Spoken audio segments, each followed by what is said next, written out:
From the home team last night.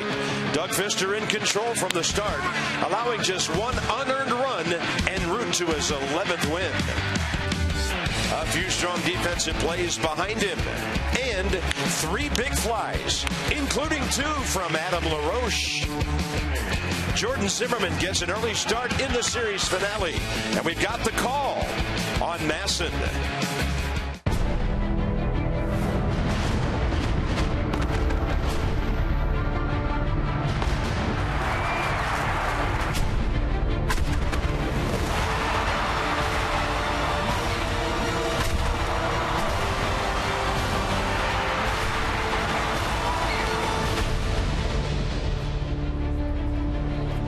Great, gorgeous day at the ballpark. It's camp day. You're going to hear some noise. A lot of kids in the house.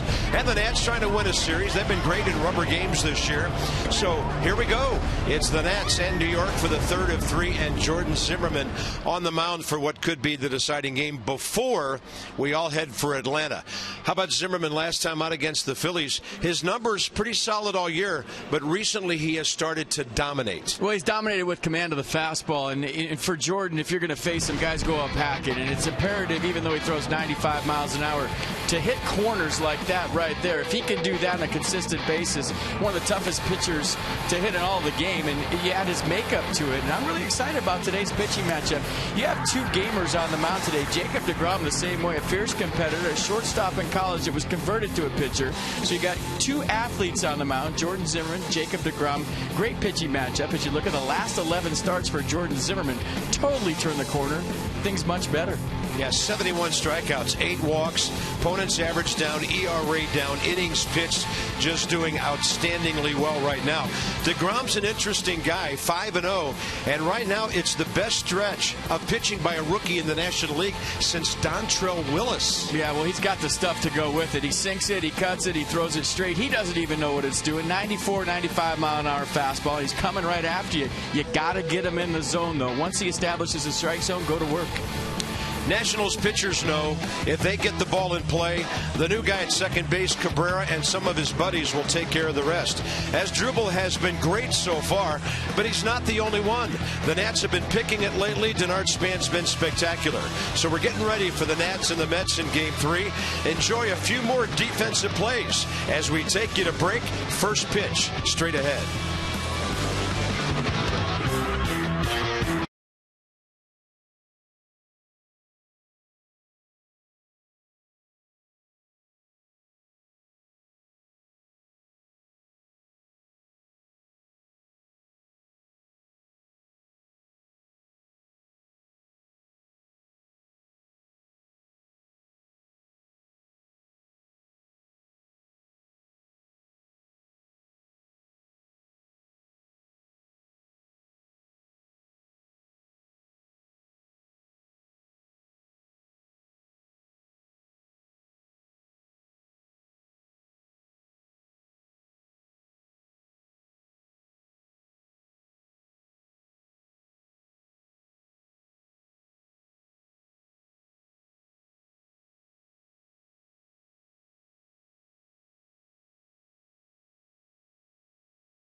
Nationals baseball on Masson, brought to you by PNC Bank. For the achiever in you. The Nats are 10 games over 500. They're 4 up on the Braves, who are idle today, resting and still smarting from their 0-8 road trip. Camp day here at the ballpark. We will have a lively atmosphere. You'll hear a few screams, you'll hear some shouts, and hopefully it's all for the home team. Visit trainsearch.com. Find your local Train Comfort specialist dealer. It's hard to stop a train, really hard. Comfortable 83. Flags moving in from the north a little bit, 35%. The humidity is way down. The Mets have been scuffling since the All-Star break offensively, but don't blame Daniel Murphy or Lucas Duda. He's having a career year with home runs and RBIs. And he's slugging 20 home runs, number 5 in the league, and he's driven in 62. By the way, notice the pitcher, Jacob deGrom, batting 8th for Terry Collins today. Here's Jordan Zimmermann. It'll be his 18th career start against the Mets, most against any opponent. Yeah, fastball 94, 96, slider 87, curveball 79, rare changeup at 87. The last start against the Phillies, he was outstanding. 7 shutout innings, gave up just 5 hits, struck out 8 fills, and walked nobody. So 23rd start of the year for Jordan Zimmermann. In the league, hitting .263 against the right-hander. And a lot lower than that, as we told you, last 11 starts. So his record against the Mets, 5-5 with a 3.29 earned run average. That's it. The defense for the Nats, day game after night game, everything pretty much the same, except for Asdrubal Cabrera gets the start at second base. Curtis Granderson started last night. He went 1 for 4, third time up, bunted for a hit to break up an 0 for 18. First pitch of the game, tough play, LaRoche to his right. Zimmermann covers, extremely well done on both ends. And we're underway at 12:36 with a gem. Well, that's exactly why you got to be ready. The first pitch of the game, tough in between hop for LaRoche. Zimmermann on top of it, over there to cover, and that's how this one starts. The Mets a team that generally will work a count on you and make you work, but we've seen him face Jordan before. They come out hacking. They know he's going to throw strikes. Curtis Granderson, by the way, 1 for his last 21. Here's Daniel Murphy. No offensive woes for this guy. In this series, 5 out of 8. 3 RBIs and a walk. He's hitting .323 on the road, and he has the most hits of any batter in the National League with 139. 13th year for Dan Isanya, who has the plate today. Vic Carapazza, Paul Nart, and over there at third, crew chief Larry Vanover.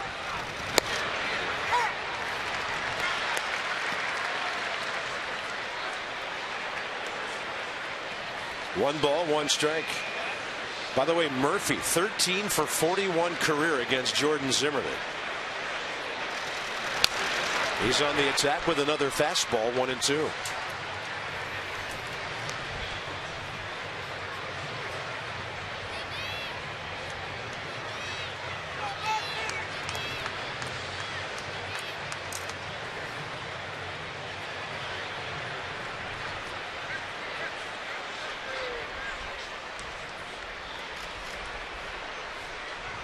And a 1-2 pitch.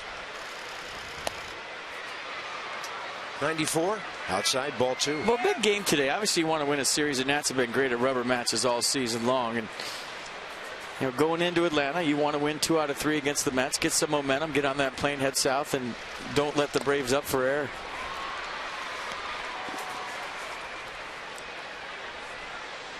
Steven Strasburg, Irvin Santana. But that's tomorrow.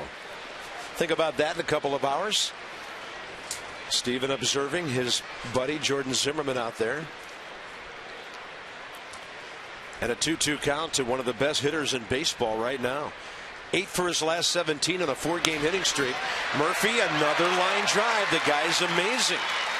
And in this series, 6 for 9.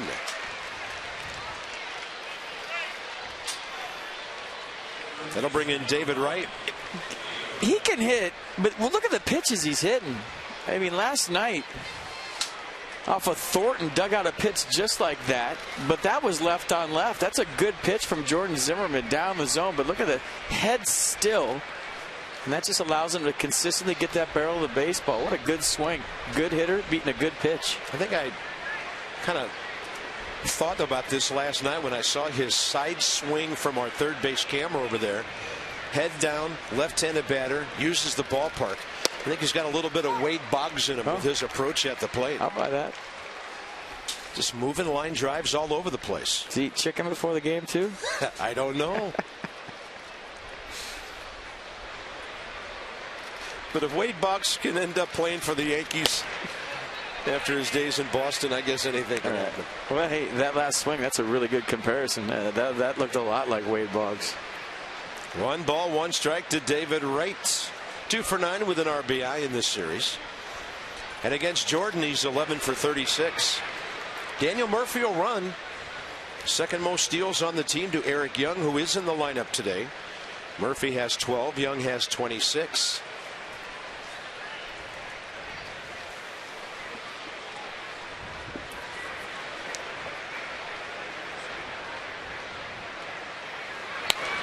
David Wright, a big rip at 95.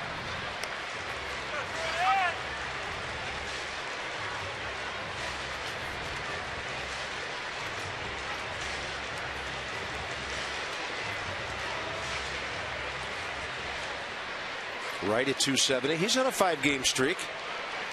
A modest one with 5 out of his last 19. Bounced into 17 double plays this year. And that high heater evens the count.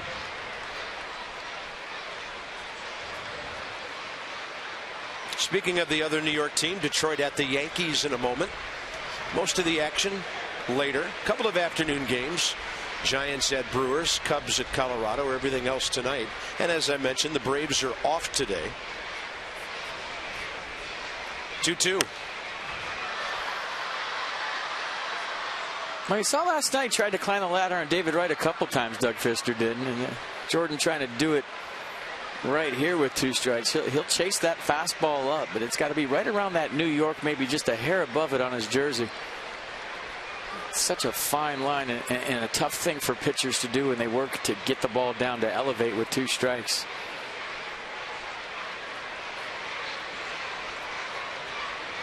David Wright reaching. Couldn't get out there. Angry with himself. Jordan Zimmermann, 122nd strikeout. Well, last start for Jordan, the curveball was the out pitch with 2 strikes. This a slider at 88 and a nasty one at that. Yeah, Wright just spinning out of there, anticipating fastball all the way, and actually probably saw fastball for about 45-50 feet and realized it was a slider too late. So a key matchup today, the left-hander Duda against the right-hander Zimmermann. He has 4 career hits against Jordan, couple of base on balls. Holding. And Dan Isanya really got out of there so everybody could see time had been called. Or everybody could see him get out of there.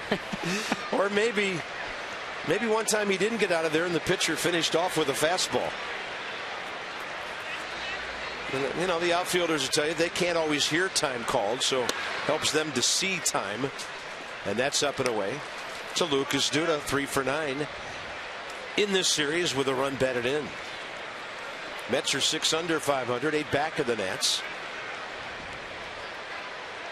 They have a winning record in the division, 24 and 22. Good looking fastball up in the zone. High strike. Let's wake pitch track up, see what it's doing this morning or early afternoon.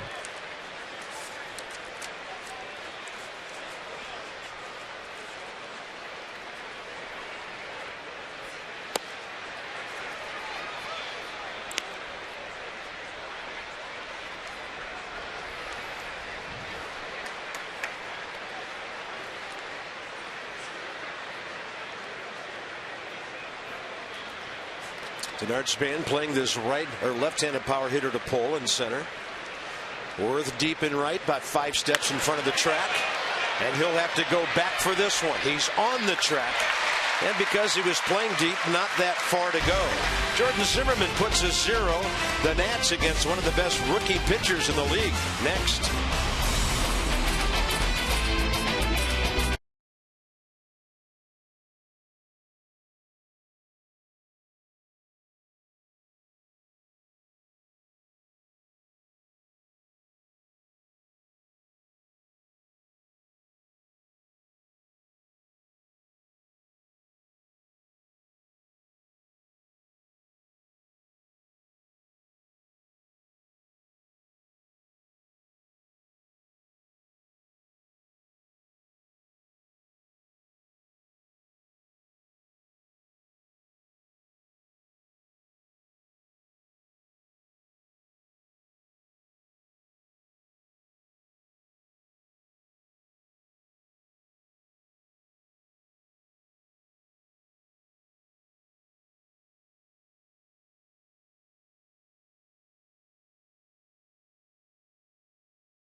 Ready to hit.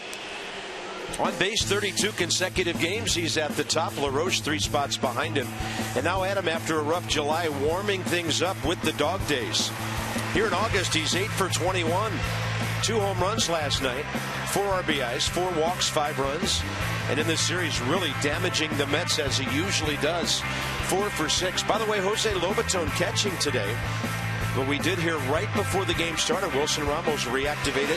Sandy Leon back to AAA, and here's Jacob deGrom. Yeah, fastball 94, 95 miles an hour. Long arm delivery, a lot like Jared Weaver. A lot of resemblances out there. A slider curveball change to go with it.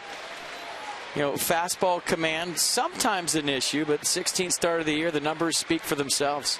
He'll elevate the fastball with 2 strikes. He'll sink the fastball, cut the fastball, throw it straight. He doesn't even know what it's going to do sometimes. And Which is not always a bad thing. Yeah, makeup off the charts. Yeah, I was asking our buddy Howie Rose about him last night. Mets radio guy. You know, people look at deGrom and say, a young guy, hair flying all over the place. He looks like a young Mark Fidrich. Howie said he's very low-key. Great head on his shoulders. As you said earlier, at Stetson University, converted from infielder to pitcher. And wow, what a start his career is off to. Well, he's a shortstop his freshman and sophomore year. Got a scholarship to Stetson University. And then about a third of the way through his junior year, they asked him if he could be their closer. So then he started pitching as their closer, and they converted him into a starter. 9th round pick of the Mets, signed by Martin McPhail for $95,000. Never really a top-notch heralded prospect, just kind of grinded his way through the system, and now he's a star for the Mets and arguably their ace. Denard Span pops it up on the infield. Murphy the early call. Glasses helping out with a very high sky today in the first out of the game for deGrom. There's the Mets defense behind Jacob deGrom. Young, Lagares Granderson, Flores right, left side, Murphy due to right side, and Anthony Recker gets the nod behind the plate. deGrom 6-5 with a 2.77 ERA, but I mean his pitching right now invoking some things from the past. Dontrell Willis went 5-0 with an 0.96 ERA in his first year in 03. And deGrom, the first rookie to go unbeaten over 5 starts with an ERA of 1.04. First guy since Willis to do that. Well, it's a good young staff. I mean, when you talk about adding Matt Harvey next year, wow. Zach Wheeler, Jacob deGrom, Matt Harvey. Knocks are going to be tough to come by in the National League East the next couple years. Anthony Rendon 3 for 8 in this series. That's a hopper out to Wilmer Flores, getting the call it short today. Jason Worth is next after we check in on some game notes. Nats 3 homers last night. There had been a drought. It's over now. 2 in the previous 2 weeks. Mets since the All-Star break just not scoring or hitting for average. Last in baseball. Hard to hit these guys in the daytime. deGrom 108. Zimmermann 136.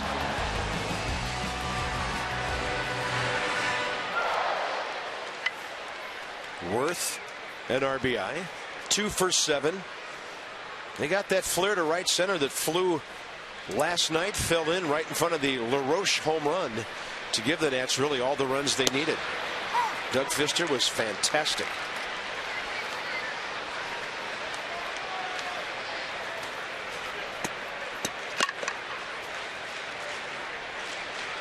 So the player of the month for the July facing the rookie pitcher of the month for last month. And the count 1-1. The Mets have 2 players that start their last name with a lowercase d. I wonder how many times that's happened in the history of Major League Baseball. Can we get Elias on that? I'd say never. Darno, deGrom, small d.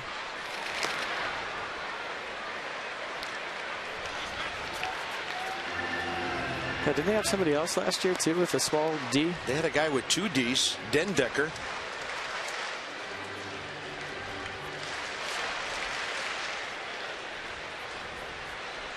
Maybe Matt Dendecker, the first D was a small one.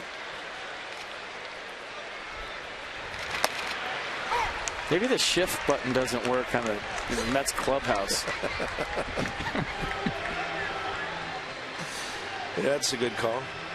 There's a virus throughout the entire organization. David Wright, lowercase w.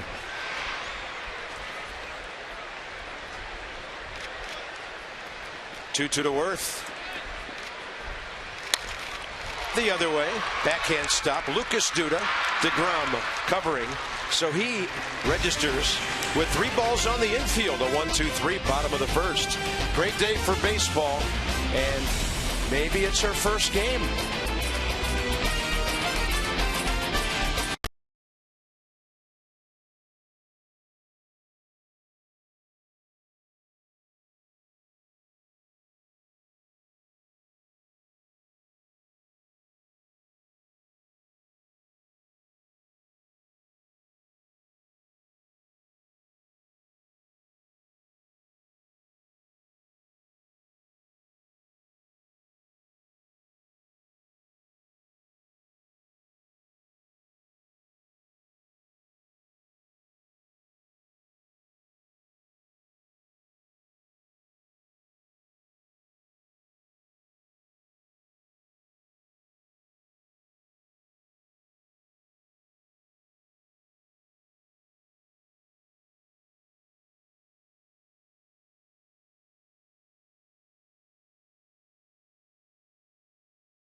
Today his job is to go at least 7. Anything after that's great. If he'd have gotten that double play ball in the 8th inning, FP, he might have pitched a complete game. He was that good.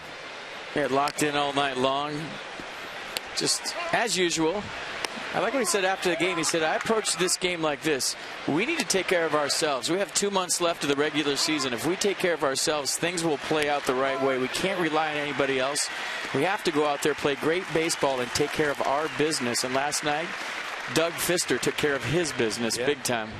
And Matt Williams said today he wasn't happy when he was taken out by the skipper, and you like that.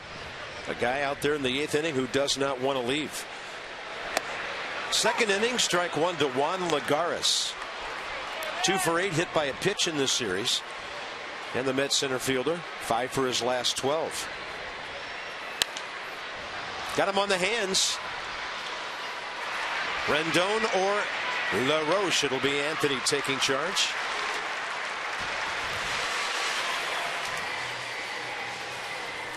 Or pardon me, Cabrera. Rendon, of course, at third. Either one, they made the play. Nationals season plan holders can renew their plans for 2015 and reserve their 2014 postseason tickets. Season plan holders who upgrade their plans for 2015 before September 5th. You also have an opportunity to receive upgraded seats for the 2014 postseason. Inside to Wilmer Flores, the shortstop. I think that, I'm not sure, but I think that means you can actually play in the game. Get out there and take part in the postseason. Well, you got to work with the guys when it gets to that point. We shall never forget the atmosphere in this ballpark 2 Octobers ago, and hoping to get a taste of that again. Wilmer Flores, 22-year-old infielder from Valencia, Venezuela, signed with the Mets on his 16th birthday back in '07.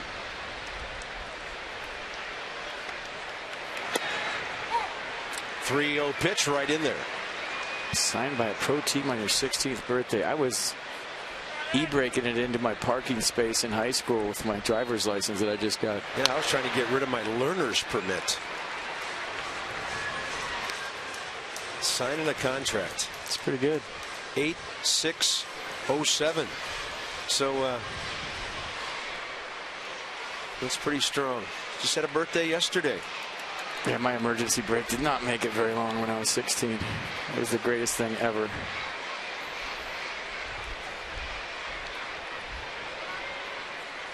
Driving tips for the broadcaster. Yeah. Drive to win. Ball ripped out to short. Ian Desmond takes care of that. Well, both pitchers on the attack around the plate.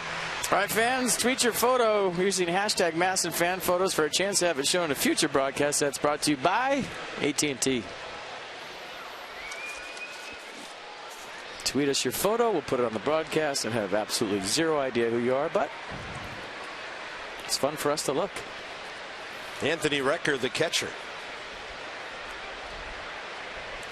And today, a bit of a different scenario here as Jordan Zimmermann tries to retire the number 7 hitter, so the pitcher would lead off in the third, with Eric Young hitting behind him. Terry Collins used to do that on occasion with Houston. Well, Jacob deGrom can hit. Yeah, former position player, as you noted. So it's not the usual, put the pitcher 8th and have your second leadoff guy and Eric Young Jr. hit 9th. I think probably accomplishes that, but that guy right there can swing it. Throws right, bats left. 0-2 to Anthony Recker, who's 0 for his last 12, hitting a .192 as the Mets' backup catcher. 1 for 3 career with a double against Jordan Zimmermann. Recker, 30 years of age, from Allentown, PA.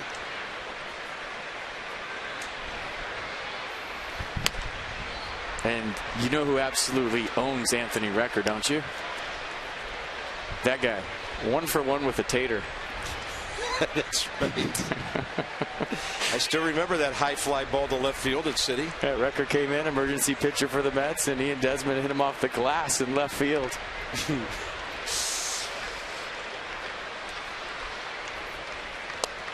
Yeah, they haven't been that nervous in the Stadium Club up there since.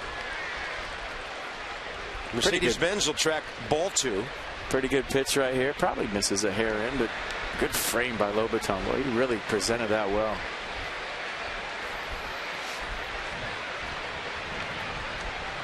Two-two pitch. Right in on his hands, and he was hacking.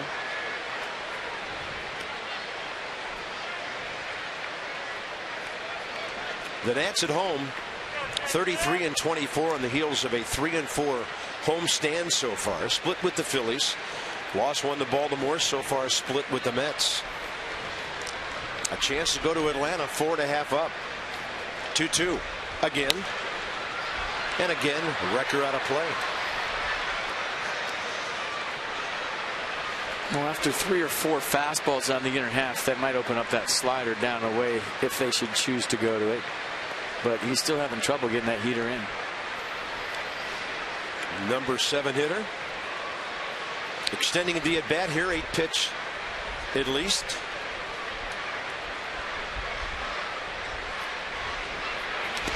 Got him. There's a breaking ball and nowhere near reaching that. Jordan Zimmermann's second K of the day. Adam LaRoche has a history of doing damage in and to New York. He leads off.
entering July, LaRoche was hitting .307 on the season.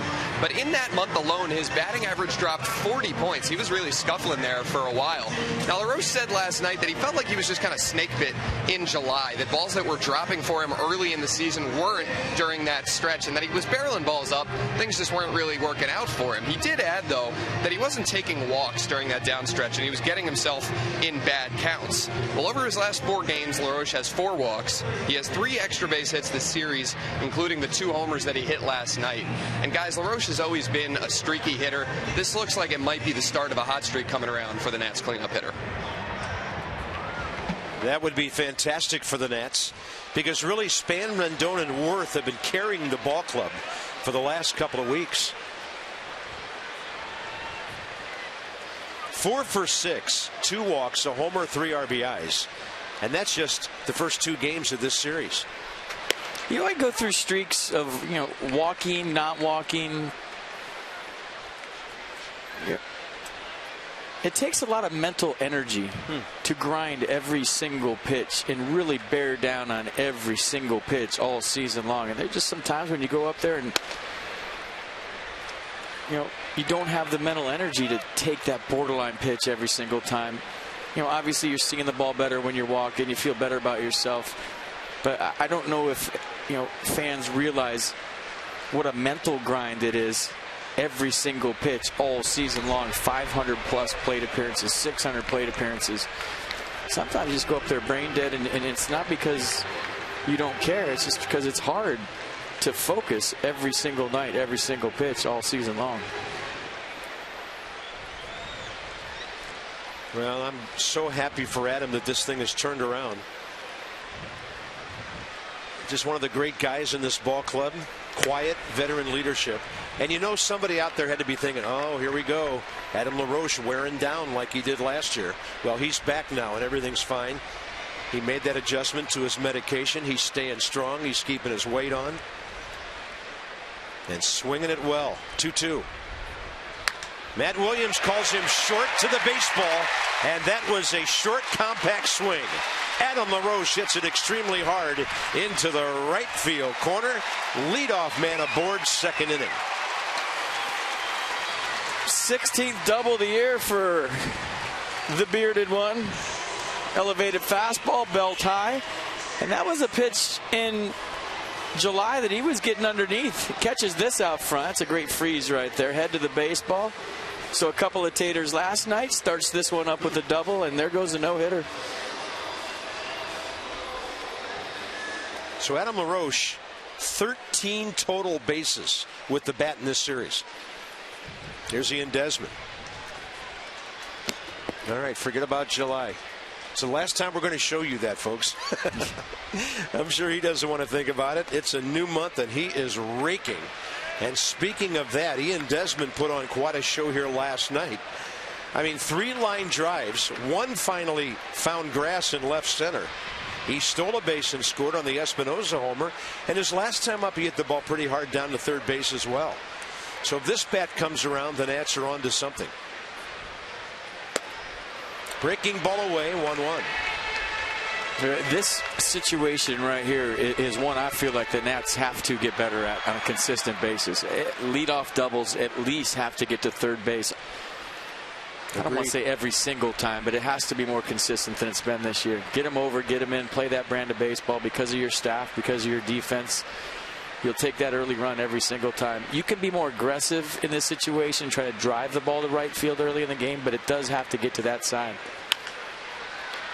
That ball was in on his hands, and you noted yesterday Desmond's batting practice, trying to hit everything up the middle or the other way, resulted in a great night of swings. And now that it gets to 2 strikes, you can't guide the ball everywhere you want to, but situations like this can help him even more by having to stay on the ball. But it's just a mindset. It's an approach. It's for the ball club. Hey, I'm going to give up my at-bat right here and move the runner so that somebody else can drive him in and put us ahead.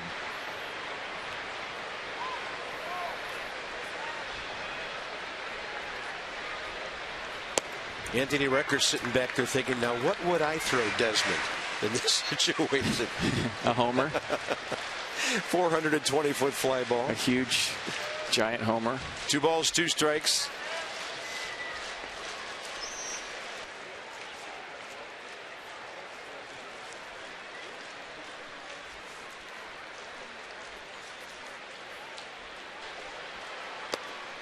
Not even biting. Up to ground, creating a situation for himself here early in the game. Left-handed hitter on deck, starting to show some signs of coming around.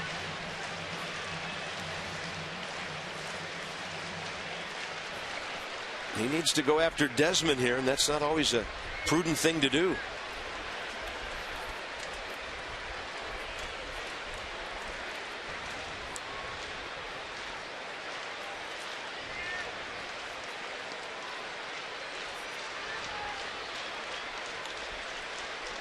Three-two pitch.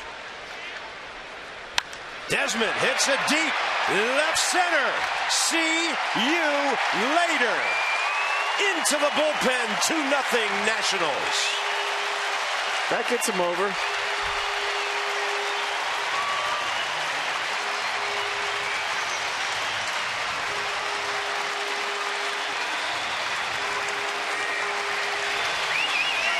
Number 18. RBI total up to 68. But seeing Desmond's 85th career home run. The approach, Carter, got his hands inside the baseball. He was trying to fight that up the middle. And he got his hands inside the ball, got the barrel to the baseball. His 4th home run against the Mets this year, and it puts the Nats up 2-0. It was the right approach. It was the right mindset. It just went out of the ballpark, and that's playing the game the right way, and he was rewarded for it with the 2-run jack.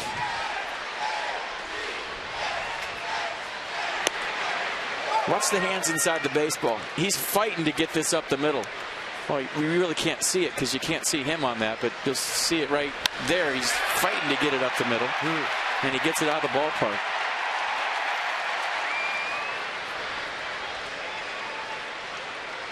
Nice to see the boys driving the ball again. Home run number 92 for the club. Took forever to get from 80 to 90. And here's Bryce Harper. Like Desmond coming into that last at bat, 1 for 7 in the series with a walk. But Bryce has a .375 on base percentage since the All-Star break. So he's been taking his share of bases on balls. That went into right center for Curtis Granderson. Check out the home run one more time. So 2 shy of 20, with the hands close to the body, and he was thinking middle, just caught it a hair out front, hit it to left center. Watch it ricochet off the bullpen wall. Jason Worth.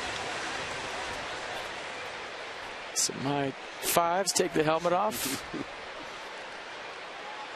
And slow. It's coming. Ooh, his ear almost came off. Exmo shows everything.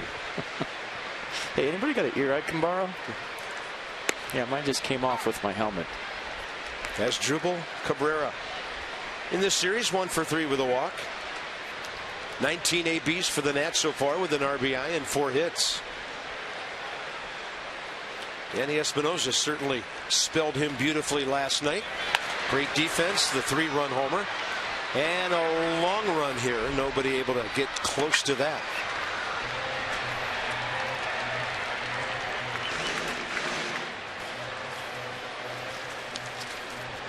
All right, DC Lexus dealers are donating $250 to the Children's National Medical Center for every home run a Nats player hits this season. Lexus, the pursuit of perfection, and that swing was pretty darn close to perfect. 0-2 to Cabrera. I think Ian just standing that close to Anthony Recker channeled his inner home run right there. Just getting in the batter's box near Recker.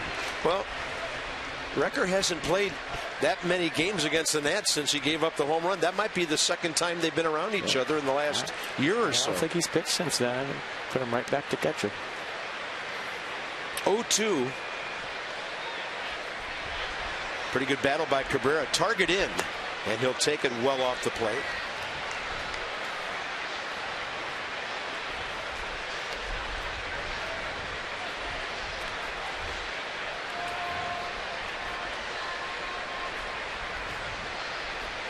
He's been with the Nats for a week.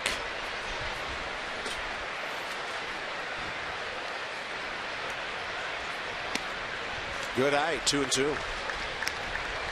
We'll see it. We've seen it on a couple of line drives, but this guy's got pop.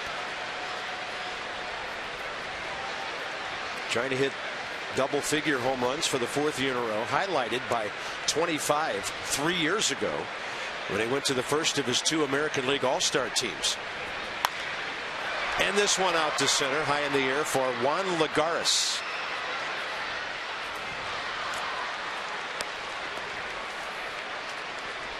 Now there's your hat, Carp. August 15th, 7:05. Pirates Nationals Cap Night. That's presented by Miller Lite. First 15,000 fans, 21 and over, get that lid right there. Just be careful if you go rally lid. Don't put an eye out. But that looks like it's a bottle opener. Yeah. Right there on the hat. Yeah. I've been thinking about that. That might hold a fishing pole. It could. It could hold a lot of things, I would imagine. Oh, you made a brilliant observation the other night, though. Don't open the bottle while the cap's on you. Yeah, take the hat off that to could open get the bottle. Ugly. And Lobaton, you know, when they write these promos, they just don't know how far we're going to take the analysis on this stuff. Well, that's what I do. I'm an analyst. I mean, if you win a championship, leave the hat on and then just pour it over your head at the same time. It's perfect. Jose Lobaton, 2 for 7 in the series. Wilson Ramos reactivated today. Sandy Leon on his way back to Syracuse. That announcement made right before game time. Lobaton jammed, and here's Murphy. So making noise with the extra base hits. LaRoche the double, and then he and Desmond a line drive to deep left center. Where that ball goes over the fence, it's about 385. Bangs off the side, then the back wall of the bullpen. 2-0 Nats.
On top, 2-0.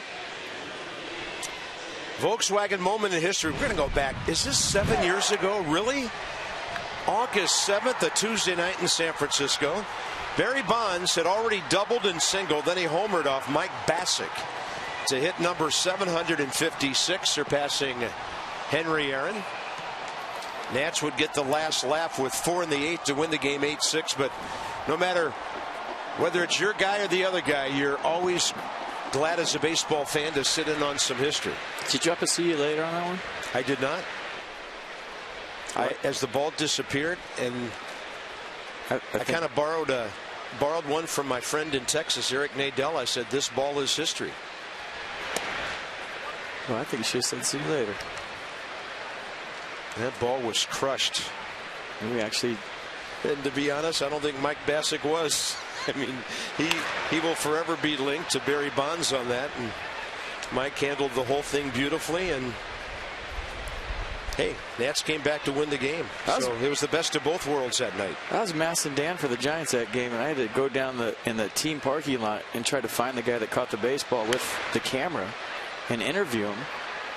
And there was so much security around him. It was like he was the president. They said, FP, he can't talk right now. He can't go on TV. He's petrified that he's going to get, beaten up for this baseball that he has, that at the time was thought to be worth a lot of money. Yeah. They whisked him off in a car. He was gone within, 10 minutes after catching the baseball. Took him to Alcatraz, huh? They interrogated him under a light bulb for 17 hours. 2-2, Jacob deGrom, and yes, he can hack. That's his 8th hit of the year, and he's batting .250. You don't move a pitcher with a bunt after something like that, do you? Eric Young is the hitter, and he can bunt for a base hit. Yeah, nice swing.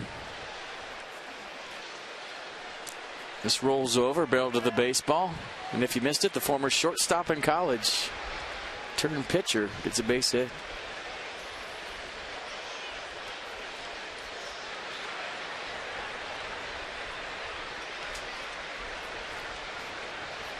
Eric Young 0 for his last 6, hitting .225. Tremendous speed. And he does bunt. Lobitone's got to hurry. Good play. There's no chance for the pitcher there with the momentum coming toward home plate. Lobitone heading up the line, able to get Young. They'll give him a sacrifice. So does Eric Young Jr. go wrap his right arm in a towel right now in the dugout? He's hitting 9th. He bunts the pitcher over hitting 8th, and I'm confused, but it was a good bunt by Eric Young Jr. He's getting some high fives from his teammates. We'll go check with Dan Worthen, see how his pitch count's doing. I'm sure those jokes are going around the Mets dugout right now. I wouldn't be surprised. Top of the order now, Curtis Granderson. Ian Desmond playing up the middle on Granderson, right behind the runner.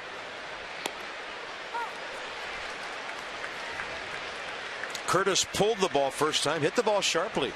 Adam LaRoche speared it, relayed to Zimmermann covering, first out of the game.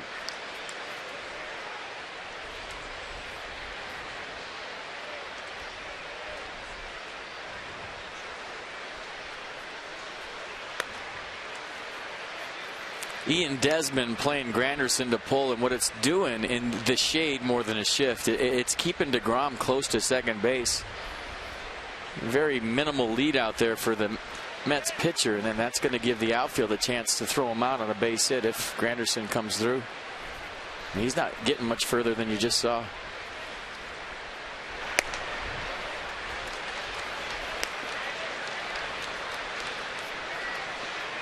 Two balls, one strike.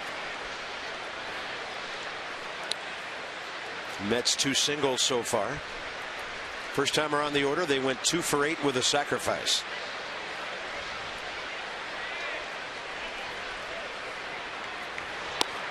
And Zimmermann drops in the breaking ball of beauty. See, that's the difference. You're Curtis Granderson. It's a 2-1 count. You're all about the fastball. You're all in with the heater, and then you get a curveball at 80 for a strike. That's pitching right there from Jordan Zimmermann. Yeah, it was gorgeous on the Nissan pitch track. And a 2-2. Swing and a miss on a pitch off the plate inside. That's pitching too. So it goes 2-1 curveball to a 2-2 slider, and Granderson guessing fastball, doesn't pick it up, and he throws it right under his hand. So both off-speed pitches for Jordan working great so far here early. I mean, that almost hit Curtis Granderson. It was so late with the break. Yeah, I was thinking his back leg as close to the ball as the bat ever was during that swing. And here's Daniel Murphy. Not that you want a piece of David Wright, but first base open. You don't want this guy to hurt you. It does help that you're up by 2 runs at this point. Jordan would love to get Murphy. Keep that runner at second base. Daniel Murphy's now 14 for 42 against Jordan Zimmermann, a perfect .333. He is a hit machine with 140 of them. Denard span, he can't get there. Beyond his reach. Murphy thinking 2 or 3. He'll pull up at second base as Harper gets it back in. And Daniel Murphy hurts the Nationals again. That's the only way you can get one away from Denard Span, is if the ball's not in the air quite long enough. Well, how shocked are you that he didn't catch a ball? Not this ball in particular. I mean, the ball's tailing away from him. He had got a great jump, a great read, just didn't get there. And he never dives, and you see Denard Span hitting the turf pretty hard right there. And you always worry about that head and the whiplash deal with Denard Span. But a great effort by Span and another big hit from Daniel Murphy. Just kind of shocked when he doesn't catch one, because you never see it. Yeah. Good effort, though. Looked like for a couple of steps he might get there. Here's David Wright now, second base, the tying run. And remember the interesting end to David Wright's first at bat on that breaking ball way outside. Hit by the pitcher leading off in the 8th spot pays off.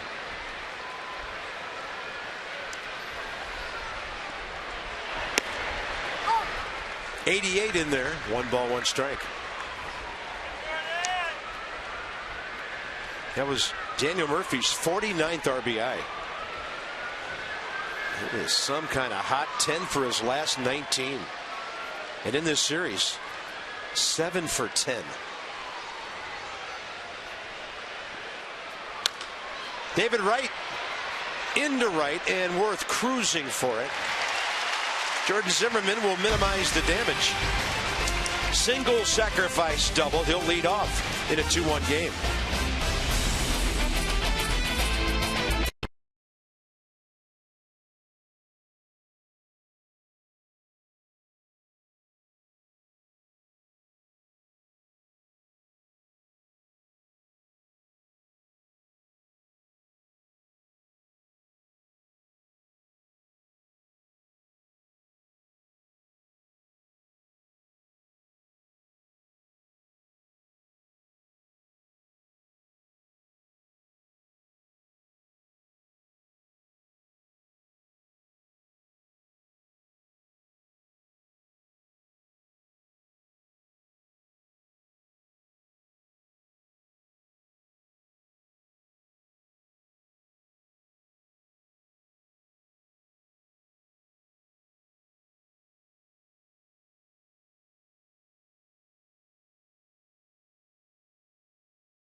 All heading to the bottom of the 3rd inning. Jordan Zimmermann doing his thing, giving up a run right there, and a great effort by Denard Span on the Daniel Murphy double. And Ian Desmond got the party started with his 18th home run of the year. Back to the 2nd inning.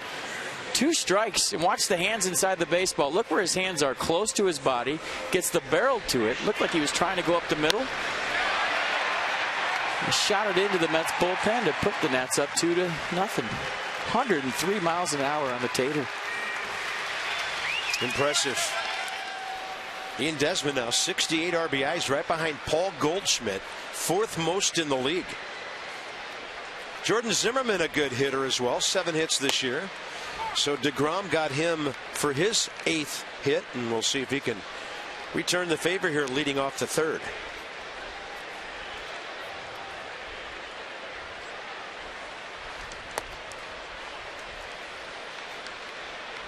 Last start, Jordan Zimmermann was very aggressive with his swing. Had some great hacks against the Phillies.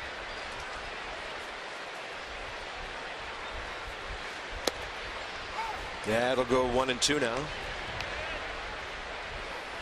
DeGrom first 2 innings, 33 pitches, 22 strikes.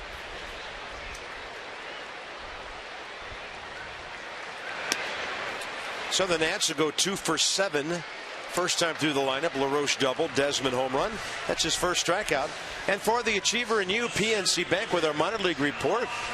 Syracuse, Emmanuel Burris. Manny, of course, a Wilson High School graduate, class of 03. Big league time with the Giants. 92 games, hitting .306 and red hot for the last week and a half. Good for him. Outstanding young man, great athlete. He's from here, call him up.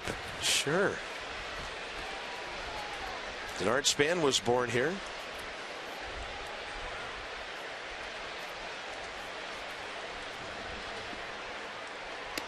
And the only guys who know the outfield better in this ballpark than this guy are the groundskeepers. I really like, we haven't talked about it a lot, what Denard Span does with his front foot, how he goes pigeon toe in there once he gets in the box. And if you're wondering why he does that, watch how he kind of turns it, turns it, turns it. That keeps his front hip closed. So now your front side stays closed longer. You drop the barrel of the ball. And it results in a base hit. 33 in a row now on base. Denard Span's only 4 short of the major league high this year. And as we've noted several times, it's the longest current streak in baseball. Hit number 127 for Denard Span. Some guys leg kick and they keep their front hip closed, but Denard Span starts with that pigeon toe to keep his front side closed. So look at the shoulders stay closed, the front hip stay closed, and then just kind of slides to the baseball, drops the barrel on the bat. I mean, there's one common denominator in everything we show you with the Expo and the side swings for guys that can hit. Their heads are perfectly still. And it's so hard to hit a moving object when your head is moving toward the pitcher or moving from down to up or up to down, wherever it's going. Daniel Murphy, Denard Span, any guy that's approaching 300 at the major league level, you can watch that Exmo and their heads are perfectly still. If you're doing some math along with me there on that graphic, 56 times on base in 33 games. Plus, he's been running beautifully. Looking for his 24th stolen base of the year. As FP has often noted, a catcher hasn't thrown him out yet.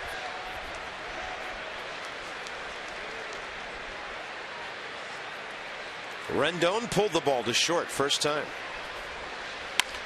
Pulls it to David Wright this time, who was playing way off the line, and the Mets turn it into a 5-4-3. Well, he pitched right to the scouting report there, didn't he?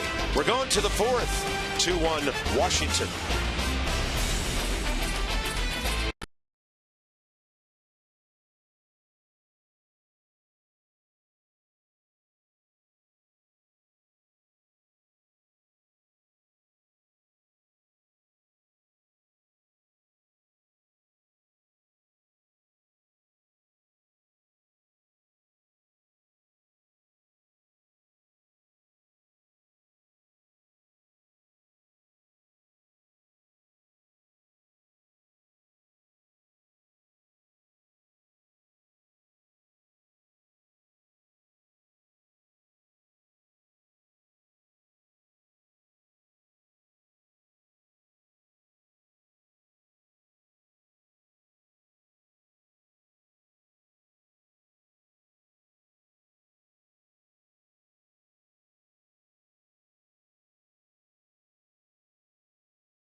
Won it.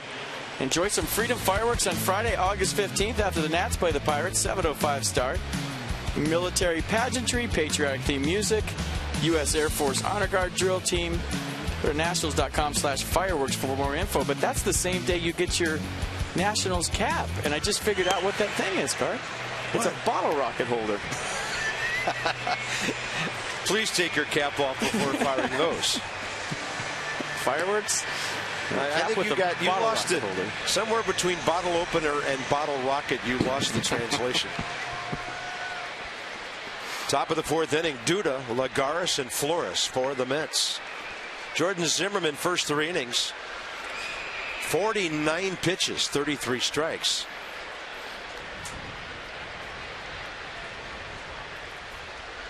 Lucas Duda, fly ball to Jason Worth. First time up. Having a chat with Dan Isanya as he steps in. Truck's working on breaking down Daniel Murphy's swing and Denard Span's swing side by side. And I'm going to show you their heads and how still they are. And with the Exmo, it's good stuff. Okay. I'll show you that in a little bit as soon as they get it all set. Just thinking it might be time to start jamming Daniel Murphy. He's hitting everything perfectly the other way. We'll see how Jordan Zimmermann and Jose Lobaton approach him next time around. Well, he's showing he can jam you right into the bullpen too, yes, so you have to be careful. Pulled a triple right down the line. First at bat of this series Tuesday night did Murphy. Lucas Duda 3 for 10 in this 3-game set. Nats 6-2 against the Mets this year. 3-2 here. And a 3-game series commencing in New York next Tuesday. Swing and a miss, and Jordan is not shy about throwing that slider in on the left-handers. Well, that's $37.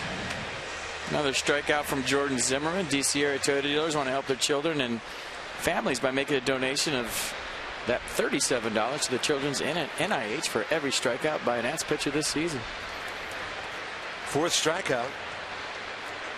1 in each inning so far. Juan Lagares popped up to Cabrera first time. Fastball in, fastball away, curveball for a strike, slider for the put-out pitch. Ian Desmond waiting for this.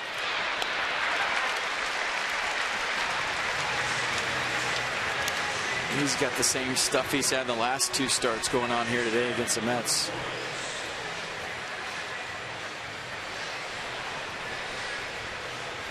Let's go inside the numbers with Jeep. Strikeout to walk ratio. Look at Clayton Kershaw. Crazy good. Everybody else in the 5.36 to 5.76 range, including Jordan Zimmermann. Doug Fister just off that list. I think we figured out he's at 5.07. But Strasburg and Zimmermann right in the middle of things, and that's how you pitch deep into ball games, even if you strike out a lot of guys.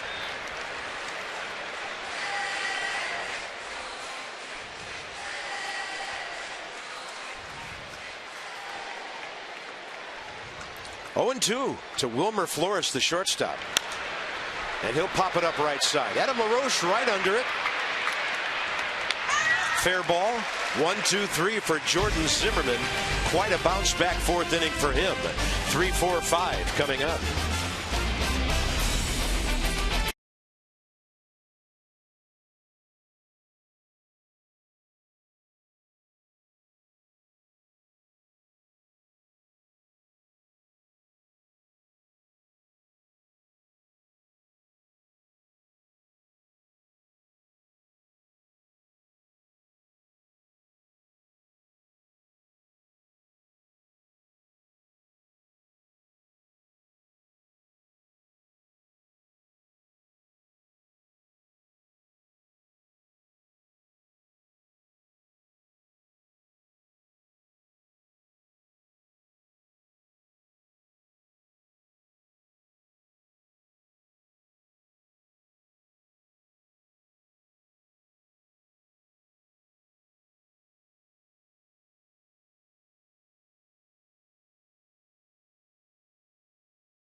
Yeah, let's talk about the frozen head, how still his head is, and how you rotate around it. I mean, you're hitting a moving target. If you keep your head still, you're going to see the baseball. But watch him kind of rotate around his backside, but the head stays still throughout the swing, almost frozen. It's going to help you make good decisions. And Denard Span the same way. Now, his head's going to move a little bit forward, and I drew the line a little bit too far back. But now, you know, you're seeing the baseball, and it allows good athletes, great athletes, you know, some of the best athletes in the world to be consistent with the barrel of the baseball.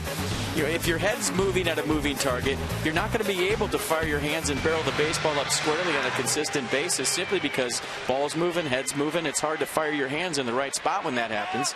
It's hard to see the baseball. It's hard to pick out balls and strikes, curveball, fastball. And, you know, when you're going bad as a major league hitter, the first thing I always used to go to is, am I seeing the baseball? How do you see the baseball? Keep your head still. It's a good tip for you younger hitters out there.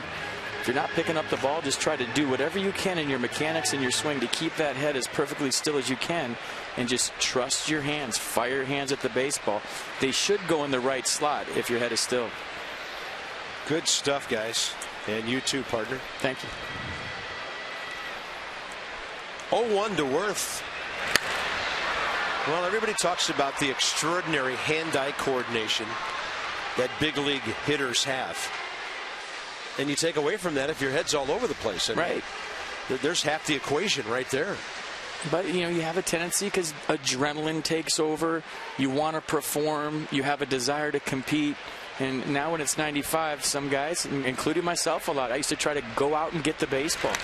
Trusting your ability, trusting your hands to hit the ball for you and keeping your head still and relaxed. And that's why we talk about breathing and confidence and all that stuff. When Denard Span is confident, his head is still because he's relaxed. When you're uptight and you're trying to do too much, you jump at the baseball. You go get it. I'm going to win this game with a home run, and you pull off, and you're doing way too much stuff. You know, whatever you can do as a professional athlete to relax and let your natural ability take over on a consistent basis. Those are the guys like Daniel Murphy that hit 300.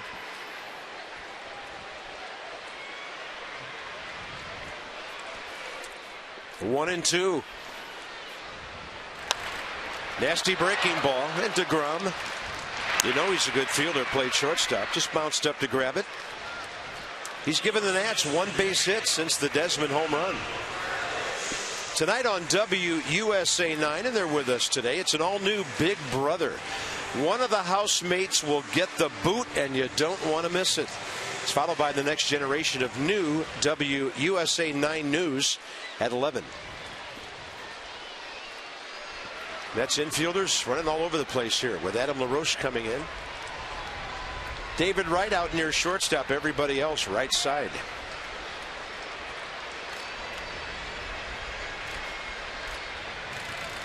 You know, plus, Carp, you have exploding sliders, nasty splits, you know, cutters, pitches that, you know, guys never had to hit before in days gone by. And the more still you keep your head, the better chance you have of hitting, you know, the best pitching in the world. Yeah. Something I left out.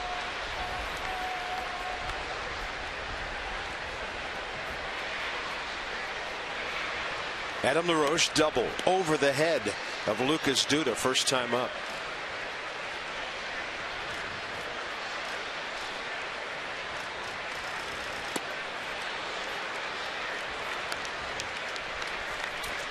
Inside the numbers with Jeep, and the Mets hate facing Adam LaRoche. Over 430 last 9 games.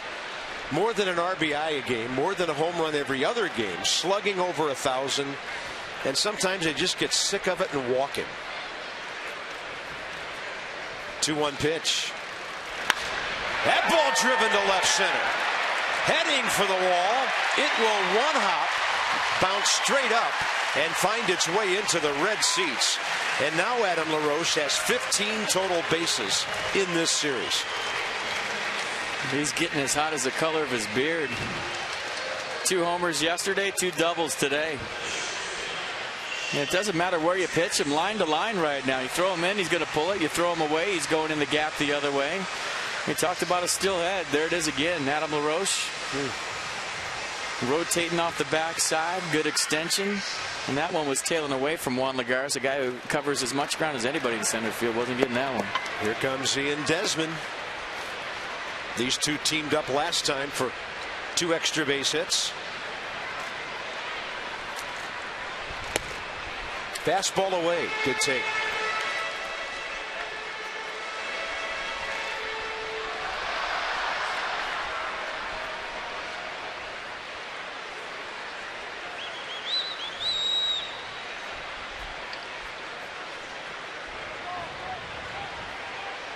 And dancing way toward third. That base burglar LaRoche forcing a step off.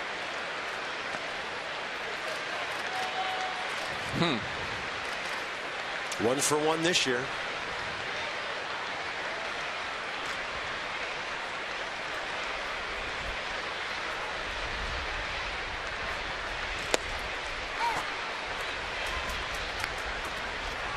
So I guess the mystery's out of it now. The man with 11 career stolen bases being watched by the Mets. Yeah, I don't think Adam LaRoche is going to try to steal third. And I'd be safe to say that he hasn't stole third in his big league career. And if he has, maybe once. 1-1 pitch. Desmond lays off the outside. Breaking ball, and it's 2-1.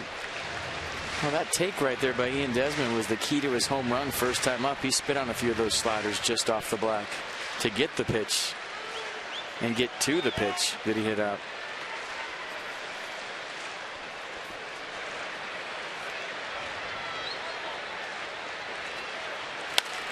That ball into left center. LaRoche heading for third. Bob Henley's going to send him. The Mets not expecting him to go, have to relay. He's safe, and Desmond goes to second. Bob Sedley. Eric Young just kind of casually popped up and threw the ball to shortstop. And surprise, surprise, it's 3-1 Nats. Well, that's about the 7th time this year that I said, what is he doing right there? And it's worked. Bob Sedley, one of the most aggressive third base coaches in all of baseball. You see LaRoche, he had to freeze, but the ball was in the gap. So now you're thinking, well, at least he gets to third base, and that's what Eric Young Jr. was thinking. He flips it into Wilmer Flores. Sedley keeps LaRoche going the whole time. And Adam LaRoche, on a nice call by Bob Henley, scores the 3rd run of the day for the Nats. Another good swing by Ian Desmond. And I was talking to Bob the other day, and he said he was going around for the season ticket holder thing, and all the fans were just calling him Bob Semley. They didn't even know his name. Well, and the great thing about that, the runners traded places. Desmond alertly to second. Bryce Harper jacks one to right. Unlucky for him. In the gap, Granderson the catch. And Desmond to third with 2 outs. Good swing. So Ian Desmond getting them to drop in, and you just get the feeling it's a matter of a few more at-bats for Bryce. Yeah, he's getting there. That ball barreled up. Bullet to right field. Nothing to do about that. Hang with him, but a good swing by Bryce Harper. And by the way, I was listening to the introduction of Bryce coming into that at-bat, and the campers were just squealing and hollering as loud as they could. He is so popular with the kids in this town. He has really connected with them. We told you the other day about how Bryce helped Anacostia High School with the repainting and the refurbishing of their athletic locker rooms over there. He is building some kind of relationship with this town and the young people of it. He is. There's Cabrera, fly ball to center, first time. And he just went to like summer camp 3 years ago. You know, he had the green shirt on a few years ago, the fluorescent. I don't know. I think Bryce was playing in tournaments. Yeah. Guys that dedicate their life to baseball have no idea what summer camp is all about. Yeah. I've never went, never had a chance to. I'm sure it's fun. I've seen movies about it. You know, Bryce was saying a couple weeks ago, we were up in Colorado. He played in the Cooperstown tournament one week and hit 19 home runs in that tournament. 2 of them while they were trying to walk him intentionally. And that's what Bryce Harper did. He was playing everywhere all the time. Well, there was no such thing as summer vacation if you wanted to be a Major League Baseball player. You were playing ball, and that was your vacation. 0-2 to Cabrera. Defensive swing to stay alive. Did you go to camp? Boy Scout camp a few times. Learned how to whittle. And climb trees and fish and cook. Those all served me well later in life. Ghost stories?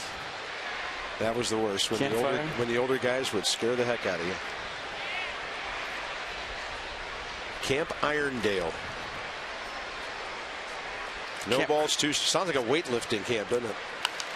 Camp Crystal Lake I'm familiar with. Now that's very California. From Friday the 13th.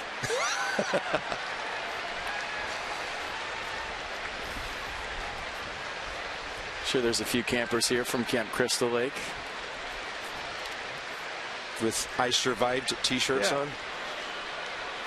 Jason masks on. Forcing DeGrom into a long inning here, thanks to LaRoche and Desmond, who've delivered again. In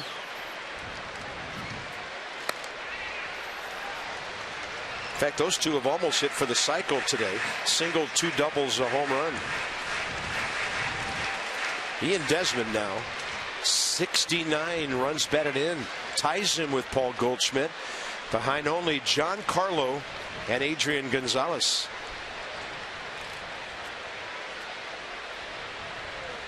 One ball, 2 strikes. Turning into a good at bat for Asdrubal.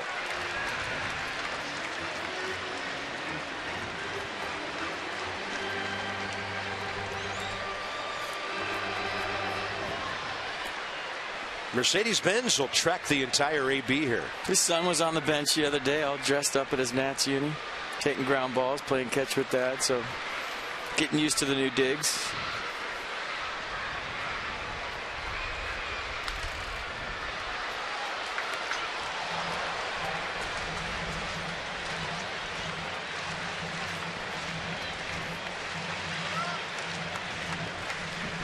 Nats have out hit the Mets 5-3. They've made their hits count.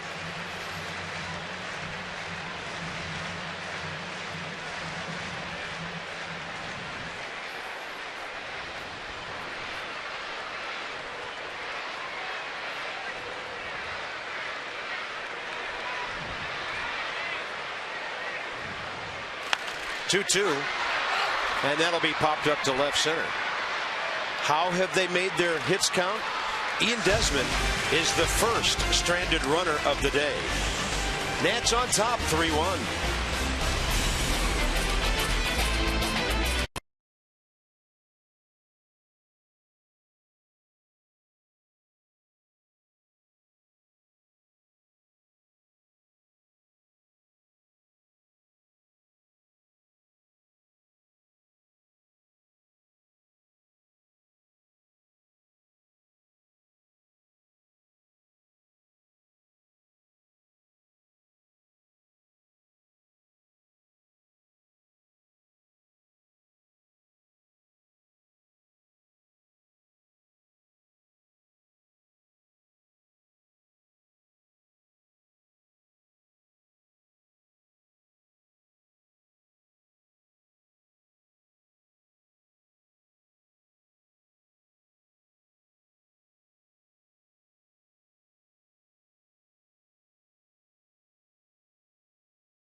looking at the offense right now for the Nats today. 3-1 as we head to the top of the 5th inning, and you're looking at a country music star, Martina McBride, on August 16th at Nats Park.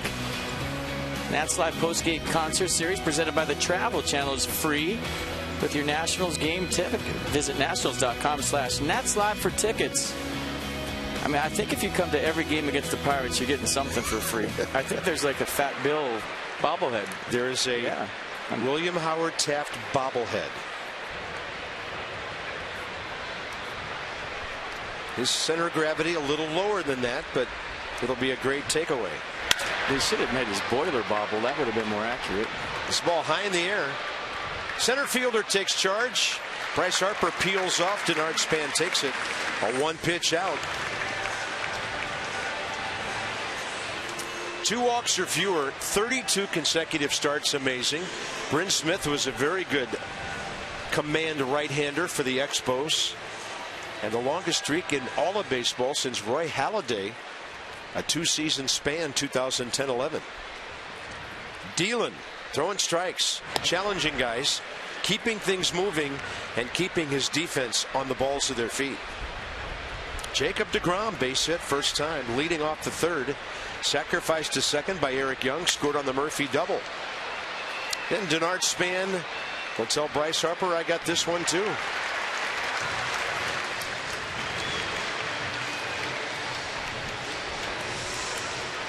So 6 in a row since the Murphy double. Wrapping up his 2nd time through the Mets order. Yeah, last time out he threw the fastball 72% of the time. Season average 68, so he's right around it.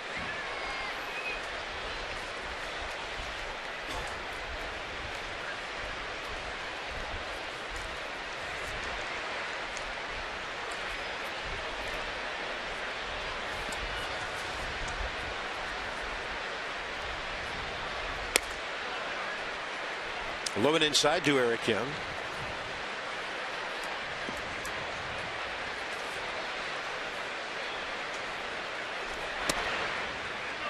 He was bunting for a hit after that deGrom single in the 3rd, but he moved him. Lobaton made a good play to throw him out, so they gave him a sacrifice.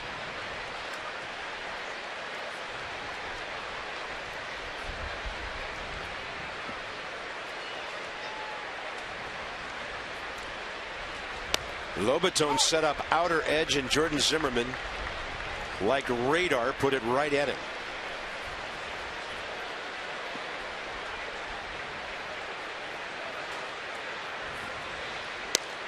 Tried it again. Perfect. Good frame. Yeah, 2-2. Real good frame right there by Jose Lobaton. Watch him just snatch this before it has a chance to get out any further. Squares glove up and present it as a strike. That was nice. Remember Jordan's last outing against the Phillies? His pace was as fast as I've ever seen it. It's same here today against the Mets. Man, he is getting it and going.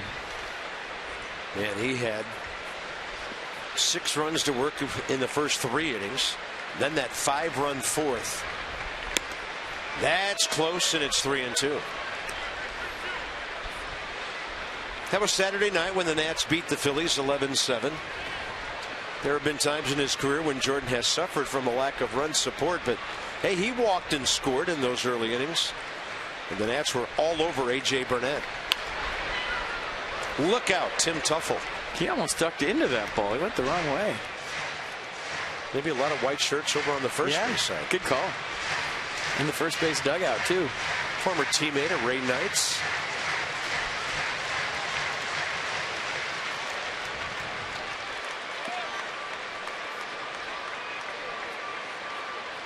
Three-2 again.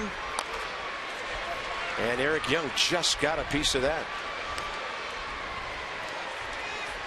Tim was telling me the other day they went golfing at Congressional before game 1 of this series, and the rough was 3 inches thick and almost breaking their wrists all day long. He said they were overmatched on that course in the condition it was in. They knew somebody. By the way, the only other game going on right now in the big leagues, Tigers at New York. Rick Porcello is going for his 14th. It's a no-score game in the bottom of the 3rd.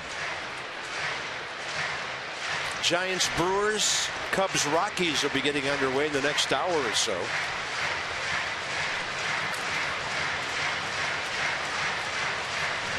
This was a quick inning until Eric Young decided to go at least 10 pitches here.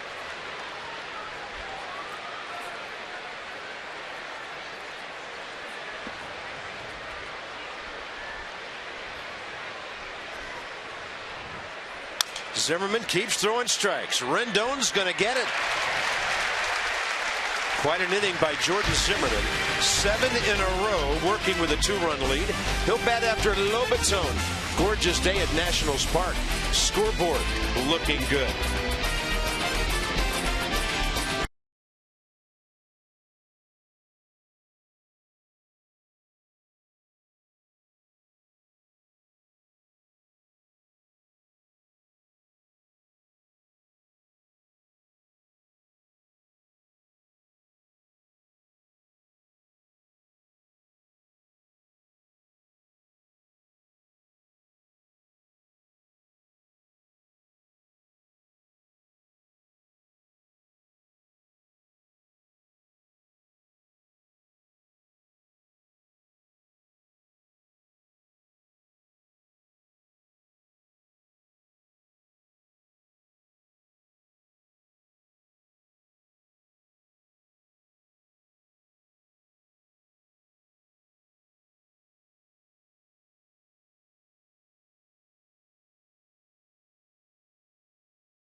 Pineapple camp day. Got to run through the trees. I think they were just planted, those trees, because they didn't take root. I mean, they fell over very easily. Some of them over. Yeah. Teddy plants pineapples. Yeah, nice move there, Tom. Here comes Bill. So he's going to win, right? Evidently, it's a hand grenade, not a pineapple, and Teddy takes the cake. Wow. Does a little hula. They always have a theme. I'm trying to figure out what it was today. Day baseball. Something tropical. 83 degrees, gentle breezes blowing. The waters of the Anacostia visible from up here. Yeah, I get it. And a base hit by Jose Lobaton, leading off the 5th inning, giving Jordan Zimmermann an excellent chance to move him. And Jordan's an outstanding bunter. Nice swing right here. Gets an off-speed pitch. Looks like the changeup from Jacob deGrom, and just stays through it nice. Drops it into right field for a leadoff single here in the 5th.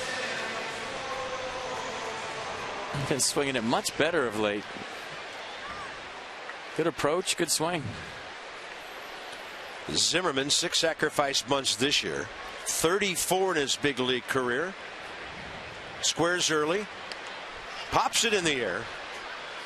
All the way back to the barrier.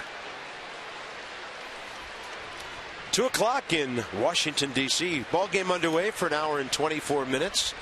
Bob, FP, and Dan with you here on Masson. Rubber game of the series. The Nats have been great in deciding games this year, and they're leading 3-1 against the Mets.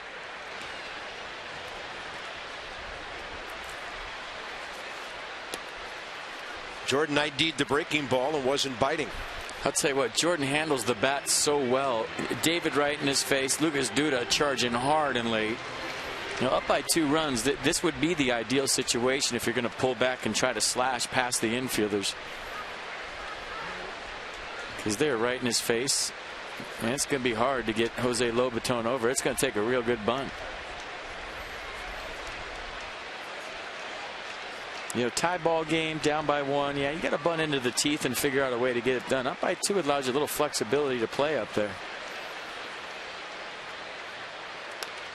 That's perfect. Pitcher to second baseman.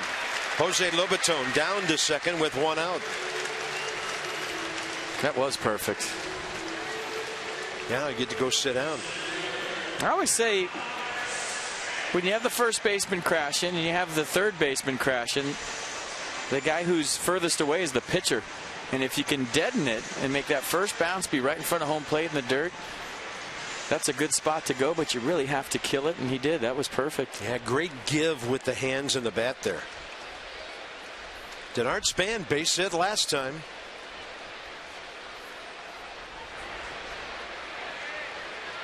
.40 multi-hit games on the year. One behind Hunter Pence and Daniel Murphy, who's racked up another one today. Well, Lagares has maybe the best arm in baseball in center field.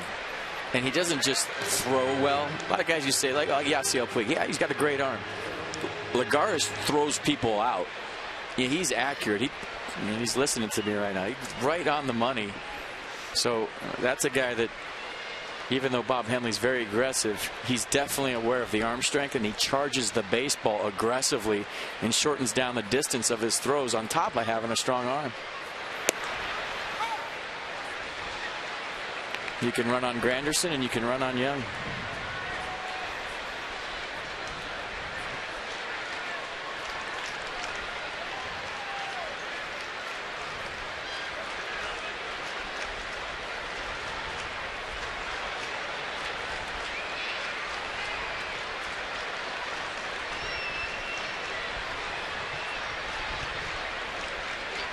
Three-1 ball game. Bottom of the fifth with one out. And Span now has to battle on 0-2. He'll step out.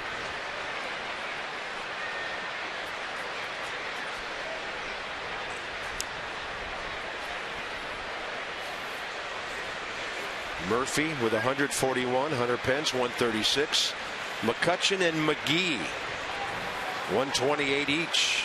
And McCutchen injured, of course. Just saw the base hit efficiency of Casey McGee down in Miami last week.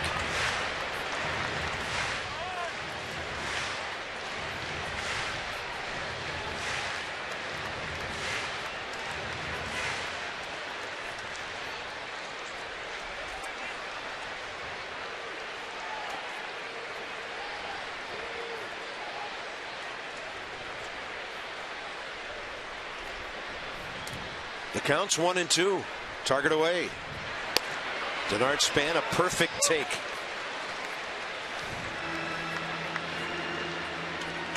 I'll tell you what, he's starting to get the reputation takes, where if he doesn't swing, the umpire knows it's not a strike.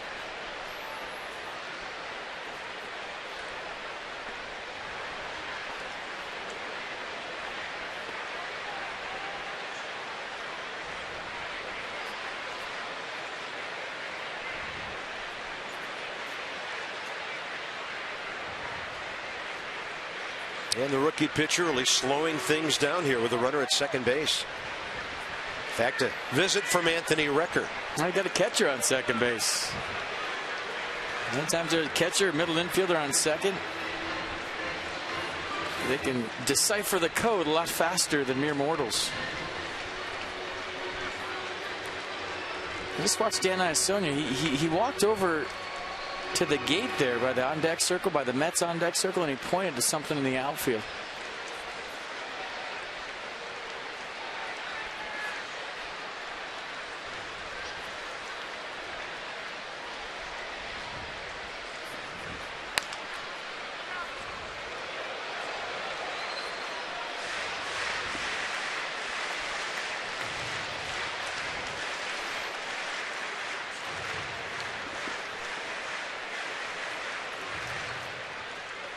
The Nats have forced DeGrom to throw 10 pitches this inning while retiring one batter. The Lobaton base hit, number 8 spot, got it going.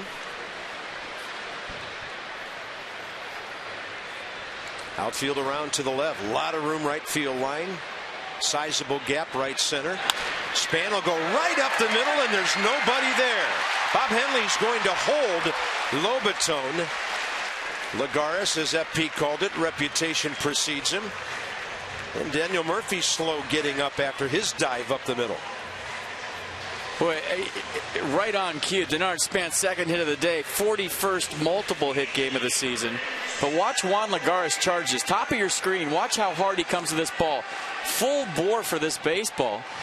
And look where he fields it. I mean, he's almost in the infield. So you talk about cutting down the distance of your throws and having a cannon. That's why Bob Henley, as aggressive as he is, could not send Jose Lobaton right there. He would have been out by 60 feet. Yeah, that's great stuff by the center fielder, charging even before the ball cleared the infield. And Murphy probably figured, I got to knock this down or the run's going to score. Yeah. Not knowing how close Lagares was. Dan Worthen now out to see Jacob deGrom.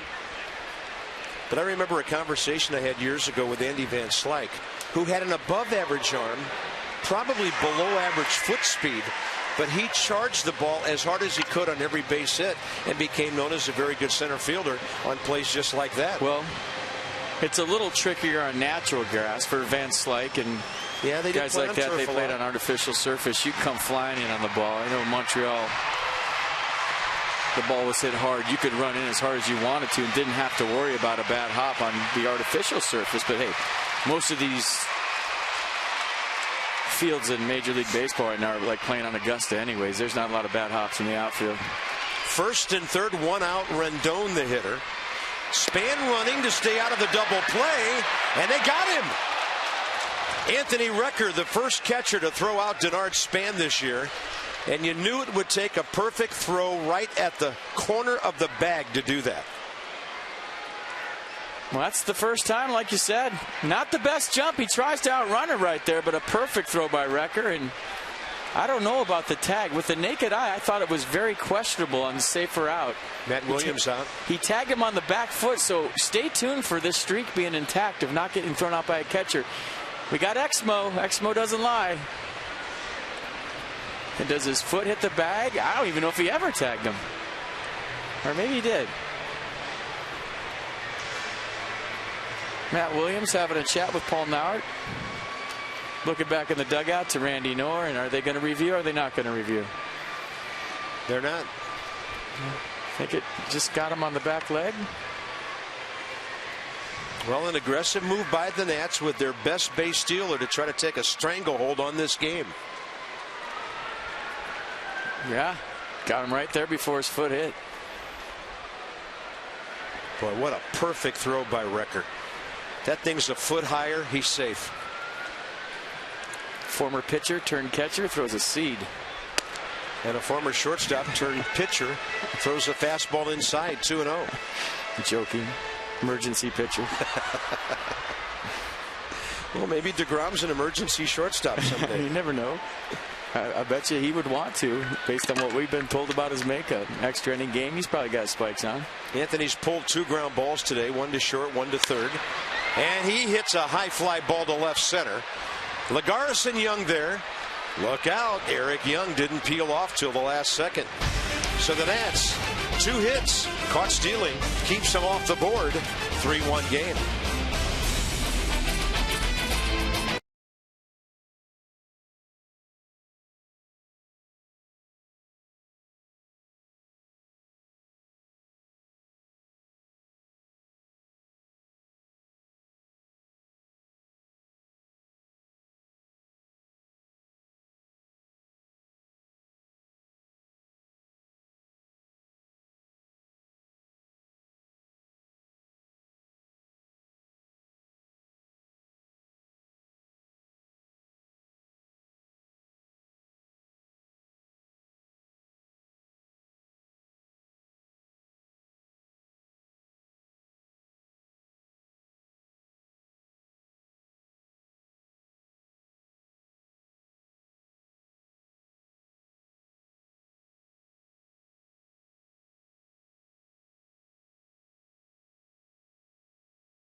Aggressive in the zone as per usual. It's what he does. That's how he rolls, and continuing it right here today against the Mets.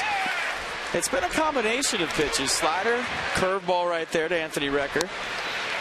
A slider under the hands of Curtis Granderson. Slider under the hands of Lucas Duda. So Jordan Zimmermann's secondary pitches today in full effect. Sometimes it's just the slider. Sometimes it's just the curveball. Today it's both. He's got a good feel for both off-speed pitches.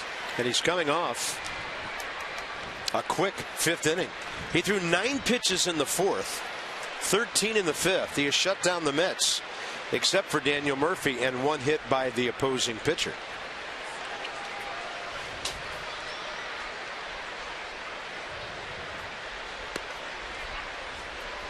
Well, third time through, it's a big inning for Jordan Zimmermann and the Mets. They've seen everything he's got. He's shown them all his pitches, and can they make the adjustments? Fair ball. Adam LaRoche, and Curtis Granderson is 1 for his last 23. It's on to Atlanta tomorrow night. Steven Strasburg and Irvin Santana Saturday night. Tanner Roark and Aaron Harang. And then the ESPN Sunday night game will have Gio against Alex Wood. The Nats will have a day off on Monday. And then you're looking at 2 of the 3 in New York against these Mets Tuesday and Wednesday.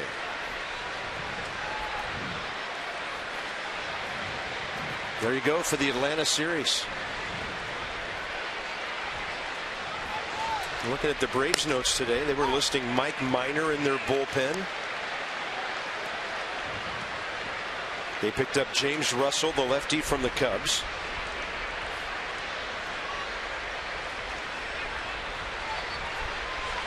And we'll see Emilio Bonifacio. In shocking news, Daniel Murphy, he can hit. He can hit. Ridiculous. 8 for 11 in this series. Good thing this isn't a 4-game series. He'd be leading the league in hitting by the time the Nats get these guys out of town. Jordan Zimmermann threw the order, retiring everybody except for the number 2 guy. Yeah, pretty much. And Jacob deGrom with the base hit. That's the only other knock for the Mets today. Daniel Murphy and the pitcher. Here's David Wright, 0 for 2 and 2 for 11 in this series. Well, so much for my strategy. Jam Murphy still gets a hit. Pulled it. That's why you're a broadcaster, Carp. I know, but I thought I'd try it once. Try. I like that. Try to cool off a hitter just once. I like where your head's at. You're thinking, making adjustments. It's amazing he turned around my 68-mile-an-hour fastball there. He won't throw 68. I know, it's probably 58. You throw 68, you got me. Get me out 4 times. 0-2. David Wright, one of those guys who hits the ball sharply a lot, thus some double plays. That one not hit that hard. And doing the right thing is he and Desmond by holding on to it. Lead runner retired, 2 down. What's not to like about Daniel Murphy? I mean, going in hard, plays the game the right way. I still can't forget that replay last night when Larry Vanover looked over to the dugout to see who was hollering at him. Murphy turned around and pointed to the name on the back of his jersey. He's great. That was one of the best. It's me, and I admit it. He's a gamer, man. I mean, I know we're talking about him a lot, but he deserves it. I'm surprised. And maybe somebody did go after him, and Sandy Alderson didn't get what he wanted from Murph. He's not the best second baseman in the league. He's made 13 errors, but you know, he makes the routine plays, and he plays hard, and kind of guy you want on your ball club. If you make 13 errors at second, you're not making the routine plays, but he's plus minus on the hits, and what he brings offensively I think outweighs anything he doesn't do defensively at second base. Cabrera's in right field for Lucas Duda. Ian Desmond's up the middle.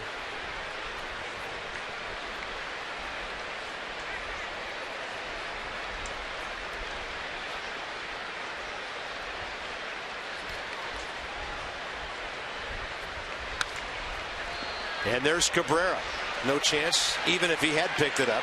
Gets beyond him, so David Wright goes to third base. You know, it's kind of funny. I was wondering right before that play, if they would hit one out there, would we ever see a second baseman on a shift from right field go to second base for a force out to end an inning? Could happen, but this was beyond reach. Yeah, perfectly placed.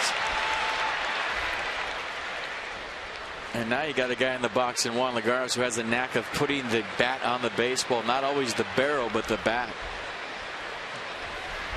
He's a king of flipping in hits, so obviously a very big part of this ball game all of a sudden out of nowhere. 65 strikeouts in 282 at bats this year. Jordan Zimmermann with a nasty slider to the outer edge. Lagares' career against Jordan 4 for 14 with his pop-up and his ground ball today.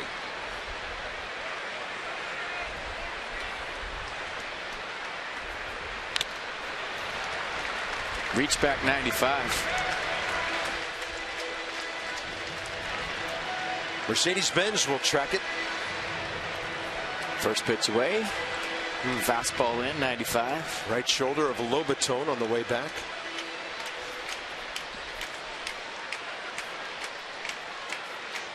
This ball game still up for grabs. 3-1, sixth inning.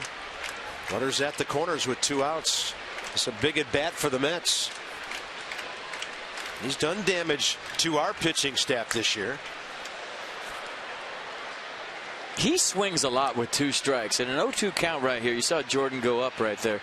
You don't have to throw Lagares a strike here for at least 2 pitches. You throw your best pitch in the dirt, out of the zone, see if he goes with you, see if he chases. Get him out that way, but you definitely, last thing you have to do is throw him a strike right now because he's swinging. Fastball bangs by him at 94. Jordan Zimmermann gives up 2 hits today in an inning for the second time, but he is shutting down the Mets. 2-run lead. Worth, LaRoche, Desmond ahead.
The Washington Nationals and may not be reproduced or retransmitted in any form.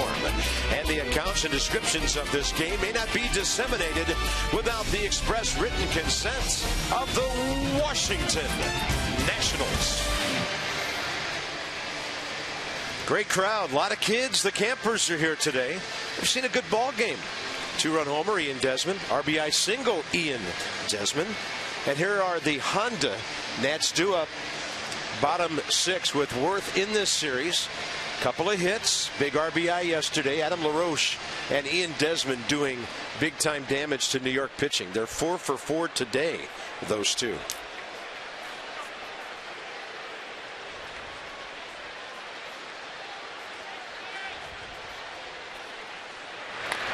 Breaking ball, Worth hacking. Strike 1.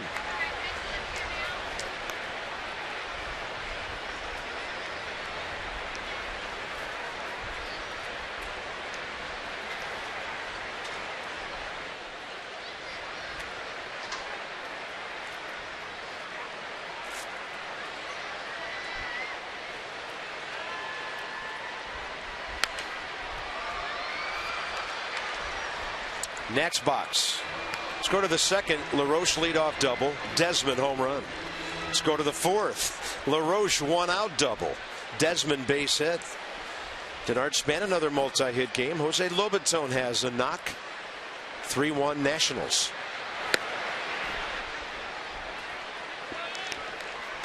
That used to be the book on Jason Worth. Elevate with 2 strikes when he wasn't in his now more upright stance. It'd be fun to go back in the archives and do all the different stances he's had since he's become a Nat. Be a documentary. Well, I remember his first year, the first couple of months, April and May, he had a different one every day. We've chronicled Bryce's a lot since the All-Star break. Yeah. But you remember when Jason Worth first became a National in 2011, he was, different stance every day trying to search, figure it out. He's a field guy, so a lot like Bryce, he was trying to feel for it. He's changed his stance this year. And the results were Player of the Month in July for the 2nd straight year.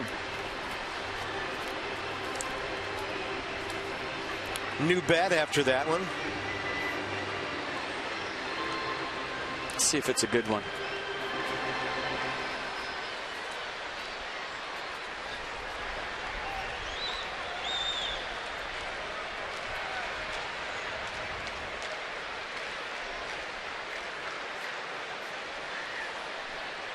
Target in. That is right over the outer half of the plate. DeGrom, only his 2nd strikeout today. Adam LaRoche, as we mentioned, piling up the extra base hits in this series. Double-double. First time up down the right field line. Second time up. Let's go shopping in the gap the other way. So 2 taters last night, 2 doubles tonight. First base highly overrated for the Nats first baseman. Just jogging by it. 15 total bases in this series.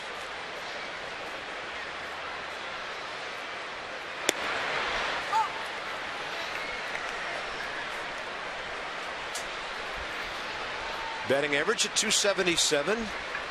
Adam into the season a 264 career hitter. 1-1.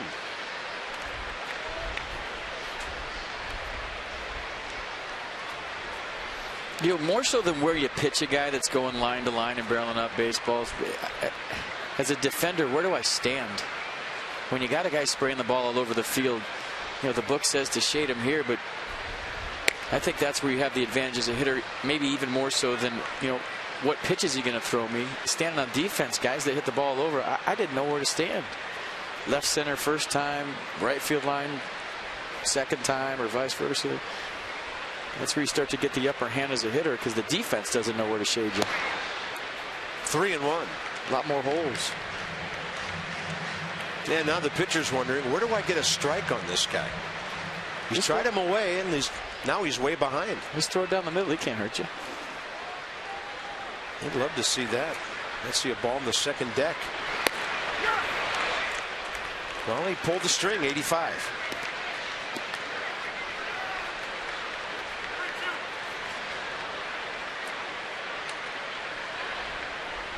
Having a great series now. 6 out of 8. And he's 10 for 23 in August. Wow, that one really slammed into Dan Isanya. Winged him.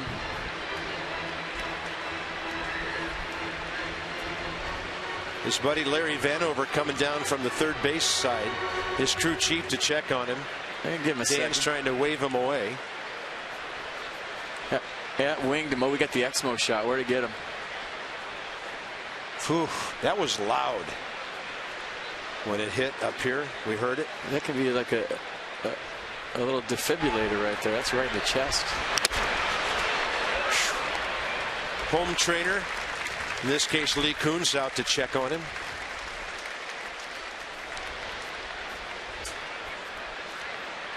Pats the catcher on the back and says, let's go.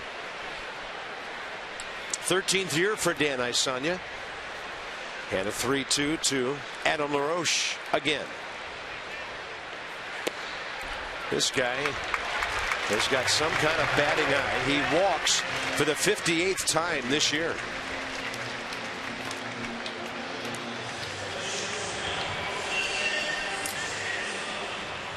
Well, in case you missed it, you're on your lunch break. You just got back to work and you turned it on in your cubicle because I know you're watching at work right now. Desmond went deep in the second inning to put the Nats up 2-0. His 18th of the year, his 68th RBI.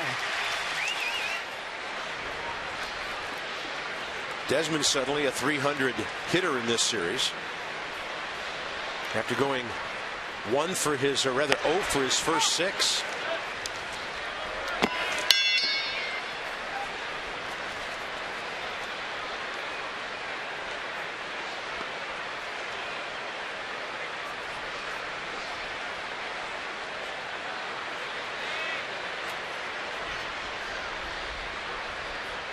Target away.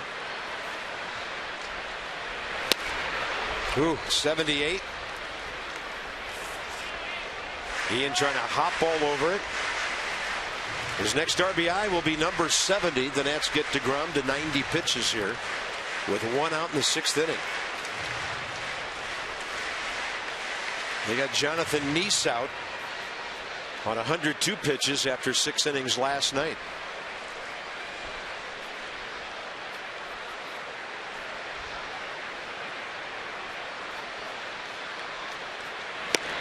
And 95 by him. Wow.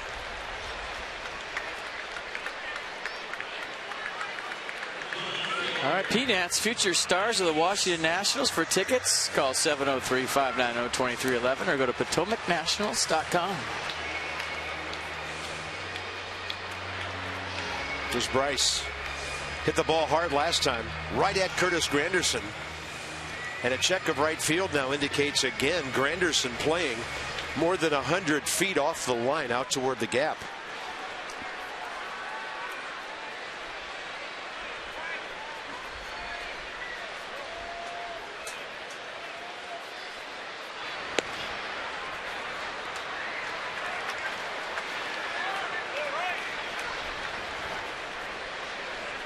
DeGrom due to bat third in the top of the 7th because he's the number 8 hitter.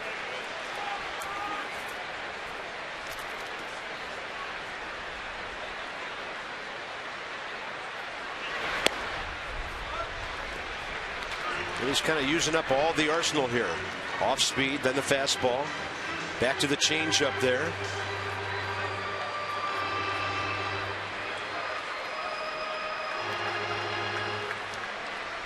.370 Nats, 150 Mets. They've stranded 4. Washington 2 runners.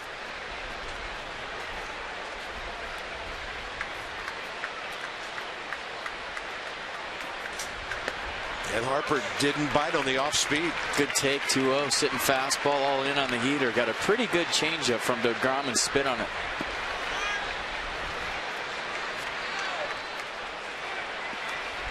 I just see him get all crazy right here on a 3-0 fastball.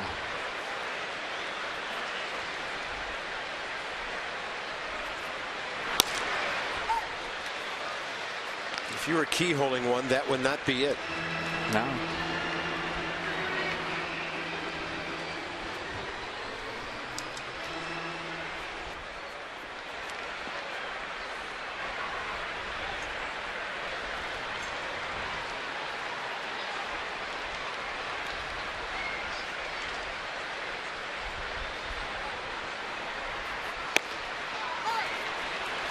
Counts full. Well, I like what DeGrom and Anthony Recker did right there. Sometimes you put down fastball and you agree with it, but you shake no and you get in a hitter's head. That might have been a shake-off fastball where he shook his head a couple of times, and that'll get you thinking up there. Am I getting a 3-1 fastball? Why is he shaking his head? And then you throw the fastball anyways. Yeah, the Nissan pitch track shows just one pitch down there. 3-2 now. And Bryce Harper late with that swing. 96. DeGrom strikes out the side. And that's it for him today. They may have to pinch hit for him in a moment. He finishes strong, trailing 3-1.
photo. Quit laughing and do your job. I'm laughing at what they're saying in my ear.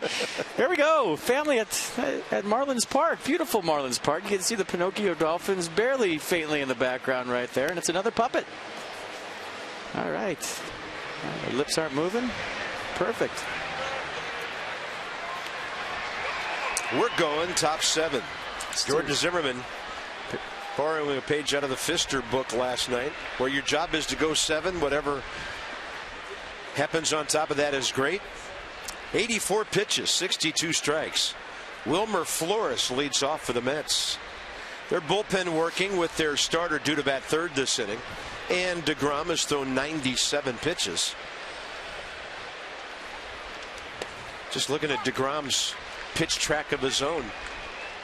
He's thrown over 106 consecutive starts because he's been pitching deep. Zimmermann right back to work. You love the work rate. And he's 0-2 on Wilmer Flores, who's bounced out to short and popped up to first. Jordan seeking his 51st career win, making his 136th start.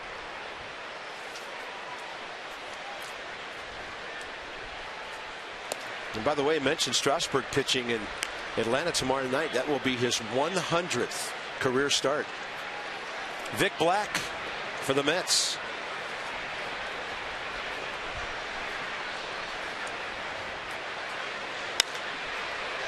One-two pitch. Harper challenges it. Able to get a piece of it, knocks it up in the air, and a base hit for Wilmer Flores, who was behind 0-2 and got himself a knock.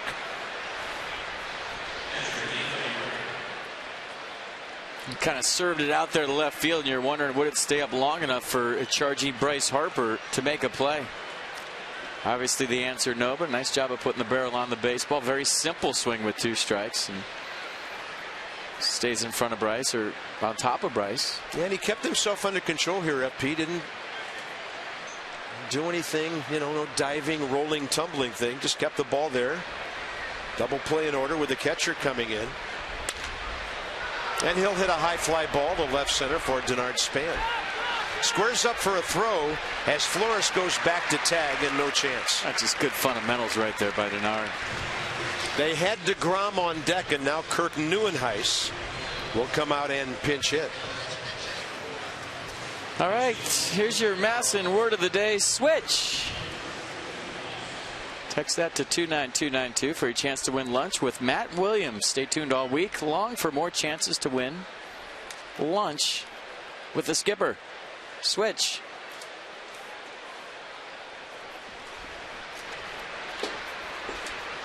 Kirk Neuenhuis in this series 1 for 4 against Jordan Zimmermann, career 0 for 5 as a pinch batter. And Neuenhuis pretty solid, 6 for 16, 2 RBIs.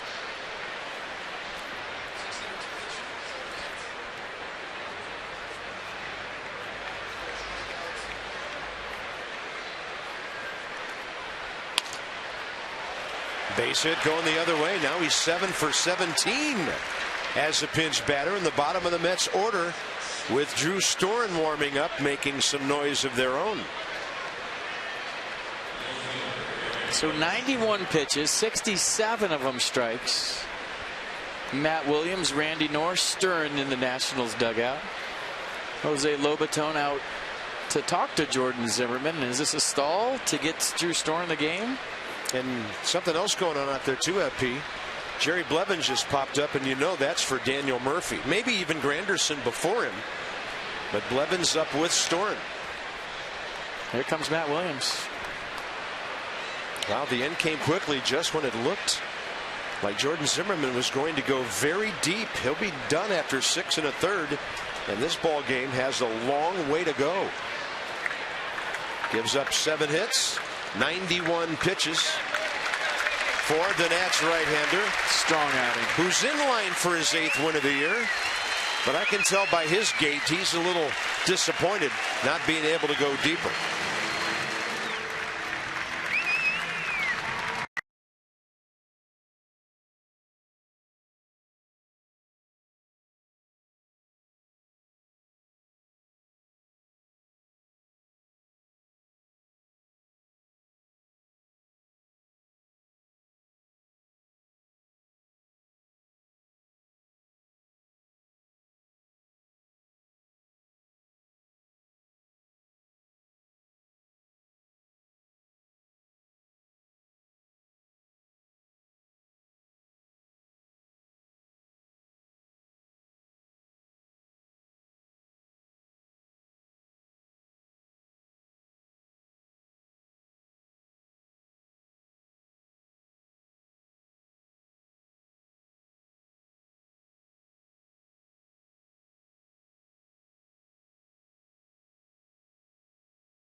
And the top of the order coming up in a moment after Eric Young bats here. Jordan Zimmermann's day, 91 pitches, 67 strikes. Hey, just like Doug Fister last night, great tempo, attacked the strike zone with all of his pitches. I thought especially his slider curveball combination today were extremely effective, but 6 1/3, 7 hits, 1 run as we stand, 5 strikeouts, no walks. So it's Drew Storen's call here. 43rd appearance. Throwing that changeup 16% of the time to go with the mid-90s fastball and the killer slider, as you put it. Eric Young Jr., 1 for 6 career against him with 3 strikeouts and a walk. Tough guy to double up.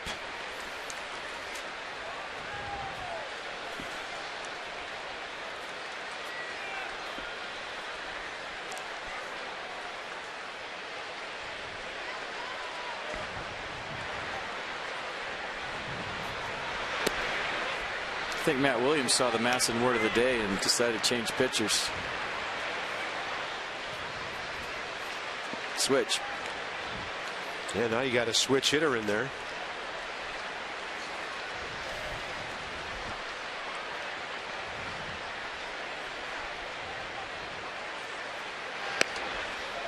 Ball 2.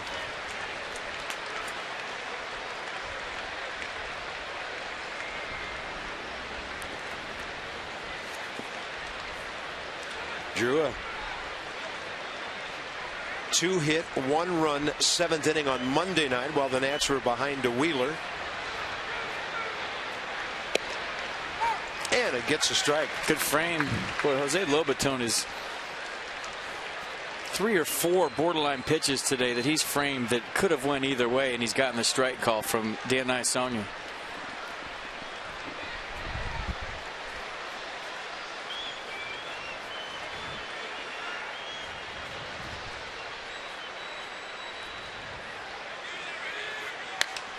And that ball hit a ton right field side, hooking.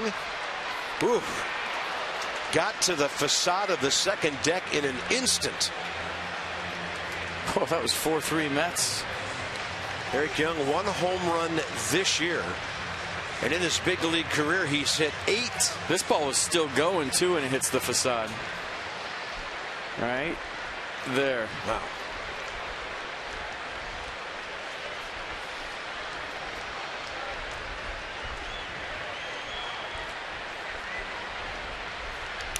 And Storen throws one down and in. And the tying run's at second base. That is a huge wild pitch, and there was nothing Jose Lobaton could do about that. It just held out of the changeup too long.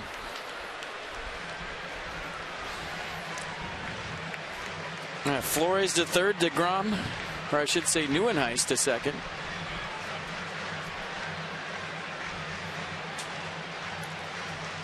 And I think that got Jose Lobaton. He's just taking some time right here. You see Drew Stern say, my fault.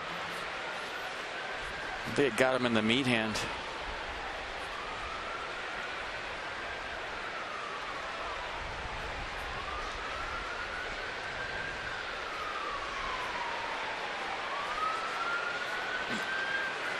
Yep. Wow. Trying to do whatever he could to keep that ball from getting behind him. I really see the contrast in tempos between Jordan Zimmermann and Drew Storen. Jordan gets it and goes. Drew very deliberate. 3-2 with 1 out. And Eric Young Jr. jacks one to the gap. Worth will catch it. That'll keep this from being a tie game. Great running catch. Jason Worth covering lots of room. And Wilmer Flores scores 3-2 game. Well, a great at-bat by Eric Young Jr. and a better play by Jason Worth. You go through the sequence. First pitch slider, backs up, ball 1. Fastball away. This is where Lobaton buys a strike. That ball's outside. He frames it for a strike. Then he goes sinker, which went far. And then held on to the changeup too long and threw a slider again that went far. Jason Worth just runs it down. Look at the route by Worth. That has tie game, plus Young maybe on third base with 1 out with his speed. and keeps it at a 3-2 ball game. Big play by Worth. Now Storen stays in to face Granderson, the left-handed batter. Curtis Granderson has never faced Drew Storen.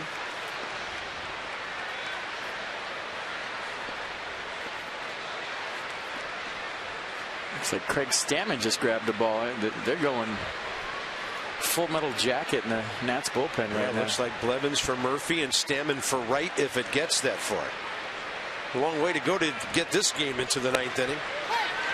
And Drew Storen, 86, drops the off speed in there. 1-1. Granderson 0 for 3 today. 2 ground balls to LaRoche, a strikeout in between.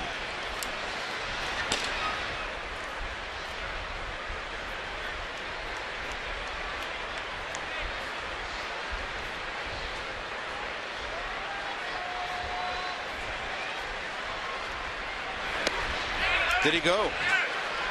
Nats appeal. Larry Vanover says no swing. Well, pretty good pitch. I'm surprised Granderson held up as much as he did. I think he got it right. Didn't look like the bat went that far. Held up.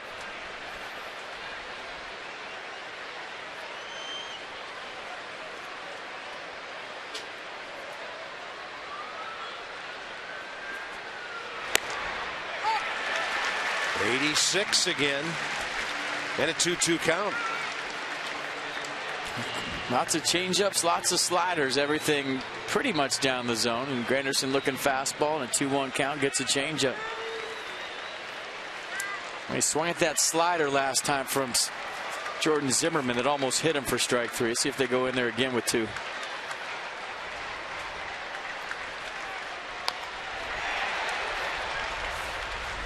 He did. It was 2 times ago in the 3rd inning. Slider down and in. He swung over the top.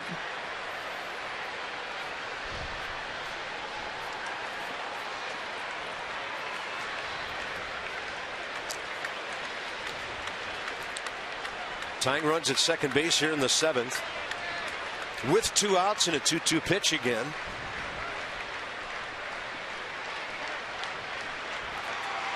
And Storen. He went 94 away. The game is tied, and Jordan Zimmermann's potential W is gone. And Curtis Granderson ties the game with his 45th RBI. He went out and got a heater. But he's waiting for the heater the whole at bat. That's why he was taking the changeups. That's why he was taking the sliders. Hitters will tell you what they're sitting on based on when they swing. Granderson hunting that fastball the whole at bat, shortens up with 2 strikes, goes right back up the middle, and start this one all over again. He and Desmond playing up the middle, couldn't get there, was hit too hard, and a great outing by Jordan Zimmermann turns into a workout.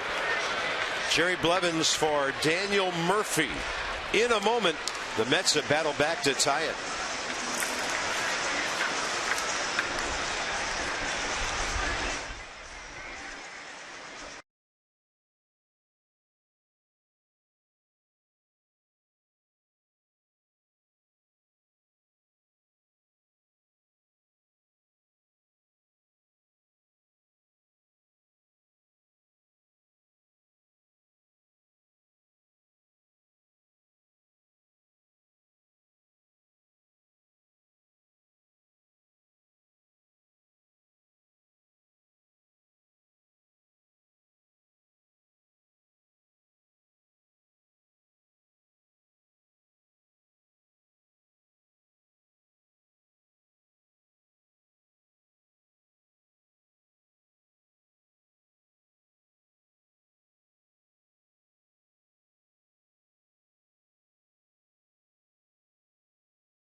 Then a hard hit single by Granderson. This game tied. It'll be Blevins and Murphy here in the 7th inning. First number I want to throw at you is the career matchup number. It's a limited sample, 0 for 1. Blevins has retired him, but a left-handed batter that's on fire right here. And 49th appearance for Blevins. And lefty's hitting just 137 against Jerry this year. Murphy 3 for 3 against Jordan Zimmermann today. 2 singles around an RBI double.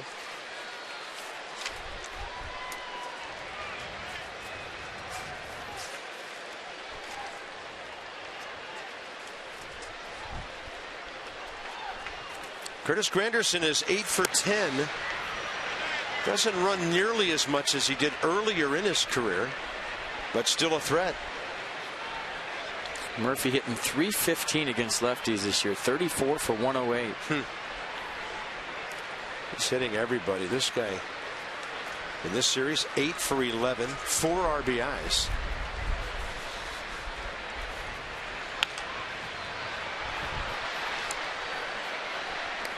Well, you would think Curtis Granderson would try to get his 9th bag here if he get any kind of read on Jerry Blevins.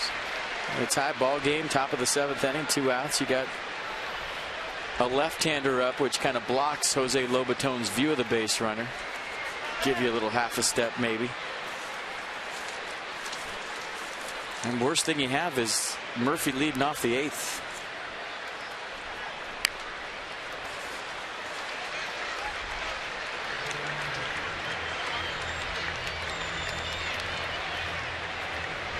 A 3-3 ball game. Mets have now out hit the Nationals 8-7.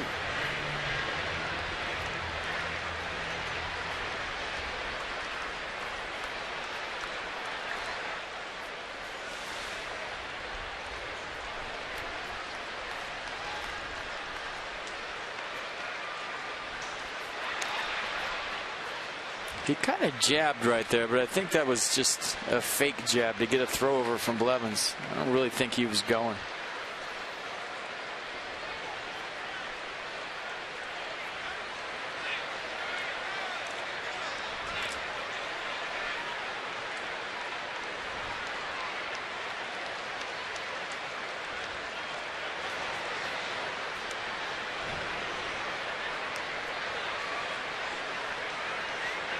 If you throw over 3, you got me. 'Cause I'm going right here. First move. Not even thinking about it. I'm guessing and going.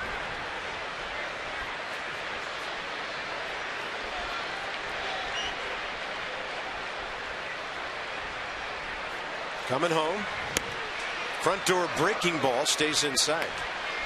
Counts even 2-2 to Murphy.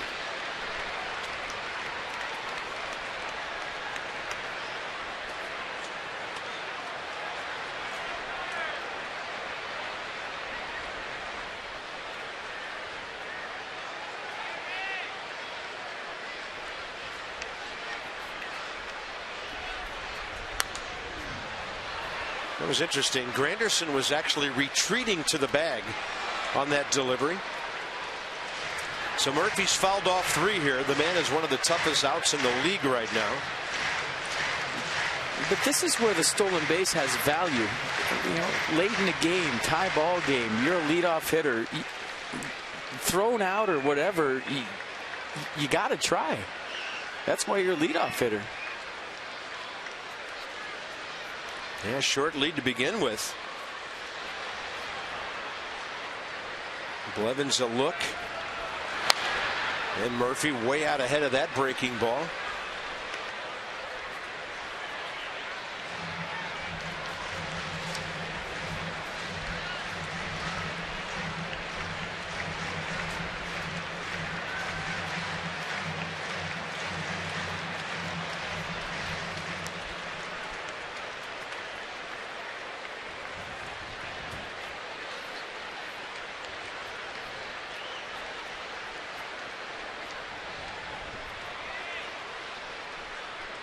Counts 2-2.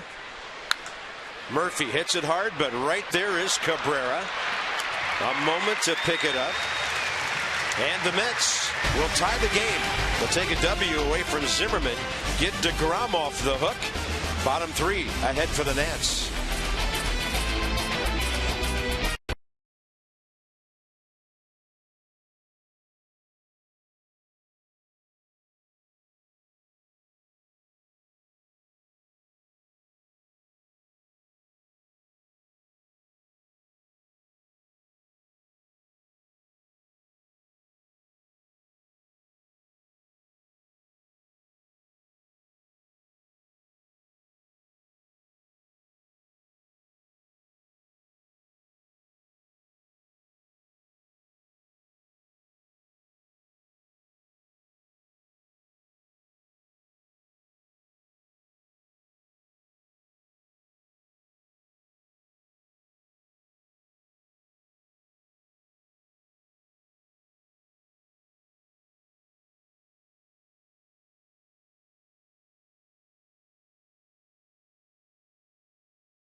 Heist got the base hit to left field. Jordan Zimmermann pulled at that point, 91 pitches. You would have to be, hate to be the guy to have to make those decisions every day, because these guys want to stay in these games. The starters never want to get pulled out. Yeah, well, hindsight being 20/20, you leave him in the game, but Matt Williams has got a bullpen that's been locked down all season long. You got Drew Storn, who's been one of the best relievers in baseball all year long. He's not thinking Drew's going to go out there and give up a few runs. So, if you didn't like the move at the time, then that's your opinion. But if I'm Matt Williams and I have a bullpen like that, I'm going to use it. Just didn't work out this time, and you come back, you fight back, and you score a run, and hopefully find a way to win this if you're the Nats. Well, they got to battle back now. They're into the Mets bullpen. Vic Black will be taking over here in a moment. Kirk Neuenhuis, who came in and got that pinch hit in the game to play left field. And that'll be Vic Black.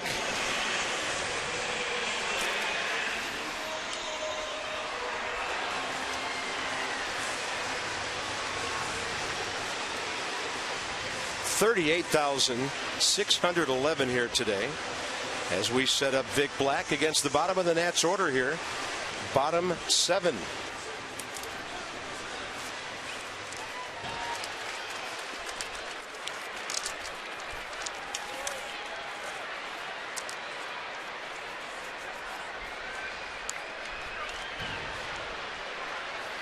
Asdrubal Cabrera's faced him once and been hit by a pitch against the right-hander. Vic Black for the Pirates last year, just 3 ball games, came over to the Mets and pitched out of the bullpen in 15.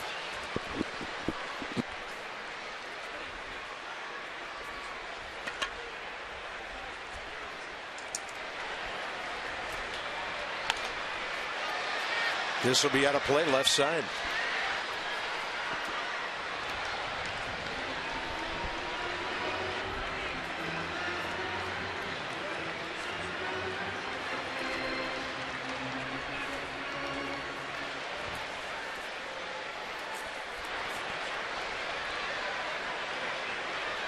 Yeah, Black with a good fastball, averages 96 miles an hour. Curveball to go with it at 82.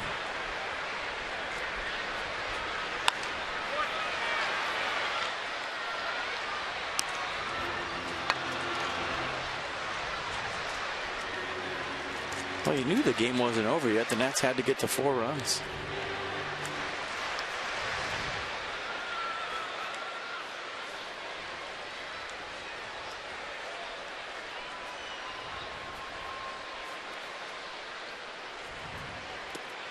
And a swing and a miss, 83. Cabrera unable to get to it. First out, bottom 7. A pretty good curveball right there by Black.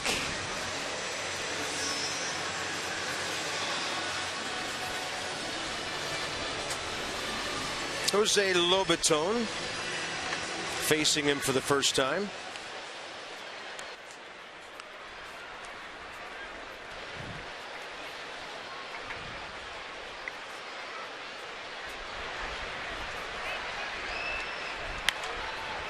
And this one out to Daniel Murphy.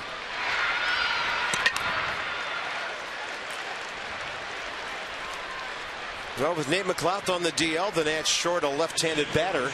And at the top of the hour here, 3 p.m. in D.C., it'll be Scott Hairston getting the call against Black. And he'll be facing him for the first time.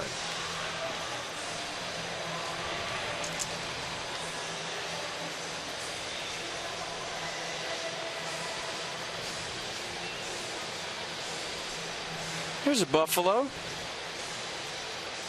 Activated today. Proud Papa back in the dugout. A little baby Buffalo the other day.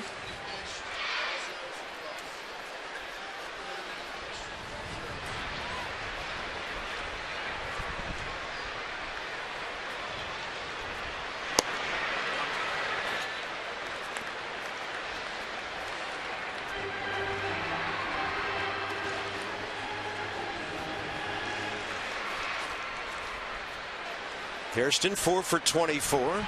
4 pinch RBIs with a home run this year. And that one is way upstairs to the screen and right back to the catcher. Good take. Whitley off.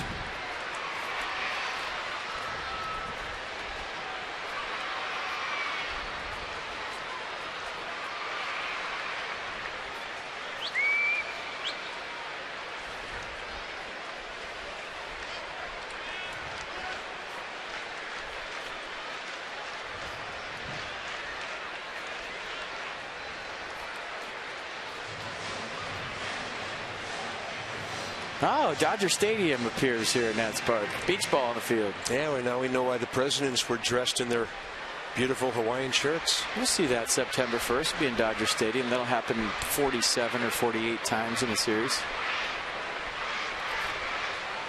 Beach ball on the field.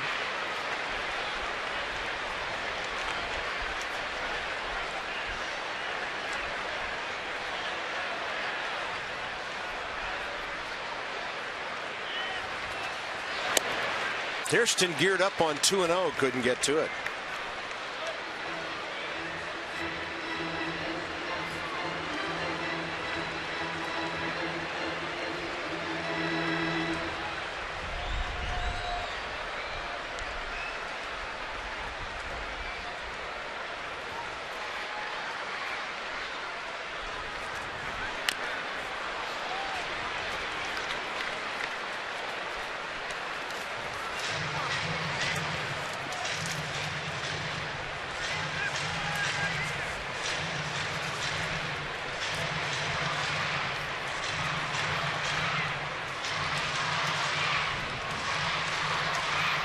Big gap in right center.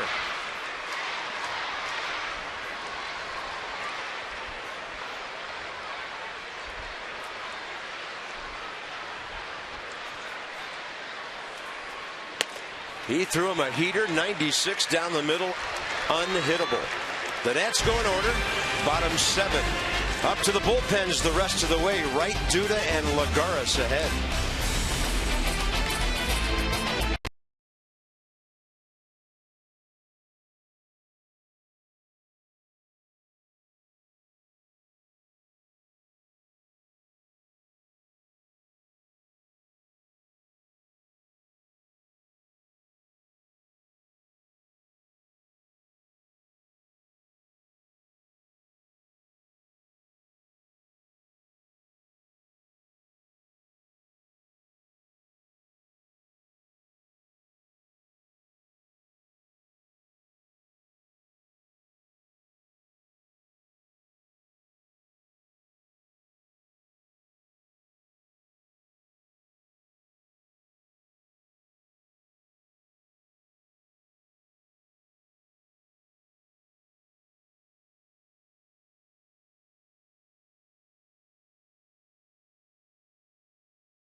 By Ocean City, Maryland. Put your vacation days to good use in Ocean City, Maryland. Book now at OCOcean.com.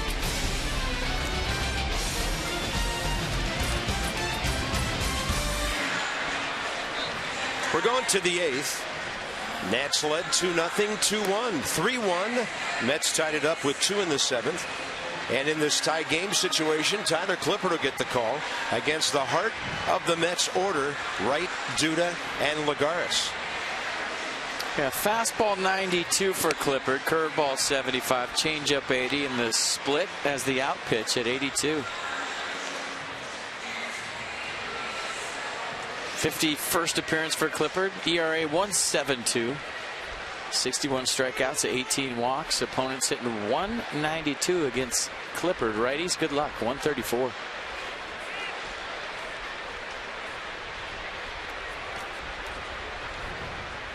Tyler Clippard against David Wright. A career matchup of 20 at-bats. And for Wright, 6 hits, 3 home runs, 3 walks. Tyler delivers 91 right in there. Well, important inning for obvious reasons, but when you have Denard Span leading off the bottom of the 8th, keep it right where it is. You got your guy coming up in the heart of the order behind him.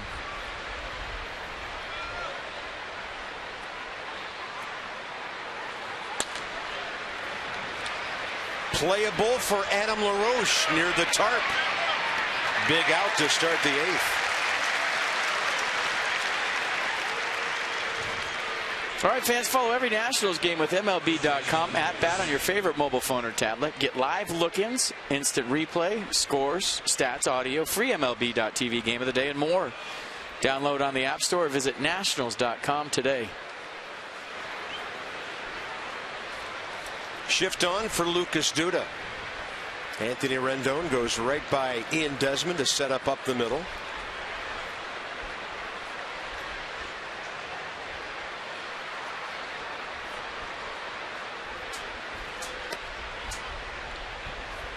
And 74, a little bit up and away. Duda, 10 career at-bats against Tyler Clippard. Couple of walks, 4 strikeouts, still trying to get his first hit against the Nats setup man. Boy, Cabrera well into right field here. And this one out to center for Denard Span.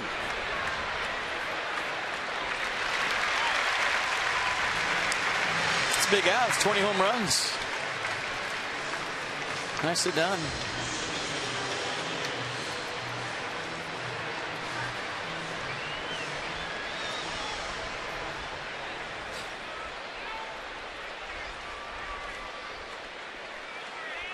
Juan Lagares is 0 for 3 in the series.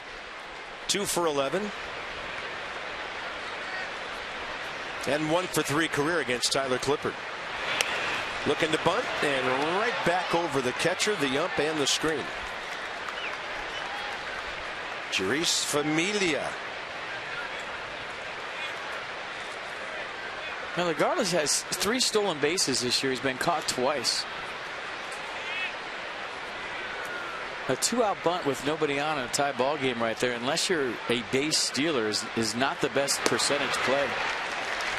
By him doing that, he's basically telling you he doesn't like facing Tyler Clippard.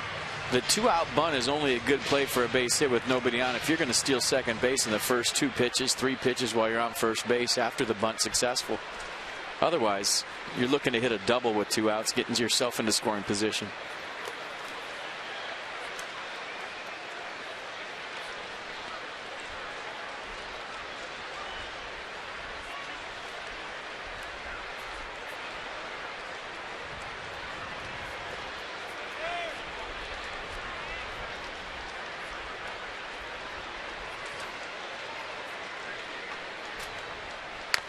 Fastball up and a foul.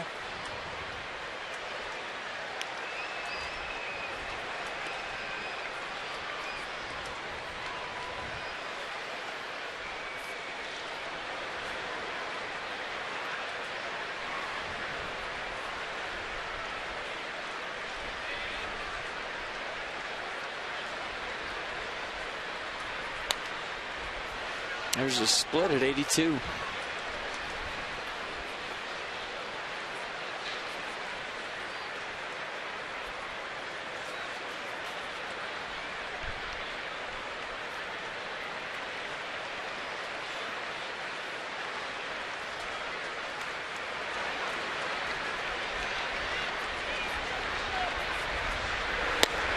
Change up, nasty. 81. Another very efficient 8th inning. Denard Span right now is on his 4th longest career hitting streak at 10 games. He's at a 29, a 12, and an 11, and the Nats need him for hit number 3. Bottom of the 8th coming up.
Steven Strasburg, Irvin Santana. Strasburg 8 and 9, coming off a good solid start against the Phillies. 7 innings without a run, and Santana's 10 and 6 for Atlanta. He lost one here this year, giving up 3 earned runs in 6 innings. 7 o'clock, Nats Extra on Masson 2, and the Nats looking for their first win at Turner Field this year. Haven't been there since April. For the Mets, Vic Black still in the game.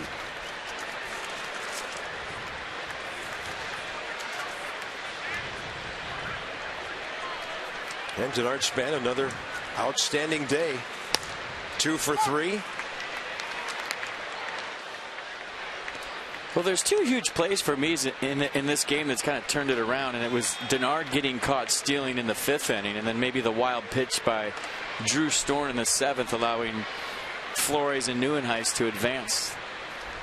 You talk about 3-3 game. Those, in my mind, big plays. 3-hit day, Denard Span. He came into this game hitting .295, and he's 3 for 4. Game on. I mean, who's better than Denard Span right now? Maybe one leadoff hitter that you think is better than the Nats leadoff hitter. Every time he needs to get on, it seems like he finds a way to do it now. We'll see how Matt Williams decides to play this. Does he bunt Anthony Rendon? Does he start the runner? Do you play hit and run baseball, or do you just play it straight up? Lots of options for the national skipper right here, right now. Anthony Rendon, 1-for-1 career against Black with a double. 0 for 3 today, 3 for 11 in the series. And the Nats, with a leadoff man aboard, Mets will bunch their middle infielders together, opening up some hitting lanes for this guy who uses the whole field. Strike 1.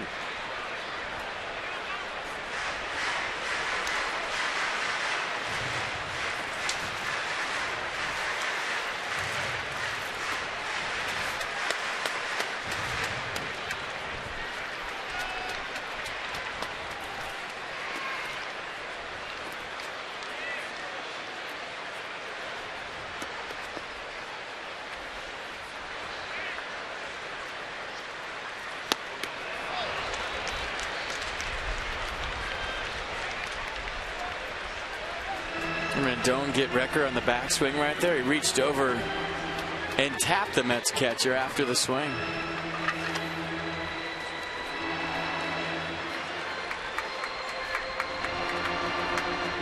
You all right? Okay. Let's see if the backswing gets Recker. Yeah. Not that hard, but I'm sure he felt it.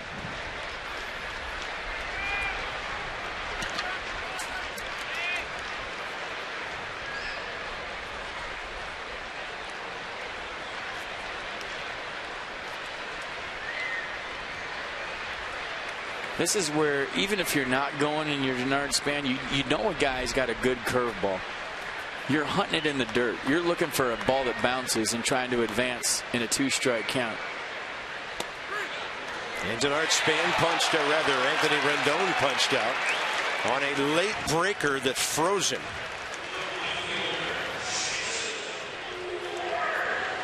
A late breaker and a late call by Dan Iasonia. And now the line moves to Jason Worth. Jason Worth 0 for 3 today. 0 for 1 career with a walk against Vic Black, who has struck out 3 of the 4 men he's retired. Nats looking for their second hit since the 5th inning. Span's had the last 2 hits in this game.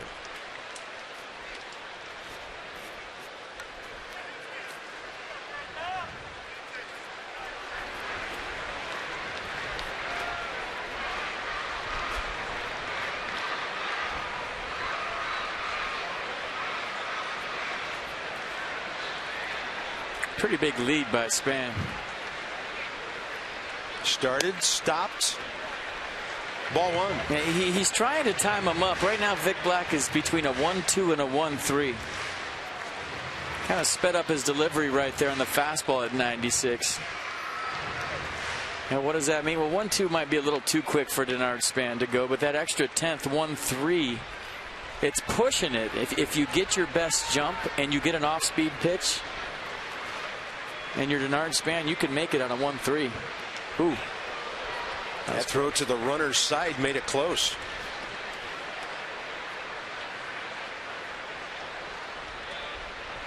But a 1-3 carp, that you know, that's the border. You know, anything below that, unless you have some kind of rhythm or tempo on the guy and you actually leave a clip before he moves, that's your really fast max jump, you'll make it.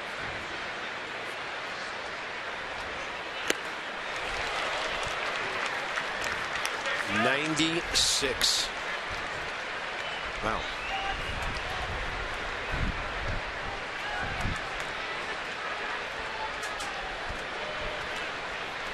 The Mets have a left-hander ready for LaRoche next.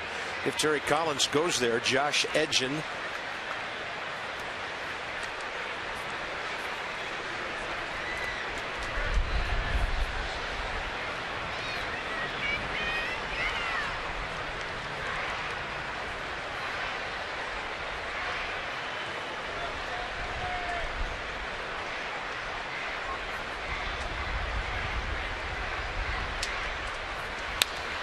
And Worth had a big-time cut at 95. You know, the difference in when Curtis Granderson was at first base, he was against a lefty. And if you pick something up on a lefty, even if you guess and go and get thrown out with 2 outs, it's a good play. Right now, Denard Span with 1 out is trying to read Vic Black, but he's even gotten quicker the last 2. He's at a 1-1. Wow. Yeah, put that together with 96. Yeah.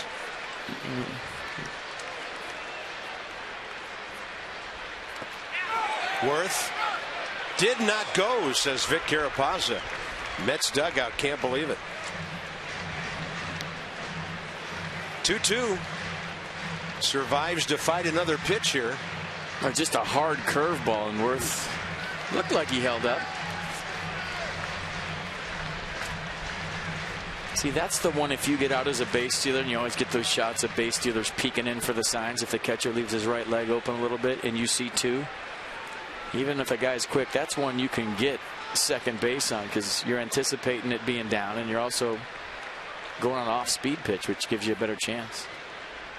Going now. Worth out to center. And a one-hopper right at Lagares, and Denard Span just kind of had to sit there and watch the defensive play. 2 on, 1 out. And Jason Worth hits one extremely hard. Great swing by Worth, but did you see the jump by Span? Even though Black was quick, he finally timed him up, and he got a great jump. And watch the jump on the top of the screen. Great jump. So he got a tempo on him. Even if he's fast, he's still got a good jump. And look at Span. Just step on the bag at the end. Didn't trust that it was going to drop. Might have gone first to third, but with the arm of Lagares, a good read by Span. So first and second, 1 out, and that's in business. Left-hander Josh Edgin coming in for Adam LaRoche. Bottom 8, big situation.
Threatening to take the lead here in the bottom of the 8th with a hot Adam LaRoche coming up from 5 to 6:30 today on Masson.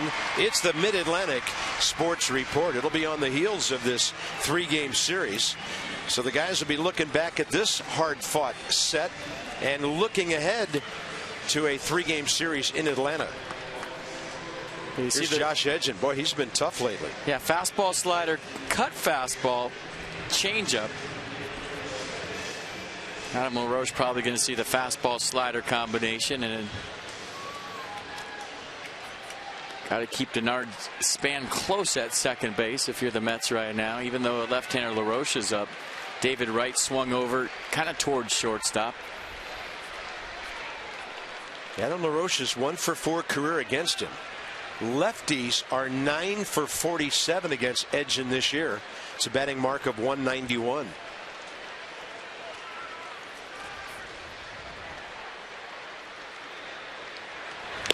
I was watching the setup of Jason Worth leading off first, getting a good lead obviously with Duda way behind him, but he's almost pointed as much toward Denard Span in second base. Oh, this is strike 1. It looked away. Sure did. Keeping an eye on the lead runner here, Worth.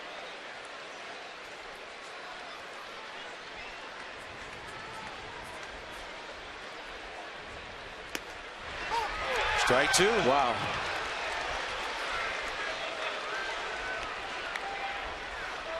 This one looked up and maybe in. Adam LaRoche in an 0-2 count, and both pitches borderline.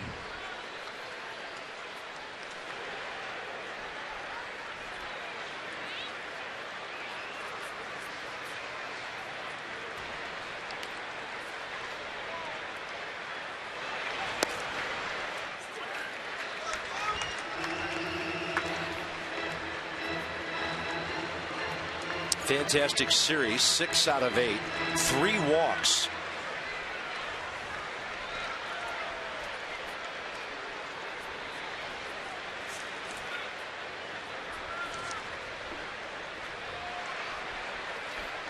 And trying to pick up his 4th RBI against the Mets here.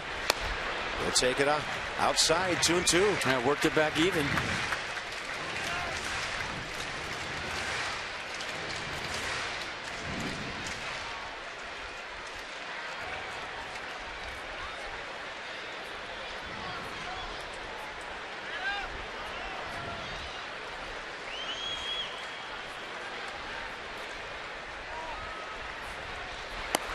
Ball 3.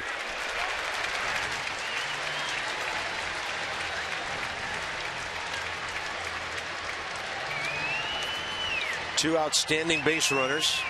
1 out. Full count. No, they don't go here. Wasn't suggesting that. No, I'm just talking to myself. Now with a left-handed batter and catcher looking right at David Wright. So here's a 3-2 with 1 out. And LaRoche can't reach it. You don't see that happen to him very often. Yeah, bet fastball got the slider. Terry Collins going to come out and play matchup baseball and go get the righty in the bullpen. Let's check out the sequence. Adam LaRoche had a fantastic series against the Mets. Terry Collins goes and gets his lefty, Josh Edgin. He goes first pitch slider for a strike-ish. Second pitch in the zone. And then it's just sliders away. Fastball right there. And goes 3-2 slider. Double switch. Juan Lagares leaves center field. Chris Young will go out there. And here comes the right-hander, Jeurys Familia.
Here in the 8th inning, Chris Young on the double switch to come in and play center field.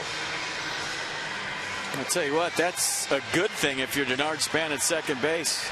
Terry Collins going double switch just took out the best arm in center field in baseball. So a base hit up the middle, you got a chance to take the lead.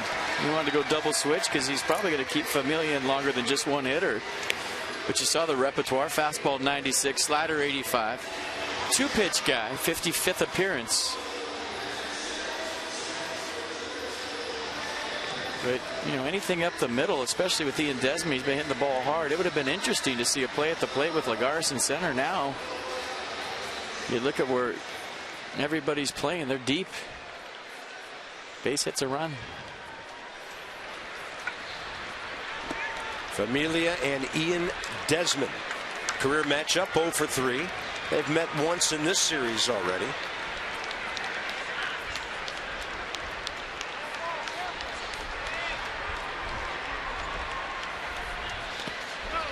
Desmond made a slight offer. Looked like he stopped. Ball 1.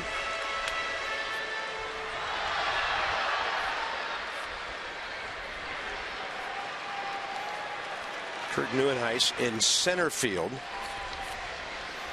to replace Lagares, so that would put Young in left.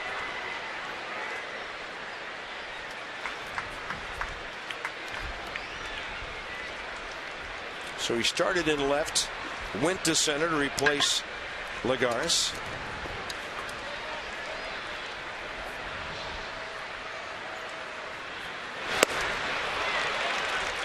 Nasty slider. Might have crossed up Anthony Recker right there.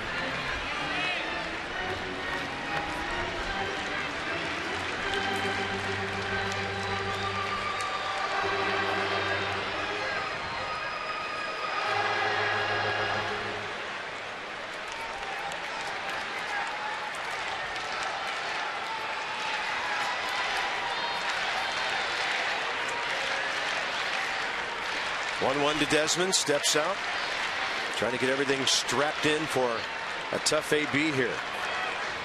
3-9-0 Nats, 3-8-0 Mets. Outfield deep.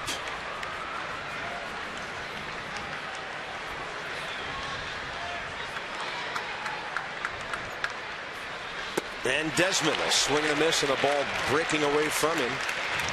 He's driven in all 3 Nats runs today.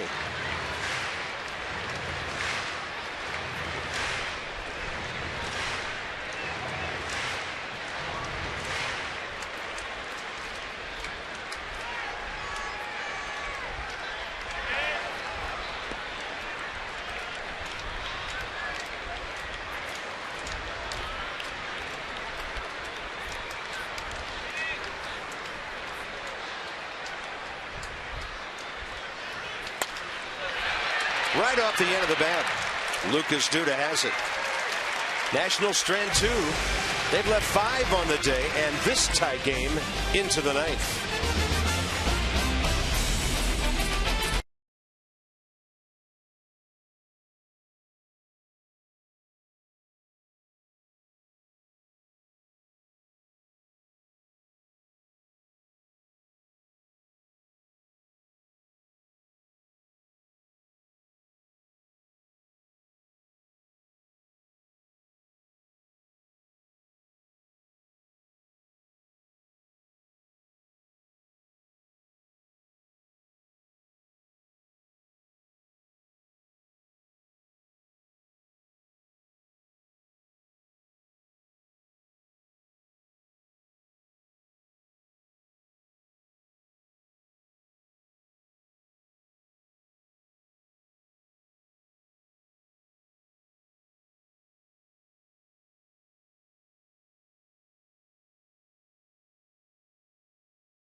Maybe.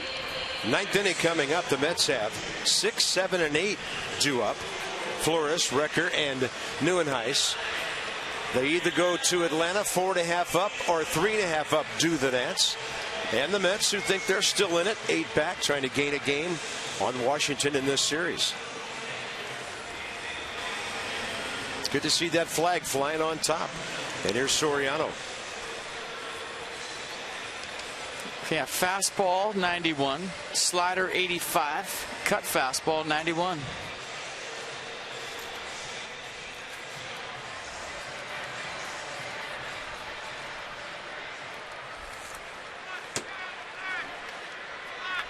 Wilmer Flores, key base hit last time. Good luck. Jordan Zimmermann and the Nats had the game well in hand going into the 7th. He led off with a base hit. Neuenhuis had the pinch hit and out later. And then 2 batters later, the Mets had tied the game. Flores facing Soriano for the first time. Strike 1.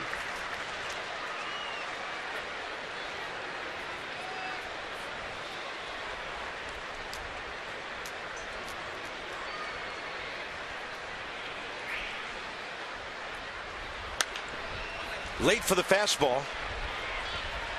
Long run, LaRoche. Calmly with the one-hand basket catch. That is some kind of control right there. Yeah, absolutely. Look how far he had to go for that ball. On the run, over the shoulder, just sticks his glove out. You just don't realize how hard this play is. You know, watch where he's going for this ball. Just picks a spot, runs to it, looks at the fence. I mean, the fence is approaching, all of that going on, and just over his shoulder, reaches out. Not a problem. What a play by Adam LaRoche. You know, when you think of him at first base, you think about how smooth he is with the glove on ground balls. You really don't think about the range and the pop-up, but he just showed you it right there. Swing and a miss. The catcher, Anthony Recker, 0 for 3 today. Facing Soriano for the second time, 0 for 1 career. The guy we're about to see in Atlanta, Freddie Freeman, in my mind, is the best at that right now.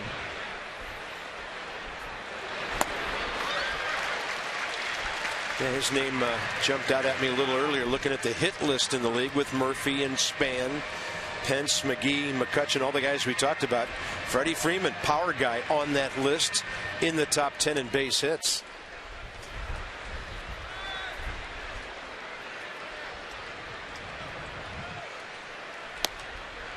I think I'd rank Ike Davis a close second in foul pop-ups in range for a first baseman.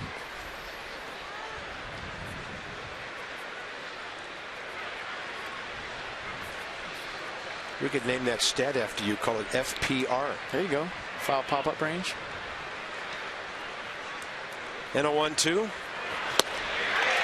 Soriano dominating the first two hitters here with help from his defense. Next up will be Neuenhuis. And a good slider right here. 86 miles an hour. Everything away. Good late break. And Anthony Recker way out in front.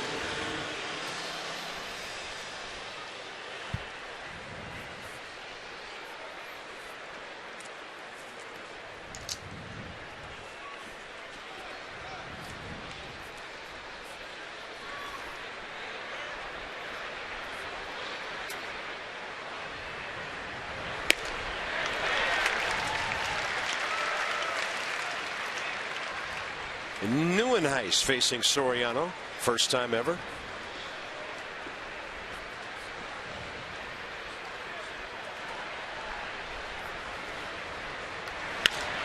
And a ball out to center. Shallow. Long way, and Span will get there. Bottom of the ninth. Bryce Harper will be the leadoff man.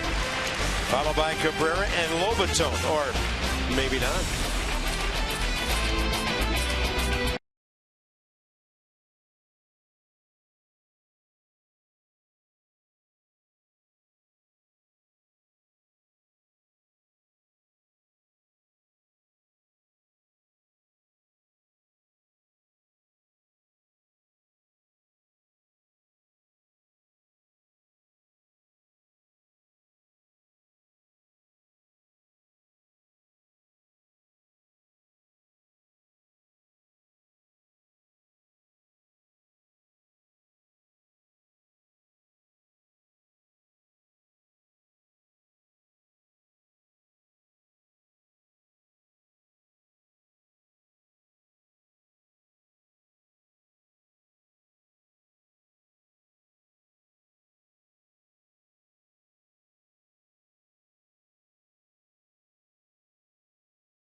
As we head to the bottom of the ninth, and Johnny Holiday along with Ray Knight. Mets extra post game is just around the corner.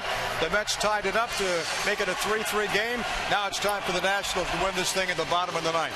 I like those walk-off styles, don't you? We have a good opportunity right here to see Bryce walk this thing on off. I know one thing, he's going to have one thing in his mind: fastball, middle in, launch it.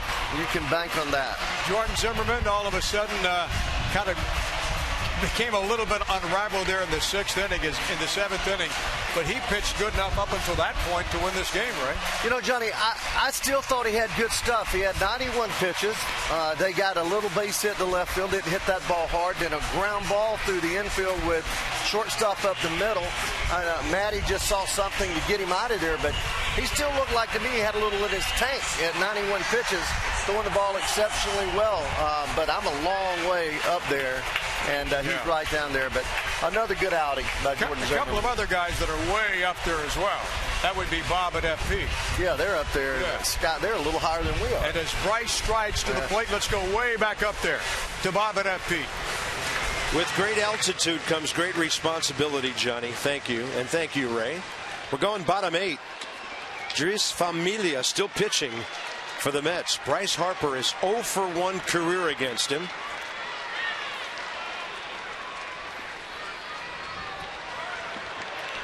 Well, here we go.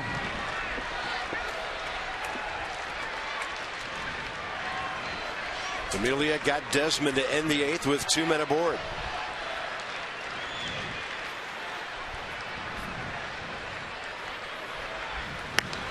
And Bryce lays off the fastball up and away.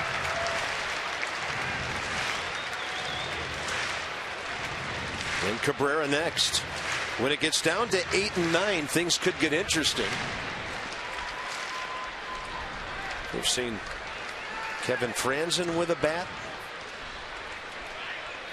Souza had a bat and a helmet. And Bryce Harper lashes one the other way. 1 ball, 1 strike.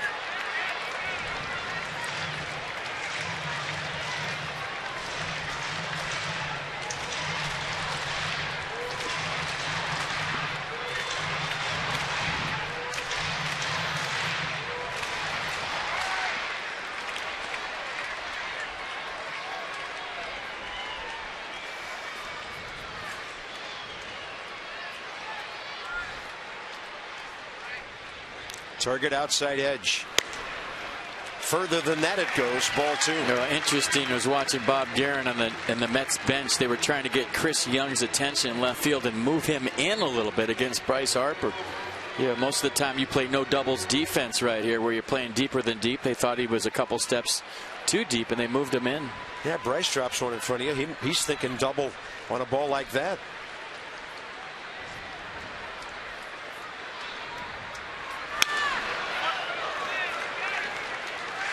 See, that's the frustrating part.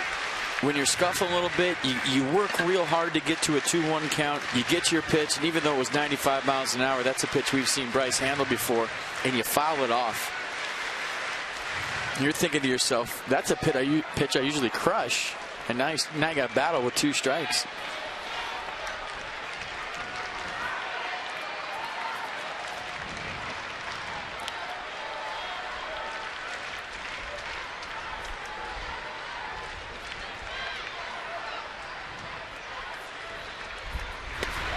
And he goes off speed in the dirt to strike out Bryce Harper.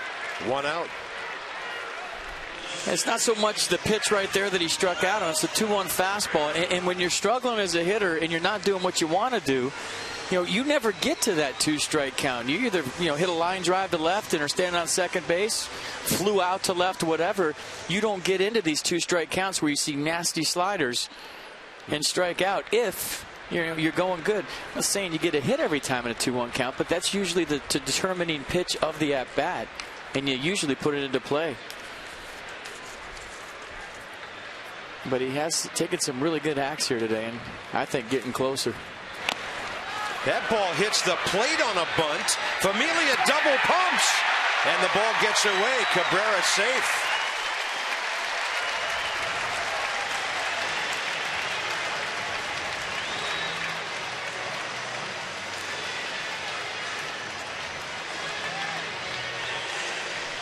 Well, you're wondering if it bounced high enough off the plate in and of itself to allow Cabrera to reach first, but I think it was the double pump by Familia that allowed Cabrera to finally get there. Yeah, couldn't get it out of his glove. Funny throwing angle. Look, he still didn't have a grip. That's got to be a base hit all the way. A nice job by Cabrera to reach here in the 9th.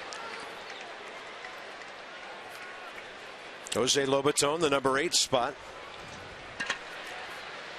1-for-1 career with a base hit against Familia.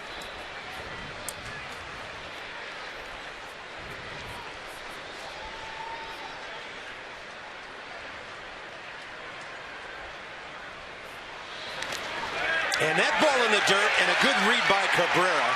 He was off to second base in an instant, even if Recker had found that ball, as Dribble was gone.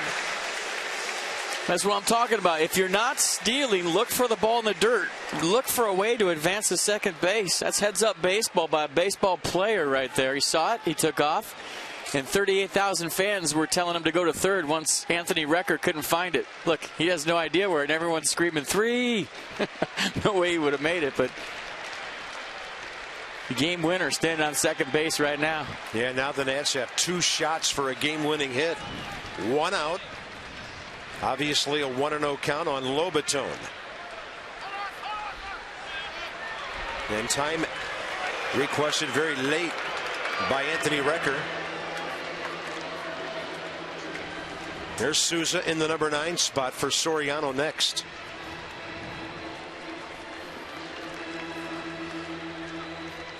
Double barrels in the Mets bullpen. Terry Collins has his choice. I mean, he's got a base. If he wants a right-on-right matchup with Souza on deck, Lobaton's run means nothing. Count goes to 2-0.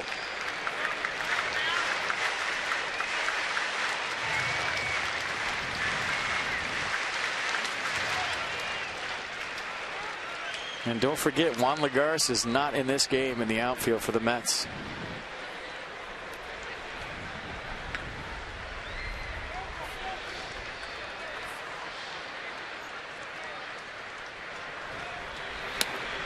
Off the plate inside, ball 3. It's unintentional, intentional. Rookie on deck who's never faced this guy.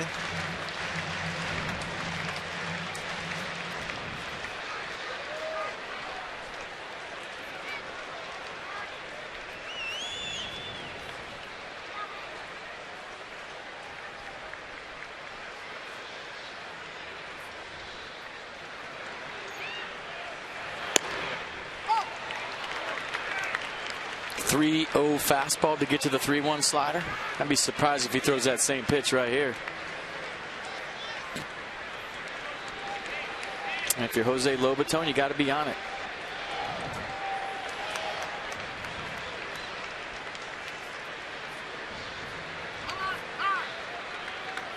And this time Jose Lobaton requesting timeout.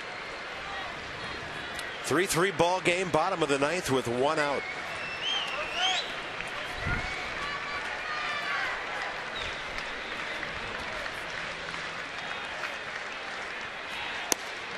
Yep. 2 on for Souza.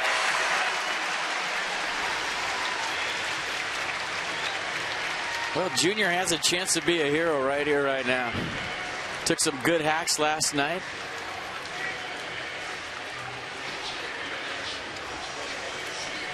And he has to be thinking about that slider. It's a pitch that he saw last night until he got to 2 strikes. Then he got a fastball, and Familia likes to throw the slider down and away to right-handers. Well, Matt Williams trying to get Steven Souza Jr. ABs any way he can. He's had a couple in this series as a pinch hitter. So here comes that 3rd time. Well, this is what I was talking about last night. Buckle up, put your helmet on, put your chin strap on, and enjoy the ride. Pennant race baseball. Welcome to it.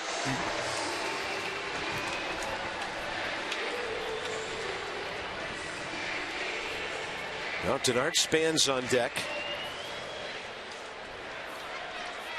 Runner at second, Cabrera means everything. Mets pinch up the middle here against the rookie. 96, nasty.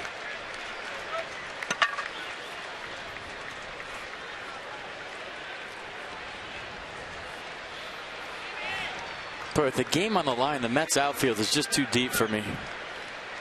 Neuenhuis is playing like this is the 6th inning. He's deeper than the patch that's worn out there. Souza And David Wright's about 20 feet off the line in third. Any kind of ground ball near the bag would be a game ender. Now on 0-2. But as an outfielder right here, you have to get yourself into a position to throw out the runner at home. You cheat up to where your arm allows you to throw out a runner. Right now, Nieuwenhuis is too deep. Granderson is a hair too deep. Chris Young moved in. Souza's out, 2 down. It'll be up to Denard Span. And they've got Dana Eveland ready. In fact, Denard was looking over at the Mets dugout waiting, and now Terry Collins pops out. Well, if you played matchup to this point, you're going to keep playing matchup, and Terry Collins going to go left on left against Denard Span. So Familia kind of a varied existence in his 1 inning. A hit, a walk, 2 strikeouts, a wild pitch. And it'll be Eveland against Span straight ahead.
Against the lefty Eveland, 2 hits, one of them a double, and a base on balls. Yeah, he's either going to see a fastball at 90 or a slider at 84. And Eveland loves the slider, throws it 54% of the time. So it might be a pitch you think about sitting on if you're Denard, but 21st appearance for Eveland. Lefty's hitting .222. And I think it's safe to say if you're Matt Williams, you love the fact that you got Denard Span in the batter's box right now. Arguably one of the hottest hitters in baseball. Yeah, no matter who's throwing to him. His batting average sitting at .299 on a 3-for-4 day. Outfield around to the left.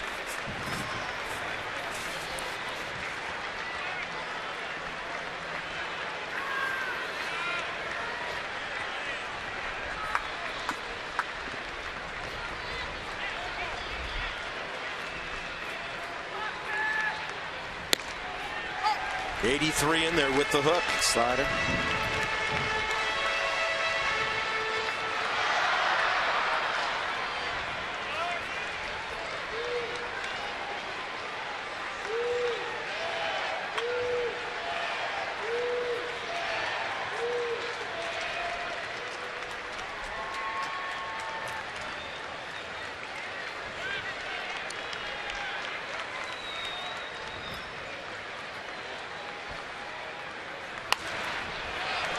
Another slider.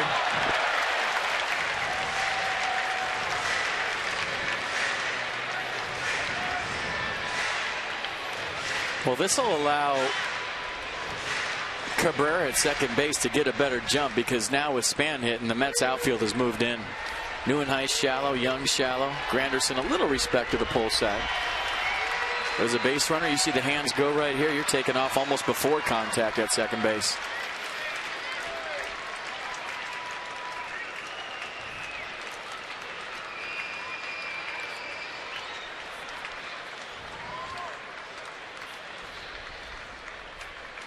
And the 0-2 pitch sounded like Denard broke his bat. Right to the bag goes Flores. And hopefully today will be the day the Nats turn around their thing in extra innings. We're going to the 10th. 3-3.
Six and 7 overall.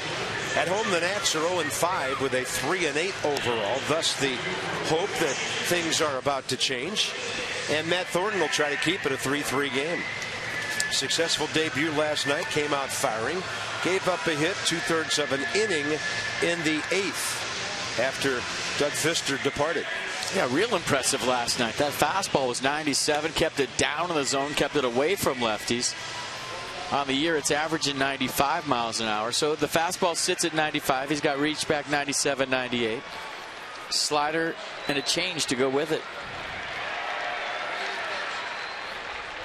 First at bat today for Chris Young, who came in on a double switch to play left field in the 8th inning.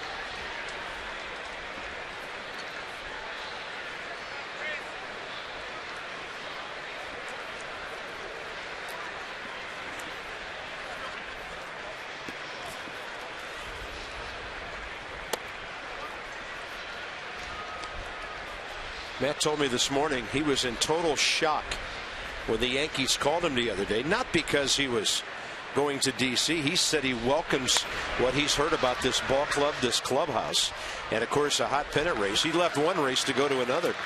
But he said as a player, after you've been to spring training with the guys and then you've been with them for 4 months of a regular season, it's just really a punch in the gut when they tell you you're going somewhere else. He welcomes the opportunity and says he's been feeling great for the last couple of months, even though some felt the Yankees really didn't use him that much. Well, I think when you go to a first place team, it's anything but a punch in the gut. You go to Texas and you're 45 and 69. That would be one of those things that would be tough to wrap your head around. But, you know, you went from 3rd place, 4th place to 1st place. Up by 4 games. So, yeah. It's always tough to move as a player, but it's not like he landed in last place. He is with the 1st place club, and I just don't know how you get rid of a guy that throws 97 that's left-handed. That whole part confuses me a little bit. As it did him. Curtis Granderson 1 for 4. A couple of former teammates. Actually, Thornton's probably still in Boston last year when Curtis was a Yankee, so they did just miss each other crosstown.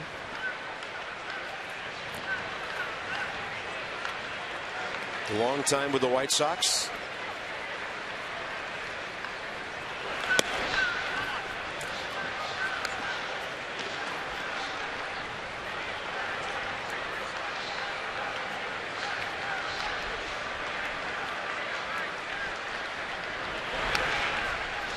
'97.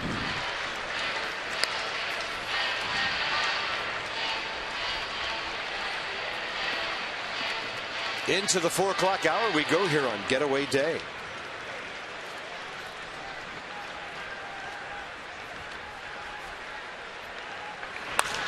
Granderson skies one that'll be slicing back to Bryce Harper. 2 quick outs for Thornton. And he'll face Daniel Murphy. Should be quite a lefty-lefty matchup. Well, Murphy got him last night with that trickler through the right side to plate the only run for the Mets.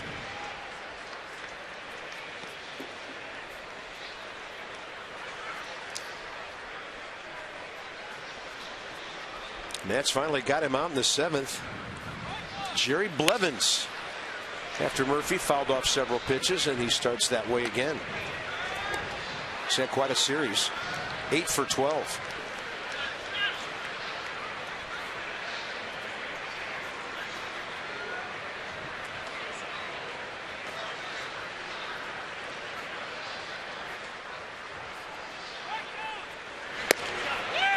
Sizzling 96. Paint. Wow.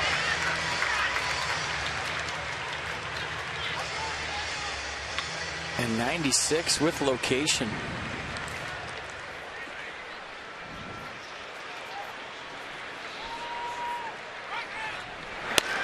Again, we're going to the bottom of the 10th. Thank you, Yankees. Anthony Rendon. Then Jason Worth and Adam LaRoche. Rendon, he's 0 for 4 today. That just makes him even more dangerous. As we go bottom 10, Terry Collins a double switch. We'll update you in a minute.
Buddy Carlisle's. We head to the bottom of the 10th inning, tied at 3. We're going to show you how it was tied at 3, going back to the 7th inning. And Curtis Granderson with the big knock after the wild pitch by Drew Storn. That advanced the base runners, and that tied the game right there. Nice swing by Granderson, and that's where we're at right now. The Mets' 4th left fielder today is Eric Campbell. So on a double switch, he should be batting 5th. We'll disclaim that until we know it's for sure. Their pitcher should be in the number 9 spot. Here's Buddy Carlisle, who appeared last night, pitched a scoreless 7th, getting Span, Rendon, and Worth. Actually, Souza hitting for Worth in order.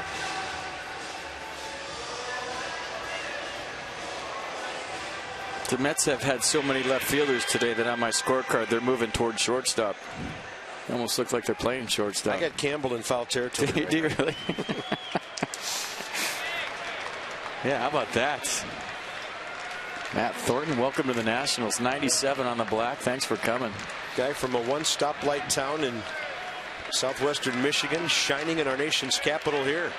Rendon, Worth, and LaRoche.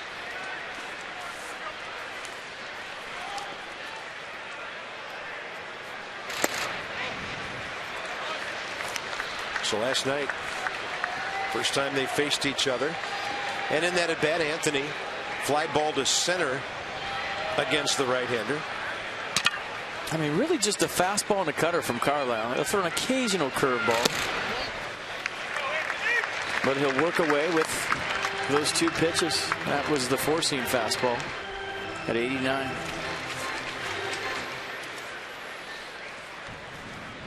Carlisle, 36 years of age. We last saw him when he was with the Braves in 09. He's been to Japan and the Bronx since, as well as a couple of years totally in the minor leagues.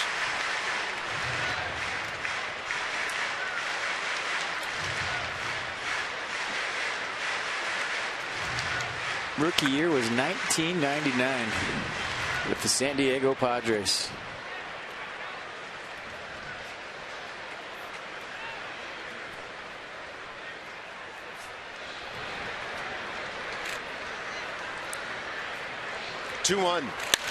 Rendon gets jammed, and this ball heading into the seats. Count will be 2-2.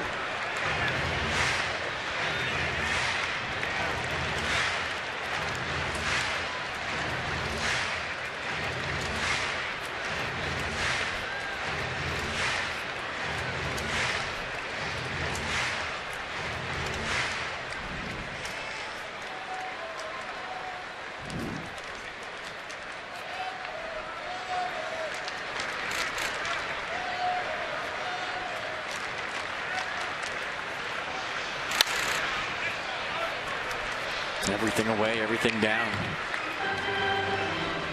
Man, this is a slugfest compared to the rest of baseball today.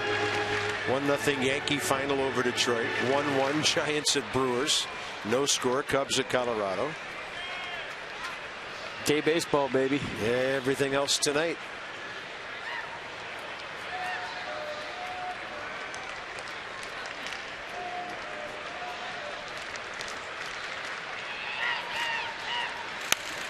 Rendon battling here.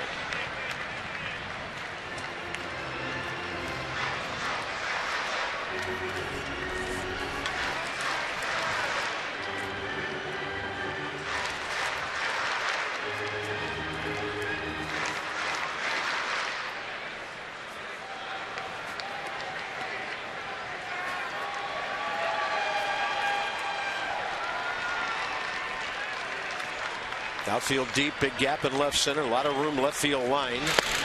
Rendon will take it, and the count's full.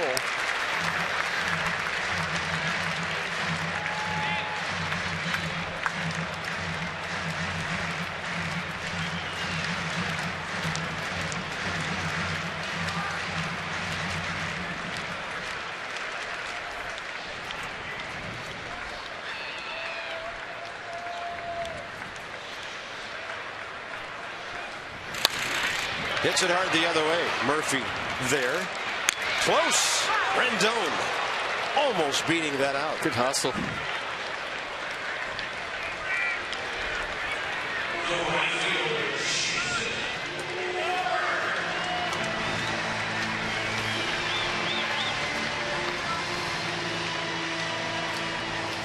Jason Worth based it up the middle last time. It set up a first and second with 1 out in the 8th. But the left-hander Josh Edgen came in to strike out Adam LaRoche. And then Juris Familia grounded out Ian Desmond.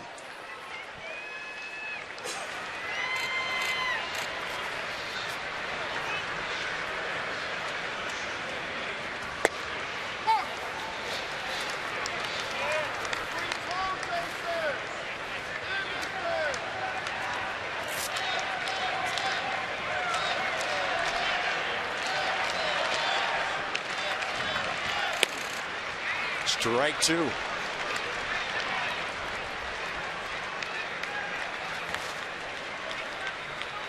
Buddy Carlisle doesn't look like a guy who's been in the minor leagues for the last 2 full seasons.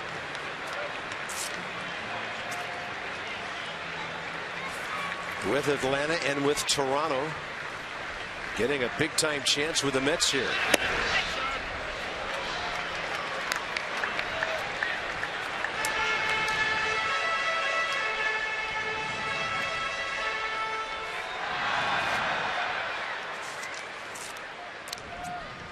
Jason Worth 1 for 3 career against him.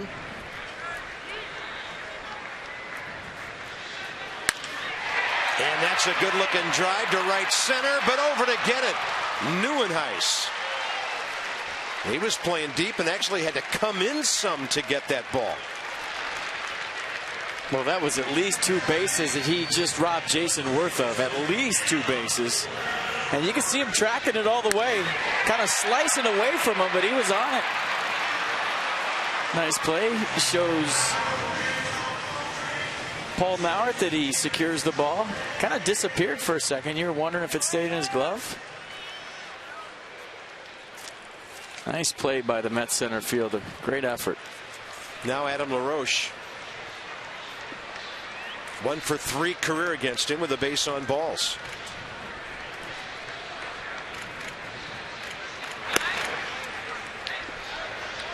I wouldn't try him in.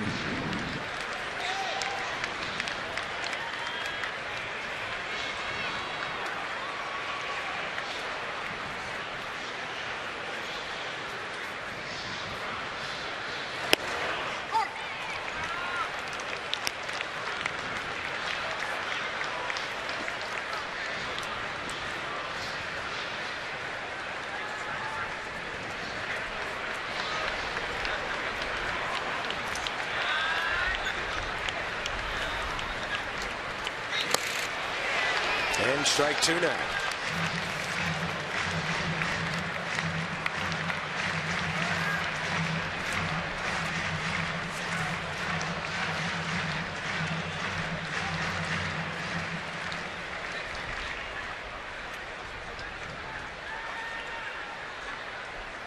Center and right extremely deep. Well, really all 3 of them. And LaRoche is out. The Nats, 3 hits since the 5th inning. Thwarted by the Mets bullpen right now. We're going 11.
The new guy for the Nats in the 10th inning.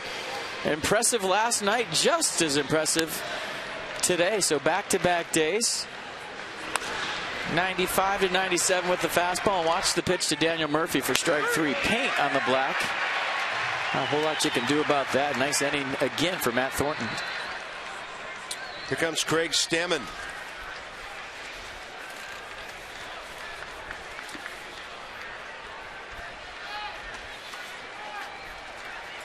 He'll be facing David Wright, Lucas Duda, and then the left fielder, Eric Campbell.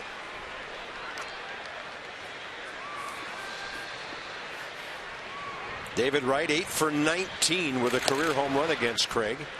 And pitch number 1 is inside. Wright today 0 for 4 in the series, 2 for 13.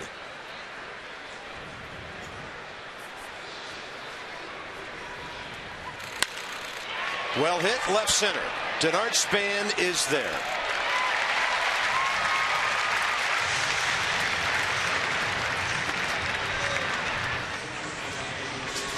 Just a little spanning. Not a big deal.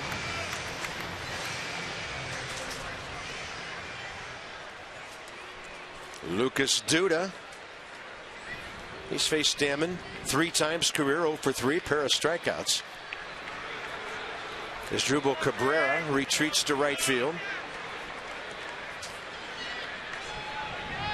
Rendon and Desmond up the middle on the shift. And Stammen gets the slider to the outside edge. Craig getting over the top of that breaking ball today.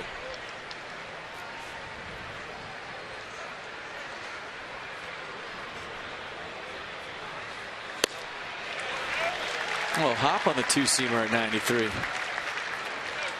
Yeah, usually that pitch goes 90-91. That one jumped out of his hand at 93. Some good late sink.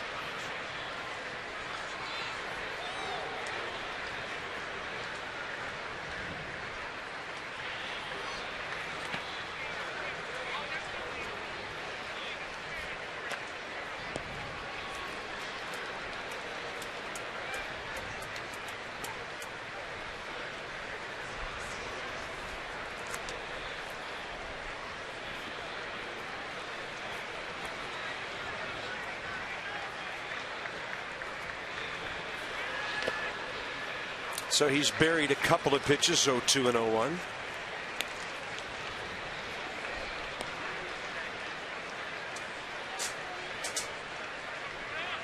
Yeah, dude, a guy with pull side pop. So you go inside, you're missing off the plate in.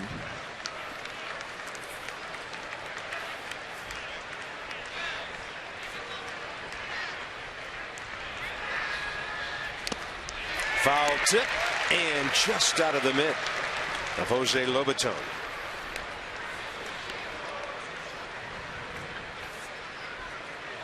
Well, with Stammen coming in, the Nationals have one more reliever, Ross Detweiler, who pitched last night. The Mets have 2, Carlos Torres, and their closer Henry Mejia. Got him reaching for 92, 2 outs. Oh, good movement on the fastball from Stammen today. And watch this pitch just run away from Lucas Duda. Starts a strike and then just hangs a right turn there at the end. Tremendous movement on the sinker. Here's Eric Campbell.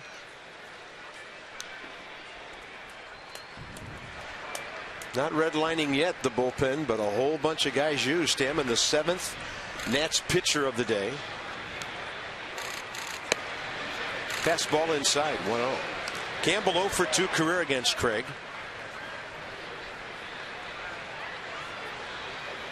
Mets have nobody working in their bullpen. Looks like Buddy Carlisle will take on Desmond, Harper, Cabrera. Bottom 11. I think the Nats have 2 lefties left in their bullpen. I'm not sure. I know Ross Detweiler's one, and there's the other one. He's been dying to pitch. Although he doesn't want to do it in a tie game, I'll tell you that. Well, maybe he does. I know Matt Williams doesn't want to put him in there.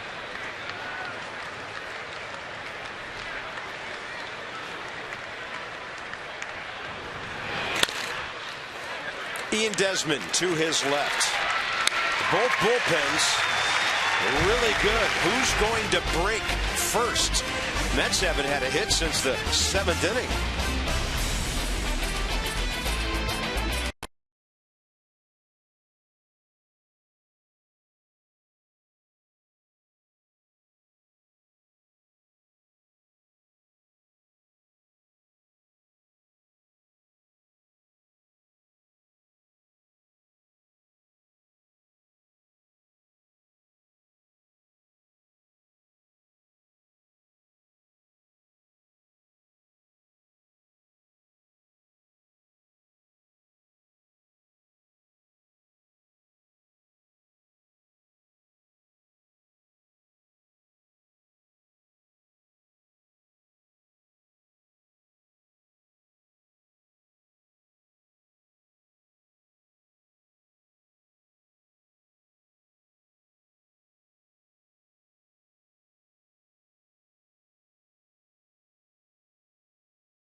As Drupal Cabrera to follow.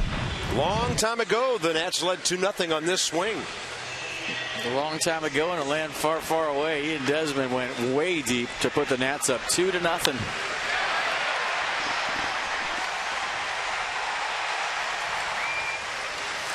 After a leadoff double by Adam LaRoche, Ian Desmond with a hit speed 103 miles an hour.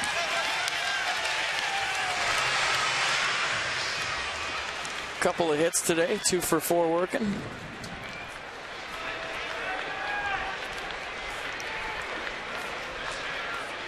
And he'll face Buddy Carlisle for the first time.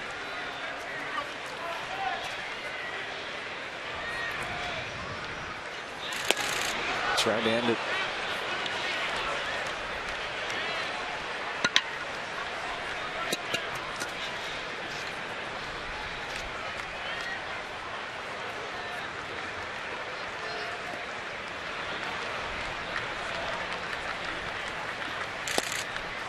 Buddy Carlisle will paint the outside corner with 90.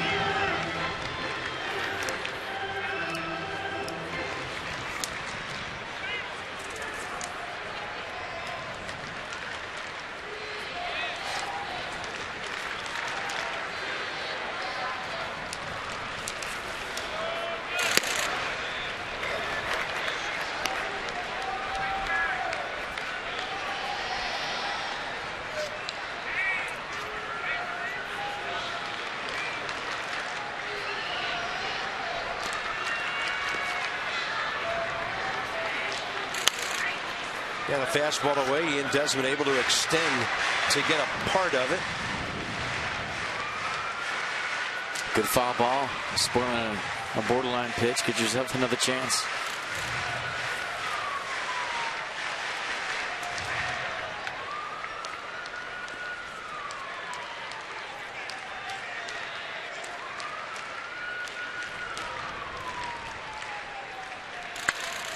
Desmond up the middle to his left. Flores.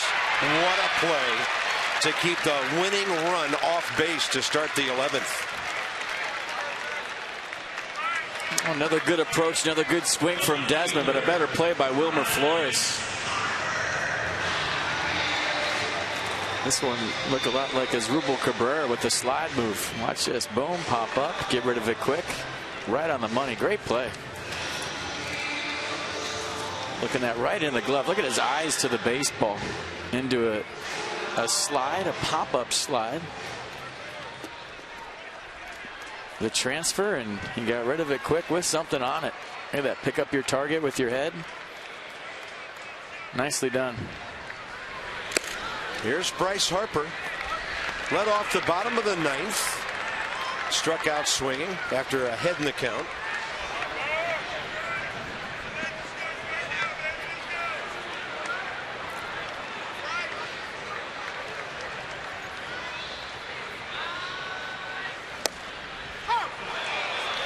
Counts even 1-1.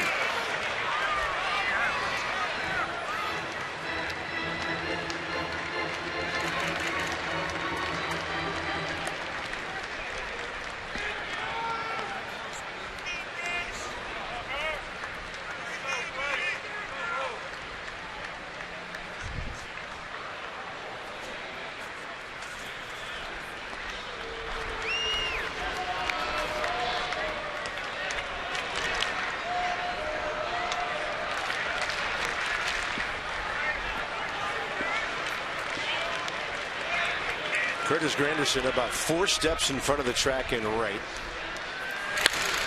Harper will drill one right in front of him. And Bryce aboard with one out here in the 11th. Second hit of this series. Cabrera, who can handle the bat, is next. I told you he's getting closer because his head is not moving. He's staying behind the baseball, and he takes a pitch on the outer half and pulls it to right center field. If that ball's any closer to him, we're throwing it to Johnny and Ray. That thing was just outside, hooked it to right center field. We'll see if he decides to run anytime here. Here's Cabrera. Bunt single last time.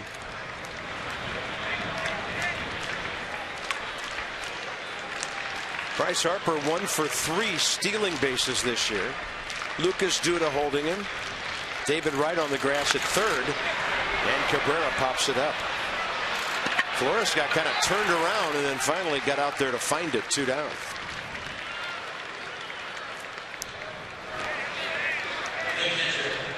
Going to bring in Jose Lobaton.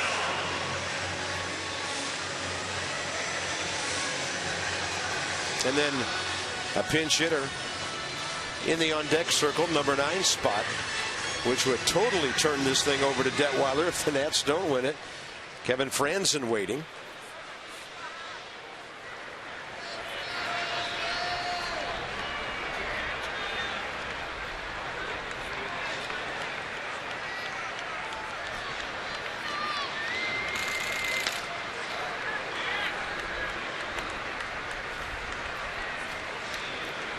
Granderson almost on the warning track. The Mets playing no doubles defense, as they should at this point in the game. Well, you'd love to see something down a line and watch Bryce go if you're the Nats.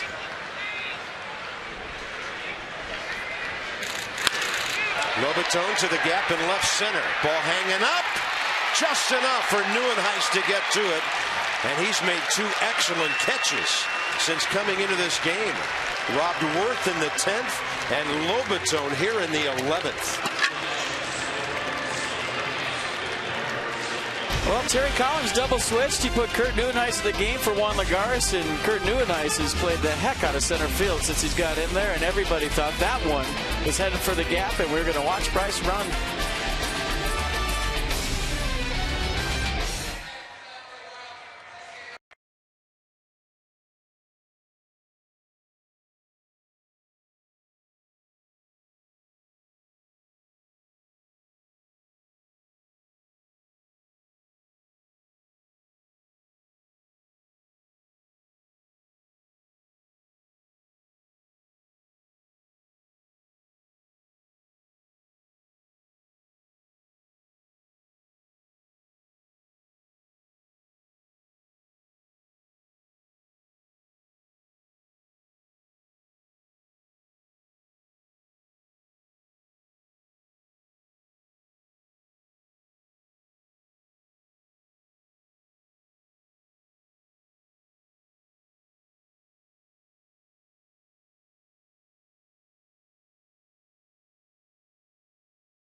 So you're wondering, is this going to get in the gap? They're playing no doubles in the outfield, so that allows you to have better angles on balls hitting the gap. And you see where Nieuwenhuis started. You see where he ended up. Almost had to kind of come in on that ball because he was playing so deep. But tracking, we talked about keeping your head still hit. And how about keeping your head still on defense to make that play? Second great play by Nieuwenhuis in center field. And Lobaton can't believe it. LaRoche can't believe it. And here we go, top of the 12th. Wilmer Flores. Yeah, when you couple that whole inning together with the hit and then that play, Flores robbed Desmond. So the Nats within inches of winning that game in the bottom of the 11th. Wilmer Flores 1 for 4. Anthony Recker to follow him, and then Nieuwenhuis here in the 12th against Craig Stammen. For Craig, 11 pitches, 7 strikes, and a very good 1-2-3 11th.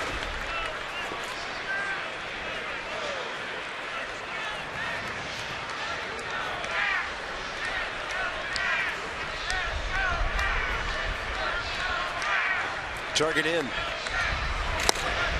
Got it in there and got a strike. Sinker sinking. Yeah, it's the best stuff Craig's had in those last several outings right here.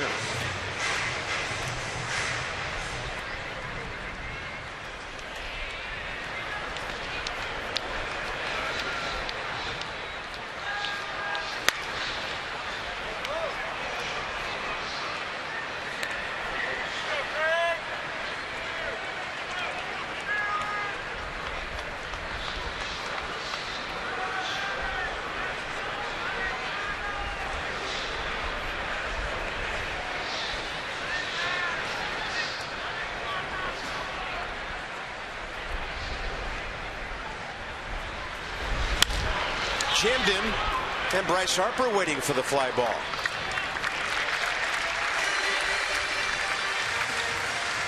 With more on Craig Stammen, let's check in with Dan.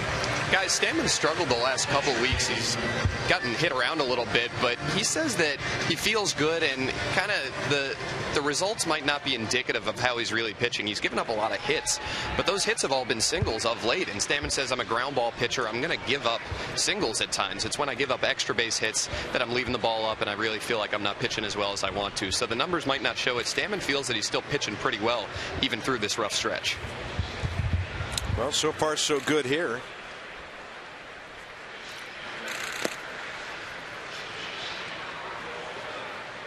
He looks strong today.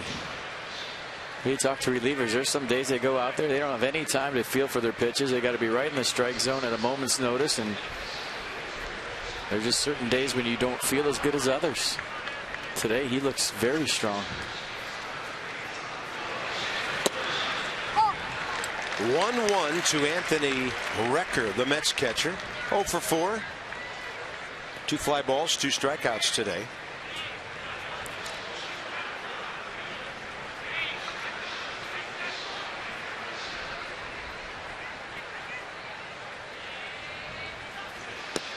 I'm looking around. I think our campers have all left us.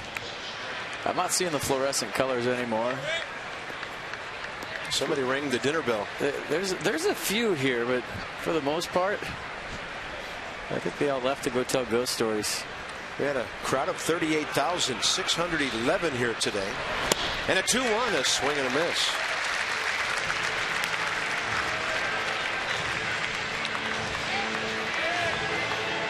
They probably all OD'd on cotton candy and hit the wall and had to jump on the bus.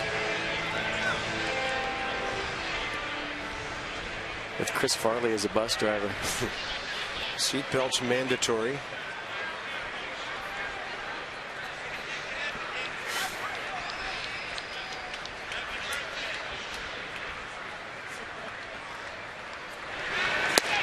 And Craig Stammen with one of his heaviest sinkers of the year strikes out Anthony Recker. 2 down. 94 too. Look at the movement on this one. Craig Stammen's got it going on here in the 12th. Watch this sinker. 94. I mean, that's got left-handed cutter / slider action to it. Look at the late movement. Looks like it's right down the middle. Go to swing. That's a tough one for Jose Lobaton to even catch. It had so much movement. Kirk Neuenhuis has had an impact on this game. They got their second hit in the 7th inning, which set up their game-tying rally. Recently, he's made 2 outstanding running catches in center field.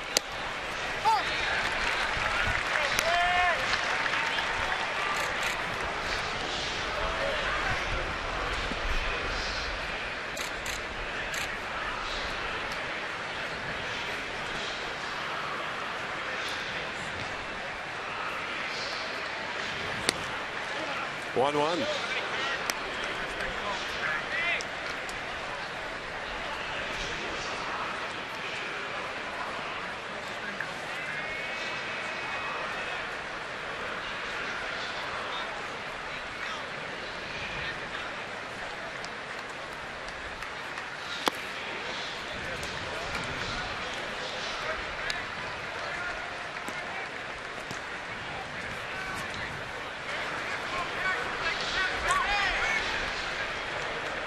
9-1-2 due up for the Nats in the bottom of the 12th.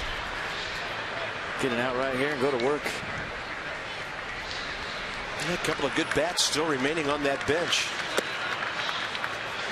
Saw Franzen on deck. When the 11th ended, Wilson Ramos, Danny Espinosa in there.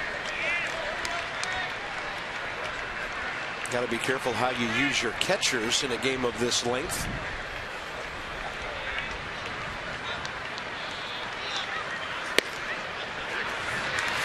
And Craig Stammen with a 2-out walk to Neuenhuis. First base runner he's allowed after retiring 5 in a row. Here's Ruben Tejada, their only remaining position player other than their catcher Travis d'Arnaud. So he bats for the pitcher here. I mean, if you're wondering about NYN stealing, you've seen him all over center field, running down balls left and right. He's got 1 stolen base this year in 1 attempt.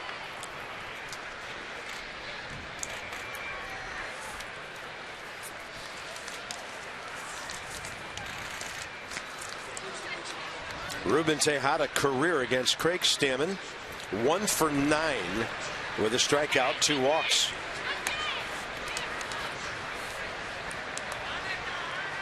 Well, the good thing is that gets Buddy Carlisle out of the game the way he was throwing. Nats had a single on him in 2 innings.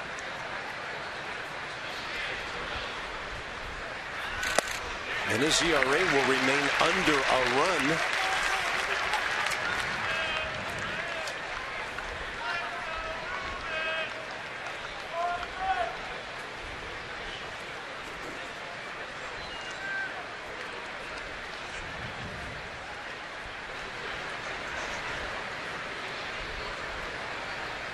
Short lead at first by NYN. And the ball gets away. Well, maybe that short lead contributed to him not moving. Well, you got to be looking for that. You have to be looking for any way to advance 90 feet in the 12th inning. I mean, as a base runner, you watch the flight of the baseball, and if you see a down angle and you see the catcher go to his knees before the ball hits, you could take off. Yeah. There were certain ball clubs I was on where we would work on that, get 3 deep in spring training, have a coach on the mound, and he would throw them to a bullpen catcher in gear, and we'd sit there and read them. And we talk about 90 feet being precious this time of game. That was a chance for Kurt Neuenhuis to get in a scoring position. He just wasn't ready for the ball in the dirt.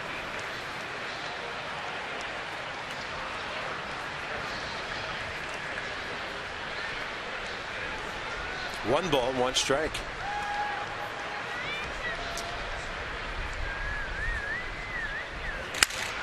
Busted bat, Ian Desmond right there. Bullpen continues to shine, totally shutting down the Mets. Pitcher spot 2 up.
We head to the bottom of the 12th inning. The reason it's still not at 3 is the Mets have thrown some serious leather around here late in the ball game. Jason Worth thought he might have extra bases. Kurt Neuenhuis says nope. How about Wilmer Flores going up the middle to the slide move spin? Perfect throw right on the money.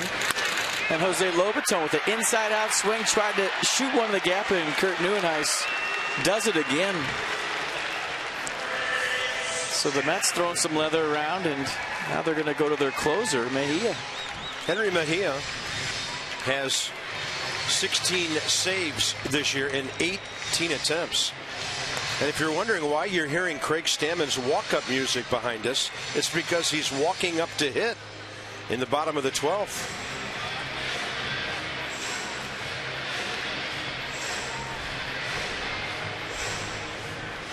I don't think Matt Williams telling you, he doesn't want to go deeper in his bullpen, obviously.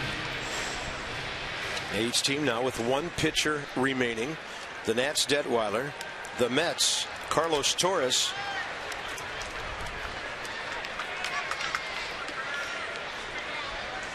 Craig Stammann's just pitched 2 scoreless innings, and he's up there with the bat. He's had 6 at-bats this year with 2 hits.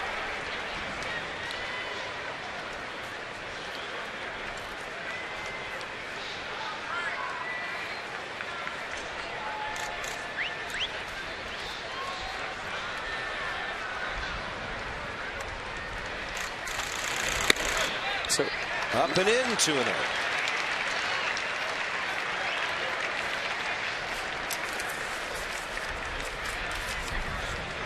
Sure would like to know if a relief pitcher's ever hit a walk-off homer. That would be awesome. We bring up the improbable, but not the impossible. In there, 2-1.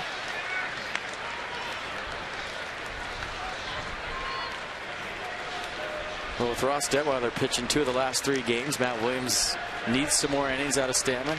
With Franzen, Espinosa, and Ramos still available, he chooses to keep Craig in the game, and it's understandable. Strike call, it's 2-2. I'll tell you what, I wouldn't even think about a walk-off homer with Stammen. But now that you mention it, why not? A little harder right now than 2-strike count. But I'm in.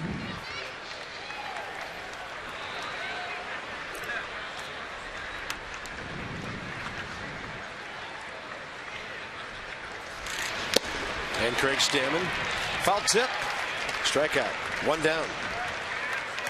Top of the order, Span and Rendon now. And Denard Span is 0 for 3 career against Mejia. Rendon in a moment will be facing him for the first time, unless Denard puts an end to this.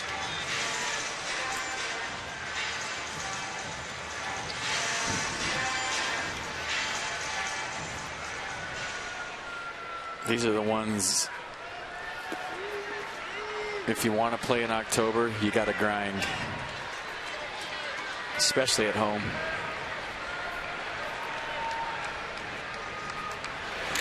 In the interest of a reverse jinx for all the theorists out there, the Nats have lost 9 home extra inning games in a row. Last time they won one, September 8th of 2012 against the Marlins. So you're saying they're due, is all you're saying? Absolutely. That's a month away from being 2 years. Span base hit.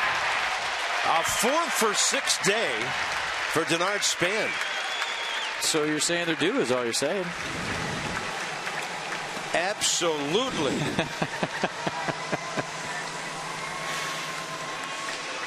All right, steal second, steal third, steal home. A nice swing by Denard Span. Once again, we got 4th hit of the day? Yep. 4th knock of the day for the best leadoff hitter in baseball right now. Who's now hitting 300. 3 Bills. Anthony Rendon 0 for 5. That's highly unlikely. And as I mentioned earlier, facing Mejia for the first time.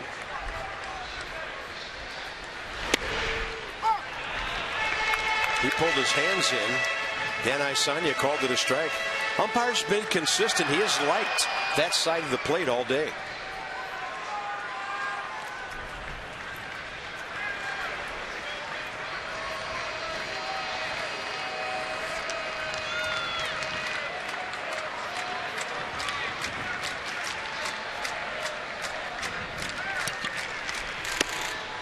Oh, 2.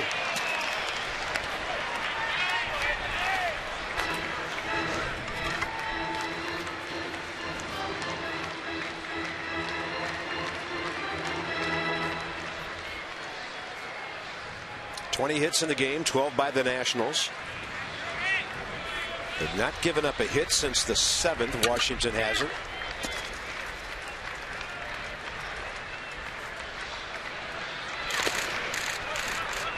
And a good job by Recker of keeping that ball in front of him.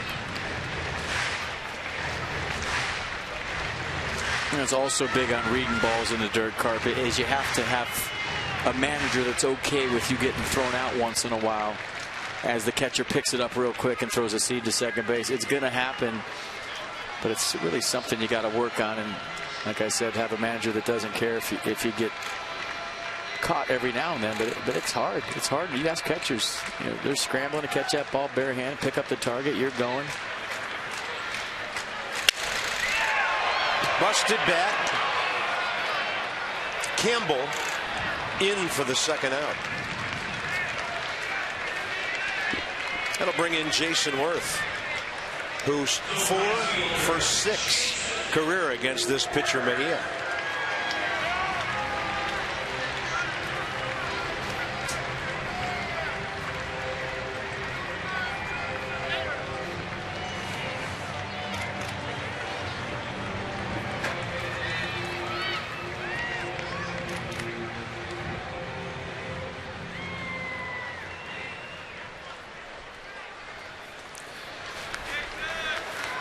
Today, Jason 1 for 5 in the series. 3 for 12 with a run batted in last night.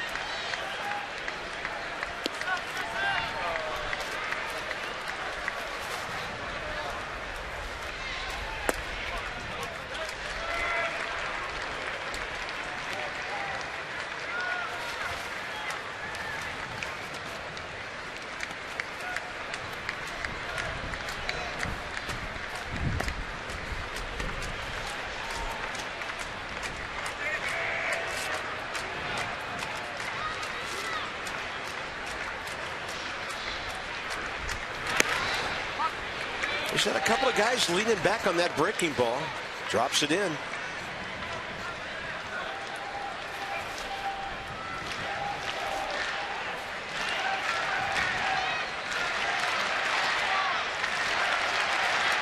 Rally gnome ready for action. I guess you'd call that a rally out.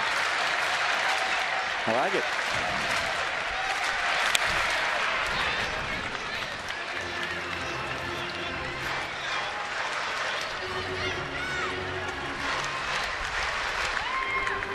Probably bought that on eBay for $500. He'll get his money's worth out of it. There's David Wright guarding the line at third.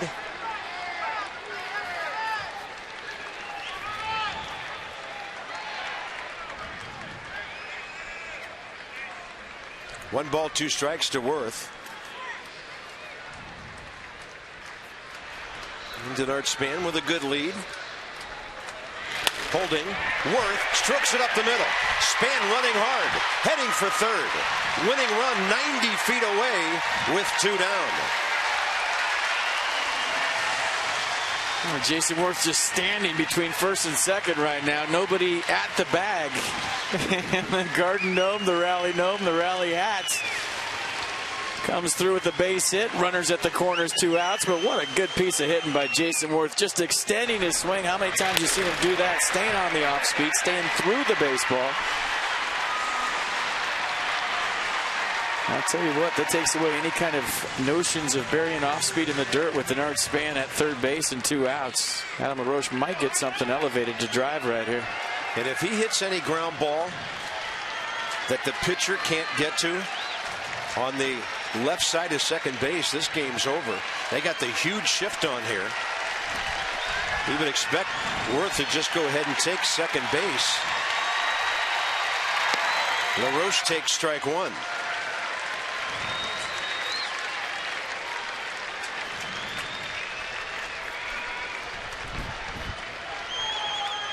Second and third, 2 outs. Adam LaRoche, who's done so much to hurt the Mets this year. 2 home run game last night. 6 hits in this series. 3 walks.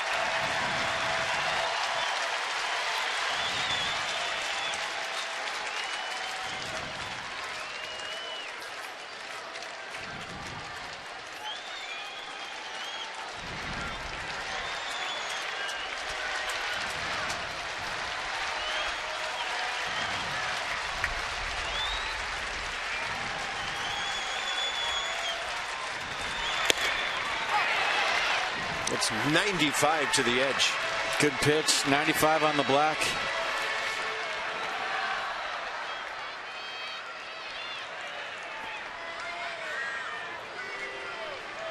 Recker going to go out there and have a discussion. That's 3 for 10 with runners in scoring position. Mets 2 for 5.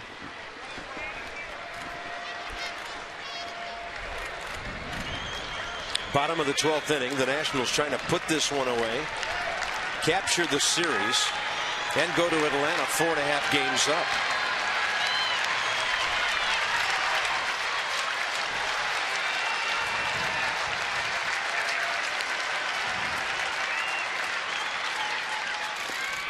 Adam LaRoche strikes out. It'll take a throw. Ooh. And Duda was not on the bag until he received the throw and had to reach over and find it. The Nats have now stranded 10 base runners, and this one's going to the 13th.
Going to play at least 13. Top of the order for the Mets. Yeah, Carp, I'm feeling really old today. My youngest, my daughter, started her senior year in high school today. And she will graduate sometime during this game. She also started her freshman year in college today.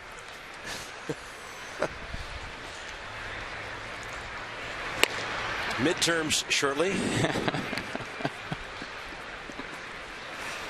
Curtis Granderson, 1 for 5 with an RBI single that tied the game back in the 7th.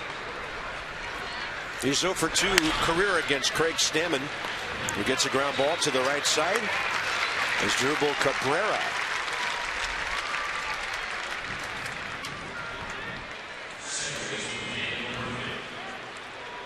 Since Drew Storen gave up that hit to Granderson, the Nats bullpen has retired 17 of 18 hitters. The only batter to reach the 2-out walk to Neuenhuis last inning. So here's Daniel Murphy, who's 3 for 5 today. 3 for 9 career with a triple against Craig Stammen.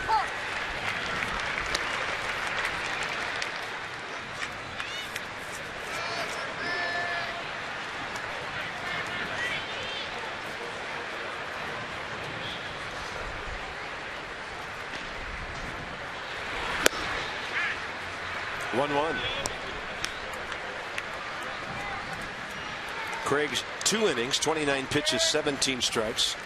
He's been dealing today.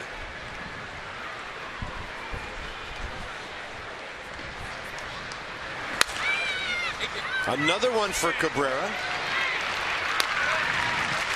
Somebody in the press box is writing that the Nats have retired Daniel Murphy 3 consecutive times. That'll bring in David Wright, the first batter Craig faced in the 11th.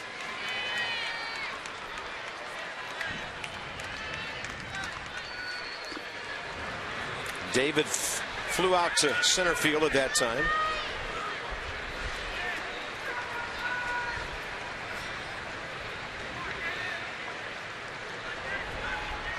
Well, their starter Mejia has gone 1 inning, and they're warming up their final reliever, Carlos Torres.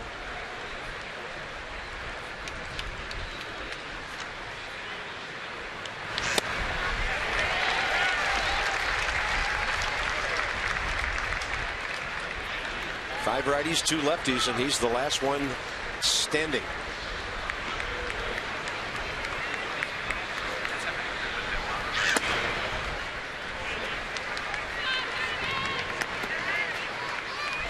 I'm sure the Braves are rooting for no one. They'd like this to go on for a while.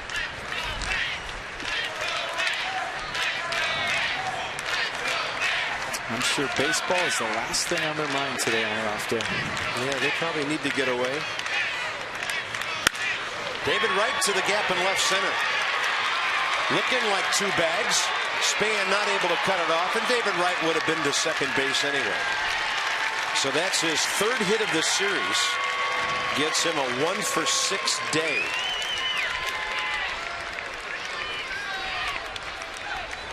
That'll bring in Lucas Duda. Well, it's a nice salvage. Last time up, Denard Span robbed him. He hit a ball hard into the gap. Span made a nice play, and this time he has something to show. So 0-for-5 into a 1-for-6. More importantly, in scoring position for Duda, who's 0-for-4 today. Do you pitch to Duda right here, or do you walk him and go get Campbell in the on deck circle? Yeah. Lefty batter here, righty on deck, and they will give him the pass.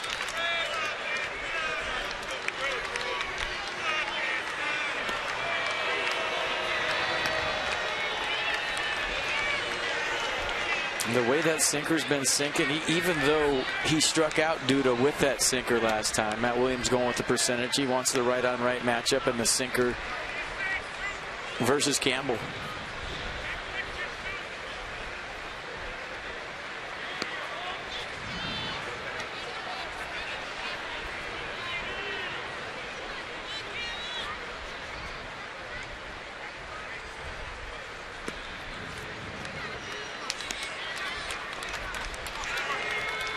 Campbell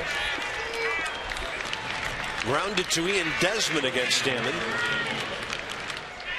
in their 3rd career matchup last time around. He's 0-for-3 against Craig.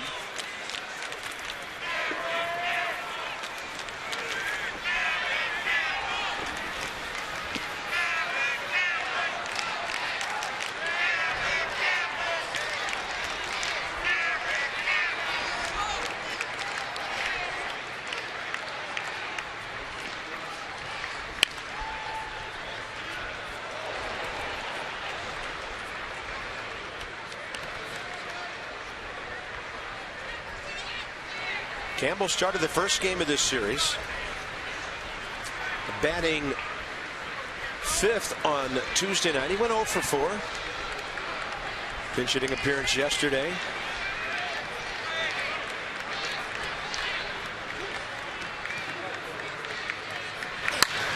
And he goes the other way, and that's foul by a foot or 2. LaRoche well off the bag, and that thing slicing the other way. They're trying to bury that sinker in on Campbell. He left it over the plate. Little inside-out swing right here. Almost had extra bases written all over it. But it's all it turns out to be in the long run is a strike.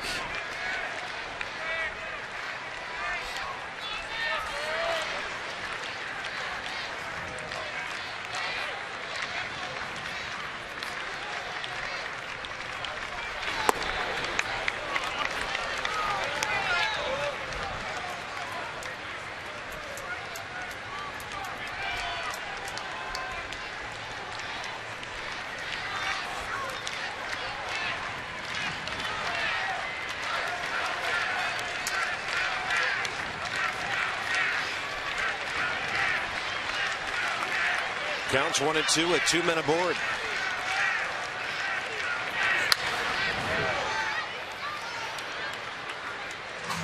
Well, you see Campbell with the inside-out swing. He's trying to take that sinker. You think about right field.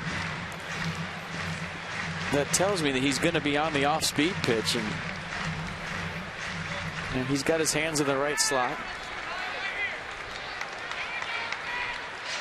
And it's tough to beat a guy in with the sinker, but I think if you locate it down and in, you got a chance.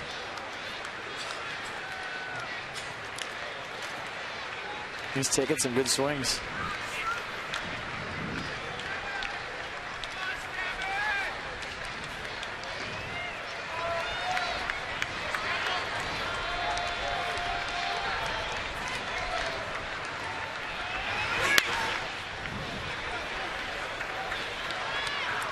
Jose Lobaton going to go out there and talk it over with Craig Stammen, see if they get on the same page. Maybe, obviously, a big situation in this game. Go no sign right here. Just talk about it. Get back behind the plate. Take all the mystery out of it with a base runner on second base for a few pitches now.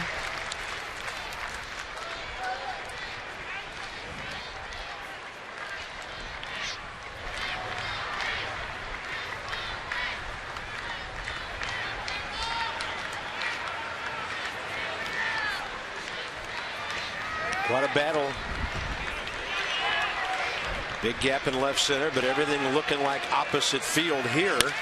He goes up the middle. Stammen knocks it down. Kept it from going through. And for now, that's a game-saving play by Craig Stammen. So they've stranded a double walk in the inning. The Nats will have Desmond, Harper, and Cabrera in the 13th.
Reliever, and sometimes in a situation like this there might be a starter available down the road for an inning or two. We'll wait and see.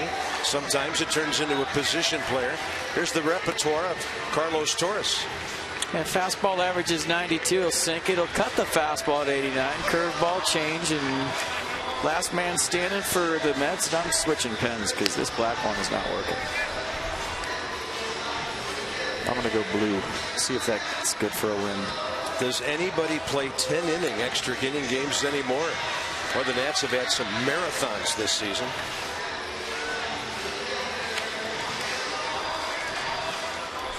I'm actually going to stand up too, see if that works.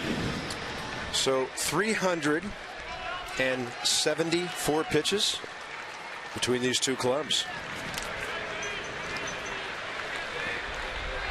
My arm just fell off reading that stat.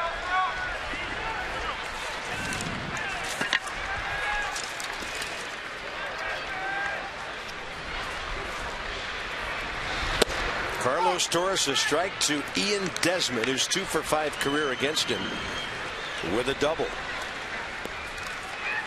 Torres has allowed 5 earned runs in his last 7 innings. A 6.43 ERA.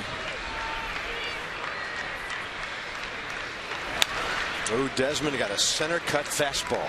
Fouled it straight back.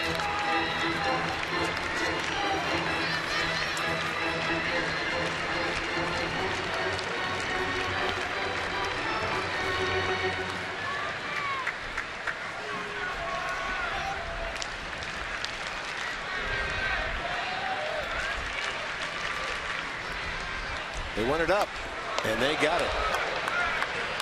Record nearly standing up for the pitch and still couldn't reach it. Thought that could have went either way.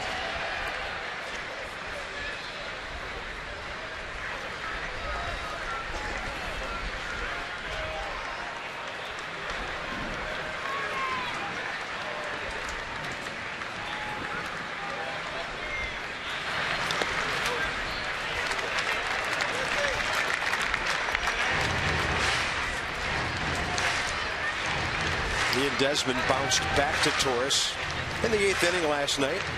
Actually, Tuesday night.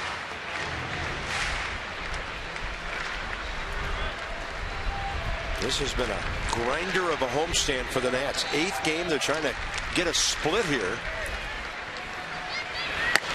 And Desmond takes one upstairs. Looked like he stopped. Count goes to 2-2.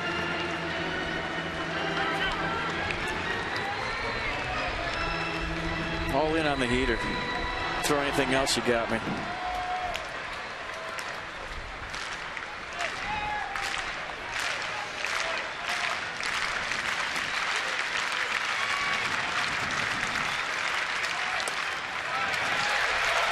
Desmond will take the base on balls. That was a slider on 3-2. And the potential winning run is aboard. Here's Bryce Harper. A lot of managers would bunt in this situation. Bryce with a long look at third base coach Bob Henley. But a good at-bat by Ian Desmond. Torres betting on Desmond's aggressive nature. Threw him a 3-2 slider. So leadoff man aboard here in the 13th. And keep him on blue pen. Bryce Harper 1 for 5 against the right-hander.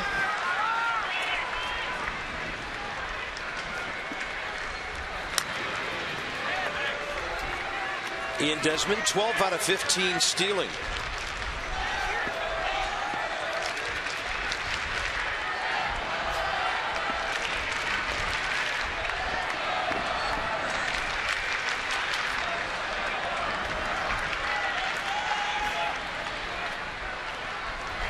As he holds, Bryce Harper takes one inside.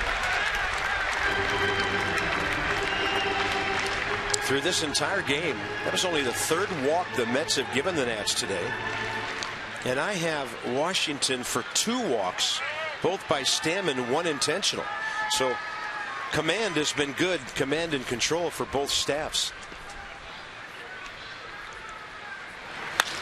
Bryce Harper, long ball, left field. See you later. Game over.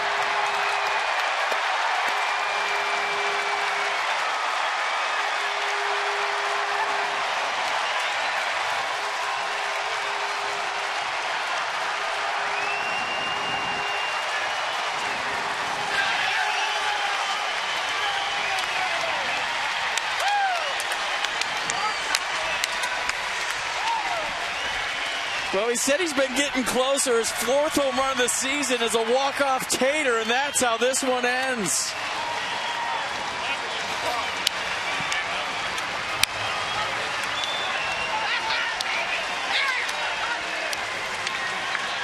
And I think that answers a lot of silly questions that have been going around town lately. Bryce Harper with a walk-off jack. And we said his swing has been getting closer. It's been looking better. And how good does that feel for Bryce Harper? Game winner here against the Mets. And they hit the road going to Atlanta on a high note. Unbelievable. The Nationals win their first home extra inning game of the year and break a 9-game losing streak here. Well, location mistake right down the middle. And I said in his last at-bat, if that ball was a little bit closer to him, it would have been gone. That one was a little bit closer to him. It was gone. And look at the reaction from the dugout, Bryce Harper. And the Nats moved to 4.5 games up on the Atlanta Braves. That was cool. Nationals win their 62nd game of the year.